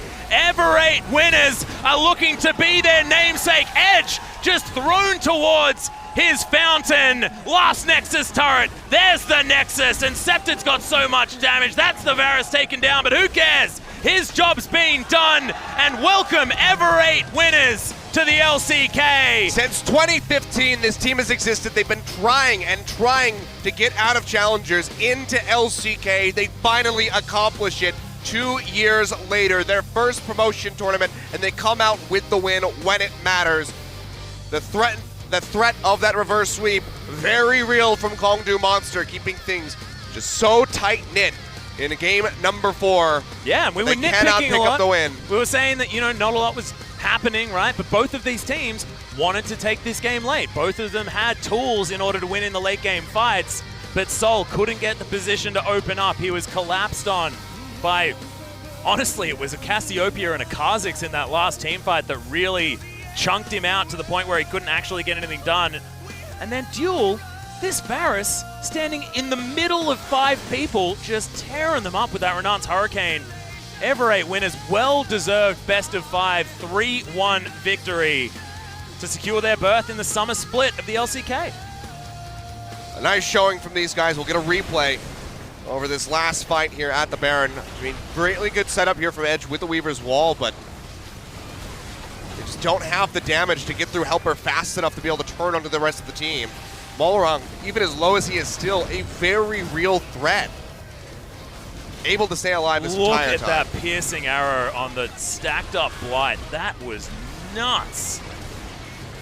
Yeah, they turn, they do take him out in the end as Punch gets the fadeaway Sonic Wave, but I mean, Malrang distracting everybody. They're so worried about the Kha'Zix, and Tool is just able to fire off on the backside, just ripping through them with the Blight stacks. And Scepted as well on this Cassiopeia. Just absolutely destroys. Kongdu Monster had to have known that this was going to be a pick he would bring back out. We saw it from him in game 2 against the Taliyah. And I mean, even if that back doesn't get stopped, I'm not sure if there's anything Edge can do to halt that push from Ever 8. Even with his wave clear. Yeah, It 6-item just Varus seems so does done. a fair bit of damage Yes, to he the does. old structures. I can't wait to see the damage chart when we get that up on the screen. But there you have it. 3-1 victory. Ever 8 winners. Do you Our think they'll new be very team. much damaged under champions this game, if you're being honest? That's a good point. Yeah, It's got a lot that he probably soaked into Roach. that's true. And I mean, I guess both teams weren't exactly fighting too much. So as far as, like, you're only comparing within this game's ecosystem, that would make some sense. But Ever 8, as you can see there from the lower bracket, they were immediately shoved down to that losers bracket by Jin Air and then fought their way back, only losing 1 game in the last 2 series. But we do have now an interview with our Ever 8 winner, so let's throw it over to Joel for some translation. Thank you very much, guys. This is Joe with your interview translations, and we do have a new team for the LCK Summer Split, and it is Ever 8 winners pulling off a victory off against Kongdu Monster in the best of 5, and we are here with some other people in the organization, trying to talk to them about how they feel going into the next split. 축하드립니다, 코치님. 감사합니다. Congratulations on the win, coach. How do you feel? 진짜 꼭 올라오고 싶었는데 네. It really was a must thing for us. It was a must win for us, and we really want to go advance to the next split. 저 CJ 때나 뭐 삼성 때나 좀 경험이 있잖아요. Helper, you had experience with LCK before, having your experience with CJ and with various squads. But how do you feel going up against with Ever 8 now? 이번이 처음이었어가지고 Yeah, being a starter as a player was the first time in my career, and being starting for Ever 8 winners and really helping this team get to the next split was really good. It was a very meaningful thing for me. 서브 멤버로 주로 이제 활동을 하셨잖아요. And like you said, you have been a substitute member for a lot of the organization that you've been in. But how does it feel to be a primary role in that starting position? 돼 있던 선수가 미드 정글이었고 이제 미드 정글 Yeah, in the formation of this team, the thing was about mid and jungle already being confirmed, and they were really looking for a top laner who could just try to carry that role. And I was very fortunate to get that spot and help this team get further into the organization. 정말 다양한 변수를 생각하셨을 텐데 코치님이 생각하기에 정말 중요한 방향 And what was the really important direction heading into this particular match, coach? 있었나요? Is there any specific strategy that you thought of? 워낙 강하다 보니까 그 미드 Yeah, Kongdu Monster, we have to think about the individual talents that were in that team, and we had to compensate for that and try to use our teamwork abilities to try to get ahead of them. 예. 최명철 코치님이 특별히 오늘 선수들에게 좀 주문한 포인트가 있을까요? Did you have any specific orders that you gave to your players regarding today's matchup? 다전제에서 판짜기도 굉장히 좋았다는 생각이 들거든요. 워낙 저희 팀 미드 정글이 강하다 보니까 특히 정글 And I think our mid jungle players are so strong, and especially the jungler, and we're really fortunate to have him such a talented player. And I think we were feeling pretty confident throughout. 어떻게 보면 국내에서는 다소 천대받는 그 한정타이라고 불리는 그라가스를 정말 적극적으로 활용. And Helper, you really made a really good use out of this this champion called Gragas that a lot of the other LCK top laners don't find as appropriate. 네, 그라가스를 딱 보면서 아 이거는 뽀삐처럼 똑똑하게 할 수 있는 챔피언. And I felt like Gragas was one of those champions that as long as you used it in a very smart way, you can use it in a similar fashion to Poppy, and you can get a lot of advantages with a lot of the utilities that it has. 사하게 박아대고 그런 느낌. 사실 그런 거 치고는 궁극기는 약간 좀 그렇죠. 대충 쓰시는 느낌도 있던데 궁극기 중요하지 않은 건가요? 안 중요한 거. Did you not prioritize the ultimates because your ultimates weren't as emphasized as it seems in your plays? 근데 이게 막 쓰다 보니까 진짜 막 Yeah, I think I should have been a little more careful with some of my ultimate uses, but 그런 것처럼 이상하게 나갈 때도 있는데 그냥 손 가는 대로 해가지고. overall I try to go with the flow, and I think that really did help out in the end. 상대에게 뭐 토스 압박을 주는 것도 중요하지만 뭐 대충 빠르게 써서 좀 진영 분산시키는 것도 중요하다. 이렇게 받아들여도 괜찮을까요? 너무 포장했나요, 제가? 표정이 좋네요. 네, 알겠습니다. 그리고 또 최명철 코치님께서 아까 이제 말랑 선수의 활약에 대해서 And next, we want to really continue on with your talks on Malrang, the jungler of the team. 동경하는 것 같아요. 믿음을 좀 보여주시는 것 같아요. And you seem to have a lot of faith in that player. 정말 어디서 그런 정말 대단한 기량을 Where did you ever even come up with such a player? That I'm sure that none of the other organization really sought out. 올해 제가 아직 그러니까 작년에 네. 솔로 랭크 하다가 Last year when I was doing, 잘하는 정글러 I was playing just solo queue, and 더라고요. 한번 만나봤는데 I noticed a very talented jungler when I was playing solo queue, and I got a chance to meet up with him and talk to him. And playing with him and seeing him play, I noticed that he was an extremely talented player.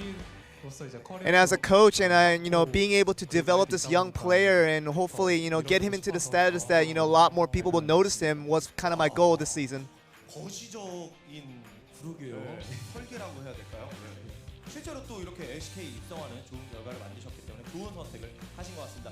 그리고 헬퍼 선수 오늘 본인이 팀을 대표해서 이 자리에 앉아 있지만 나 말고도 정말 이 선수 And next, we have Helper, you here, sitting in representing the team. But do you have any other player that you would like to shout out for? 정글 연습 때 정말 많이 싸우는데. I want to really give my shout outs to Malrang because we were kind of having our little bouts and arguments during practice over little things. But I wanted to tell him that he's worked so hard throughout the split to get us into where we are right now. 도와주는 팀들이 또 굉장히 많잖아요. 뭐 다 홍도 마찬가지고 미너스도 마찬가지고 진영도 그랬고 다 그랬을 텐데 혹시 뭐 이렇게 고마운 팀이나 선수 Is there any other organization that you can think of that you want to say a little bit of thank you to? 많이 고마웠다. 저희가 이제 연습하는 데 있어서 확실히 이제 LCK 팀들하고 이제 You know, with practicing and in scrimming, we didn't get too many opportunities, to scrim against the LCK teams, but 아프리카 팀이게 되고 we really want to point out Africa really helped us in that way, improving us as our team. 팀도 가고 휴가도 가고 그런 것으로 알고 있는데 그 과정에서 또 따로 특별히 도움을 줬었나 보죠? 저희 승강전 네. 이제 확정되자마자 As soon as we were confirmed for promotion, Africa was really direct in trying to help us out, trying to give us a good scrims to head into preparation of that matches. 있었던 것 같아요. 자 그러면 대표에서 헬퍼 선수가 Lastly, Helper, LCK 당당히 주전으로 you finally made it. You guys finally made it to LCK. Would you like to say one thing to the fans out here today, and also watching from the television? Do you want to say anything to these guys? 맨날 서브 생활만 하다가 주전하겠다고. It was weird because I've always been a substitute my entire career, and being a starter and being in quite literally a winning team now, and 올라왔는데 we're finally made it into the LCK. 선수로서 진짜로 보여줄 수. But as a player, I really wanted to show what I'm capable of, and what of course, what our teammates can do. LCK 너무 잘하는 리그라서 And I think going into the LCK, I know we have very many talented players and teams in that league right now. But I think our team is equally talented and very capable of putting up a good fight against many of these teams. So thank you guys for your support. And so that's the end of the interview. Back over to you guys. Thank you very much, Joel, and it's great to hear from Helper. I mean, we were talking a lot about Helper, and also great to hear from the coach as well. Yeah, did a really good job there, Helper. So, I mean, a bit of a Like he was a Helper. bit of a heartwarming, little bit to his fans there, to the fans of Ever8 here in the studio and watching from back home, saying, you know what, I'm finally a starter, and I was able to help this team make it into the LCK. So it's got to be a really good feeling having that. But there you have it, Jin Air Green Wings re-qualifying for LCK, and Ever8 winners, a new team now entering the fray. And you got to say, pretty excited to see Malrong going up against the likes of Haru, of Peanut here in the jungle score. He says, haven't been able to scrim against these LCK teams because they're in Challenger, but now that they're here, they're playing in the big leagues, they get that respect.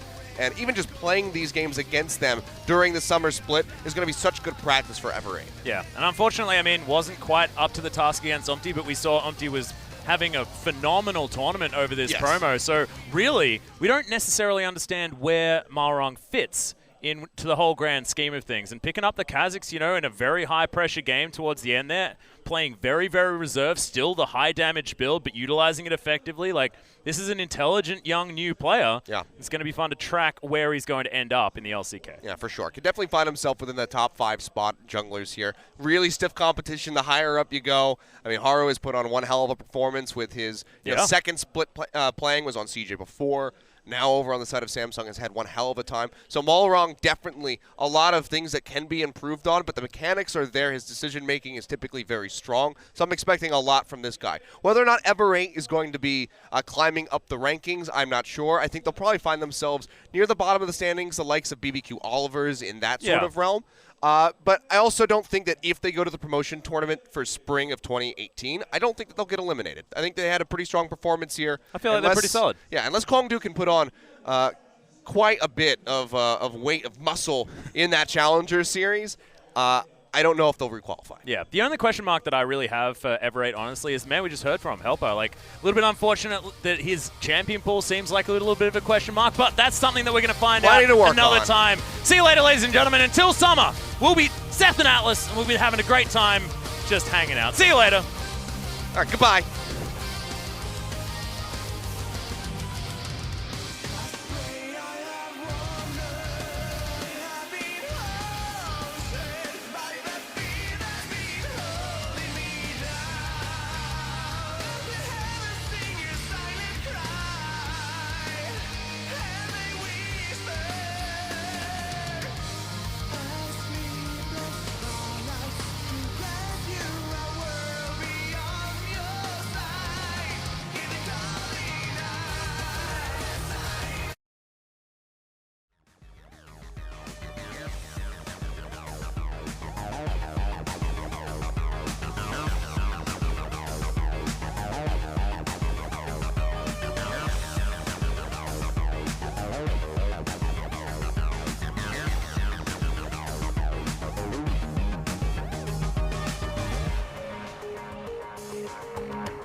fast, so grab the duffel bag and let's roll.